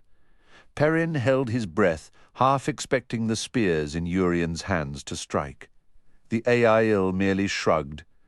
"So long ago that none remember, except the wise ones and the clan chiefs, and they will not speak of it. It must have been a terrible sin if they cannot bring themselves to tell us, yet the Creator punishes us thoroughly." "Trollocs," Ingtar pressed again. "Have you seen any?" Urien shook his head. "I would have slain them if I had, but I have seen nothing but rock and sky." Ingtar shook his head, his attention waning, but Verin spoke up, her voice sharp with focus. "This place, Ruidian, what is it? Where is it? How are the young women chosen to go?" Urien's face went blank, his eyes veiled. "I cannot speak of it, wise one." Despite himself, Perrin's hand tightened on his axe.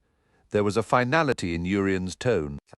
Ingtar had also shifted his stance, ready to draw his sword, and a rustle of unease moved through the horsemen.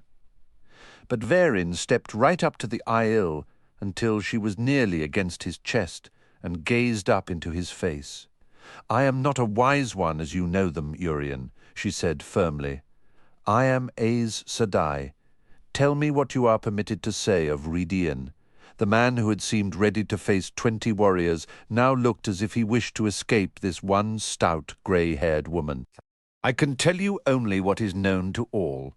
Rhuidean lies in the lands of the Gen Aiel, the 13th clan. I may not speak of them except to name them. None may go there save women who wish to become wise ones, or men who seek to be clan chiefs. Perhaps the Gen Aiel decide who is worthy, I do not know. Many venture forth, few ever come back, and those who do are forever changed, marked as wise ones or clan chiefs. I cannot speak further, Aes Sedai, that is all. Verin studied him, her lips pressed thoughtfully together. Urien's gaze drifted upward, as if memorizing the shape of the sky. Will you kill me now, Aes Sedai? She gave a startled blink. I beg your pardon? Will you strike me down? One of the ancient prophecies warns that if we fail the Aes Sedai once more, they will destroy us. I know your power overshadows that of the wise ones. The Aiel let out a short, joyless laugh, a wild glint flashing in his eyes. Call down your lightnings if you wish. I will dance with them. It dawned on Perrin then. This man believed he was about to die, and he felt no fear. Perrin shut his mouth, which had fallen open. What I wouldn't give, Verin murmured, still watching Urien, to have you in the White Tower, or even just willing to speak freely.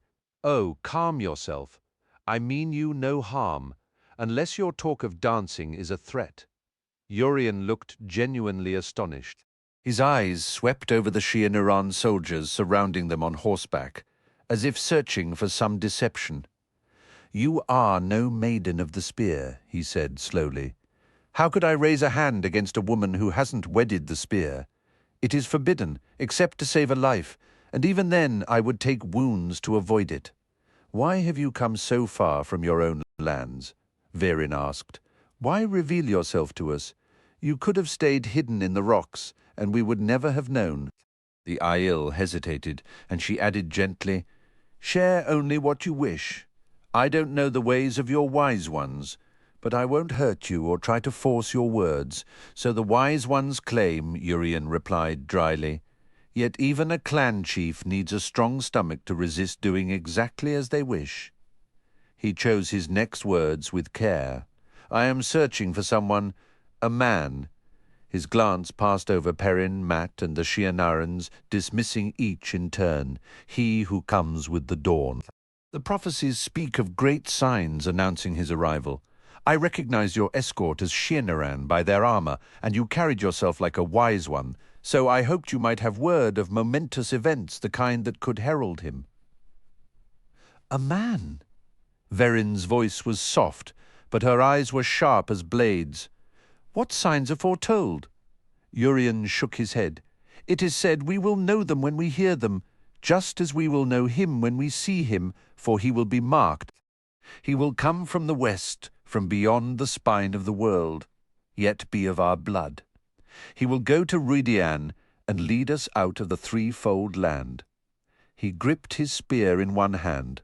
Leather and metal creaked as soldiers reached for their swords.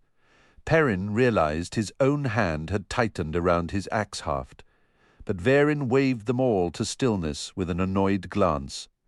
Urien used his spear point to scrape a circle in the dirt, then drew a sinuous line across it. It is said that under this sign he will conquer. Ingtar frowned at the symbol, showing no recognition, but Mat muttered a crude remark under his breath, and Perrin's mouth went dry. It was the ancient symbol of the Aes Sedai. Verin scuffed the marking away with her boot. I cannot tell you where he is, Urien, she said, and I have heard of no signs or portents to guide your search. Then I will continue. It was a statement, not a question, yet Urien waited for her nod. He cast a proud, challenging look at the Shia-Narans, then turned his back on them. Walking away smoothly, he disappeared into the rocky outcrops without a backward glance. A low muttering rose among the soldiers. Uno grumbled about mad I ill, and Massima growled that they should have left the man for the ravens. "We've wasted precious time," Ingdar announced loudly. "We'll ride harder to make up for it."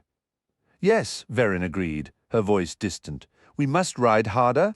Ingtar glanced at her, but the Aes Sedai was staring at the smudged earth where her foot had erased the symbol.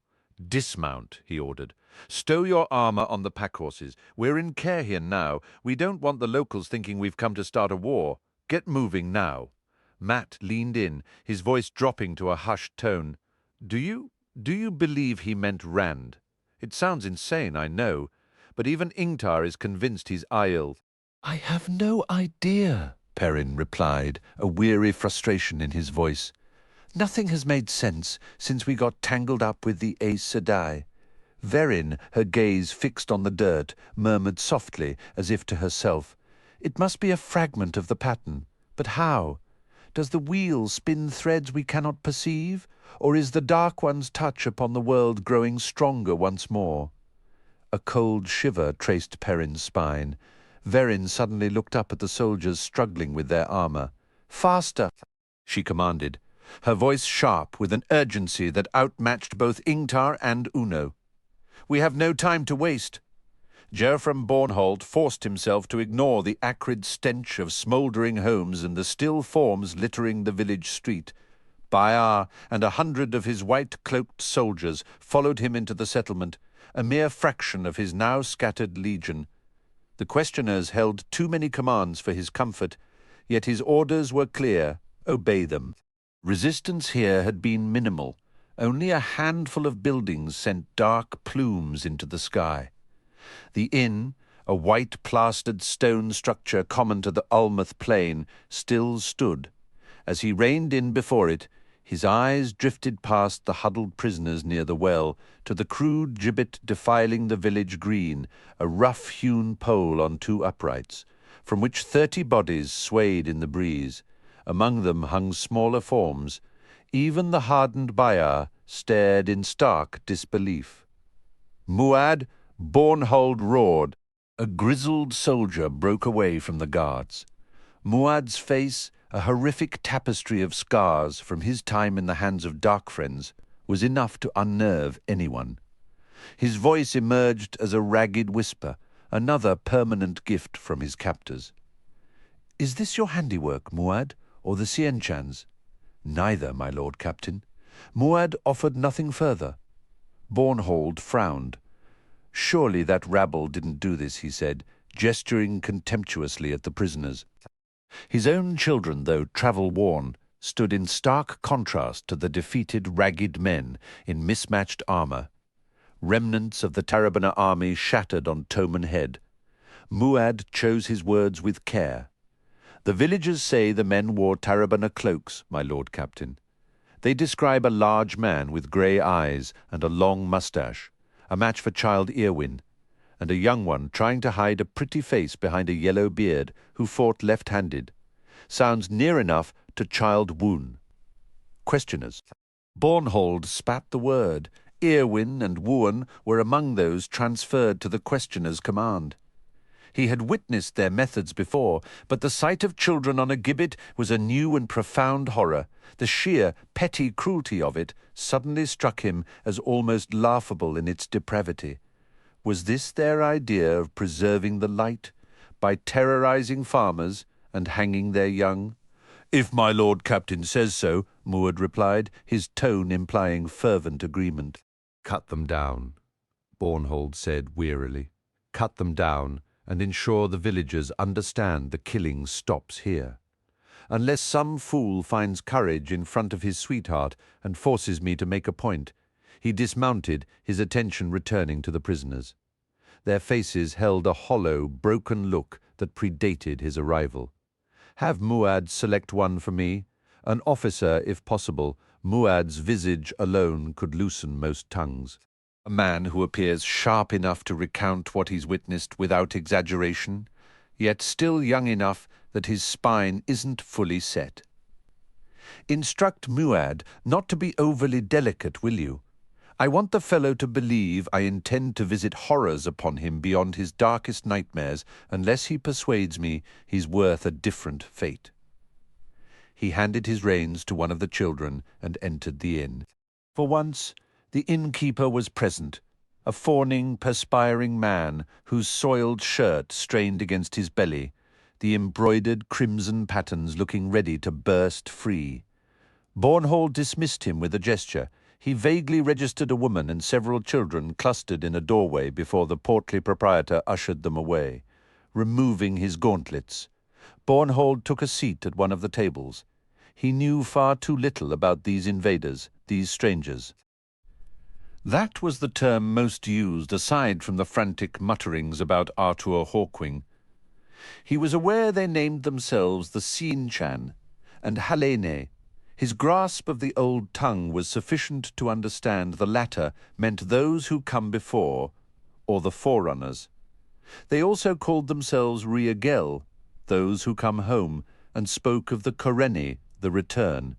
It was nearly enough to make a man believe the wild tales of Hawkwing's legions returning from across the sea. No one knew where the Sien-chan had originated, only that they arrived in ships. Bornhold's inquiries to the seafolk had been met with utter silence. Amador held no goodwill toward the Atharan Miera, and the feeling was returned in full measure. Everything he understood of the Sien-chan came from broken men like those outside, shattered, defeated rabble who spoke with wide, fearful eyes of warriors, who rode monsters as often as horses, who fought alongside beasts, and brought Aes Sedai to tear the very ground from beneath their enemies. The sound of boots in the doorway prompted a wolfish grin, but Baia entered without Muad. Instead, the child of the light beside him, standing rigid with his helmet tucked under an arm, was Gerald, a man Bornhold had expected to be 100 miles distant over his armor. The young man wore a cloak of Domani cut, trimmed in blue, not the white cloak of the children. "Muad is questioning a young man now, my lord Captain," Baia reported. "Child Gerald has just ridden in with a message." Bornhold motioned for Gerald to proceed. The young man remained stiff. "The compliments of Jaichim Karadin," he began, staring straight ahead. "Who guides the hand of the light in?" "I've no need for a questioner's pleasantries," Bornhold growled, noting the startled flicker in Gerald's eyes. The lad was still green. Baia, too, shifted uncomfortably. "Deliver his message, yes?" "Not verbatim unless I ask. Simply tell me what he wants." Set to recite formally, the child swallowed before starting anew. "My lord Captain, he states you are moving too many men too near to Toman Head. He insists the Dark Friends upon Almouth Plain must be rooted out, and you are, forgive me, Lord Captain, you are to turn back immediately and ride toward the plain's heart." He stood rigid, awaiting a response. Bornhold studied him. The dust of the plain coated Gerald's face as thoroughly as his cloak and boots. "Go find yourself something to eat," Bornhold told him. "There should be wash water in one of these houses if you want it. Return to me in an hour. I'll have dispatches for you to carry." He waved the young man out. Once Gerald was gone, Baia spoke. "The questioners may have a point, my lord Captain. There are many scattered villages on the plain, and the Dark Friends." Bornhold's hand, striking the table, cut him off. "What Dark Friends?" "In every village he's ordered seized. I've seen nothing but farmers and craftsmen terrified. We'll burn their livelihoods, and a few old women who tend the sick." Baia's face became a blank mask. He was always quicker than Bornhold to scent Dark Friends. "And children, Baia? Do you see shadows in their eyes as well? Do the young ones in this place turn to the shadow?" Bornhold asked. Baia shifted his weight, his expression uneasy. "The scriptures say the mother's transgressions linger for 5 generations and the father's for 10. Even a hardened man like Baia had never raised a hand against a child." Bornhold watched him closely. "Has it struck you as odd," Bornhold pressed, "why Karadin ordered our banners stored away? Why, the questioners and the men under their command have all shed their white cloaks. They move like ghosts now. That tells a story, doesn't it? Lord Captain, the questioners have their reasons, Bayer replied, his voice measured. They always do, even when they choose not to share them. Bornhold reminded himself that Bayer was a loyal soldier, a good one. But loyalty required eyes to see. Look at the children, Bayer. To the north, they wear Tarrabona wool. To the south, Domani cloth. I don't like the picture that paints. The true dark friends are in Falmey, not scattered across these plains. When Gerald rides, he will not ride alone. Messages will go to every company of the children I can find. I intend to lead the legion onto Toman Head. We will see for ourselves what these Siankan, these real servants of the shadow, are doing. Before Bayar could voice his clear concern, Muad approached, guiding a young prisoner in a dented, ornate breastplate. The man's eyes kept darting to Muad's scarred face, wide with fear. Bornhold drew his dagger and began casually cleaning his nails. He had never understood why this simple act unsettled some men, but he used it all the same. His attempt at a grandfatherly smile only made the prisoner's grimy face go pale. "Now, lad," Bornhold said softly, "you will tell me everything you know about these strangers. If you need a moment to gather your thoughts, I can have Child Muad take you back outside to consider the question more thoroughly." The prisoner shot another terrified glance at Muad, and then the words began tumbling out in a frantic stream.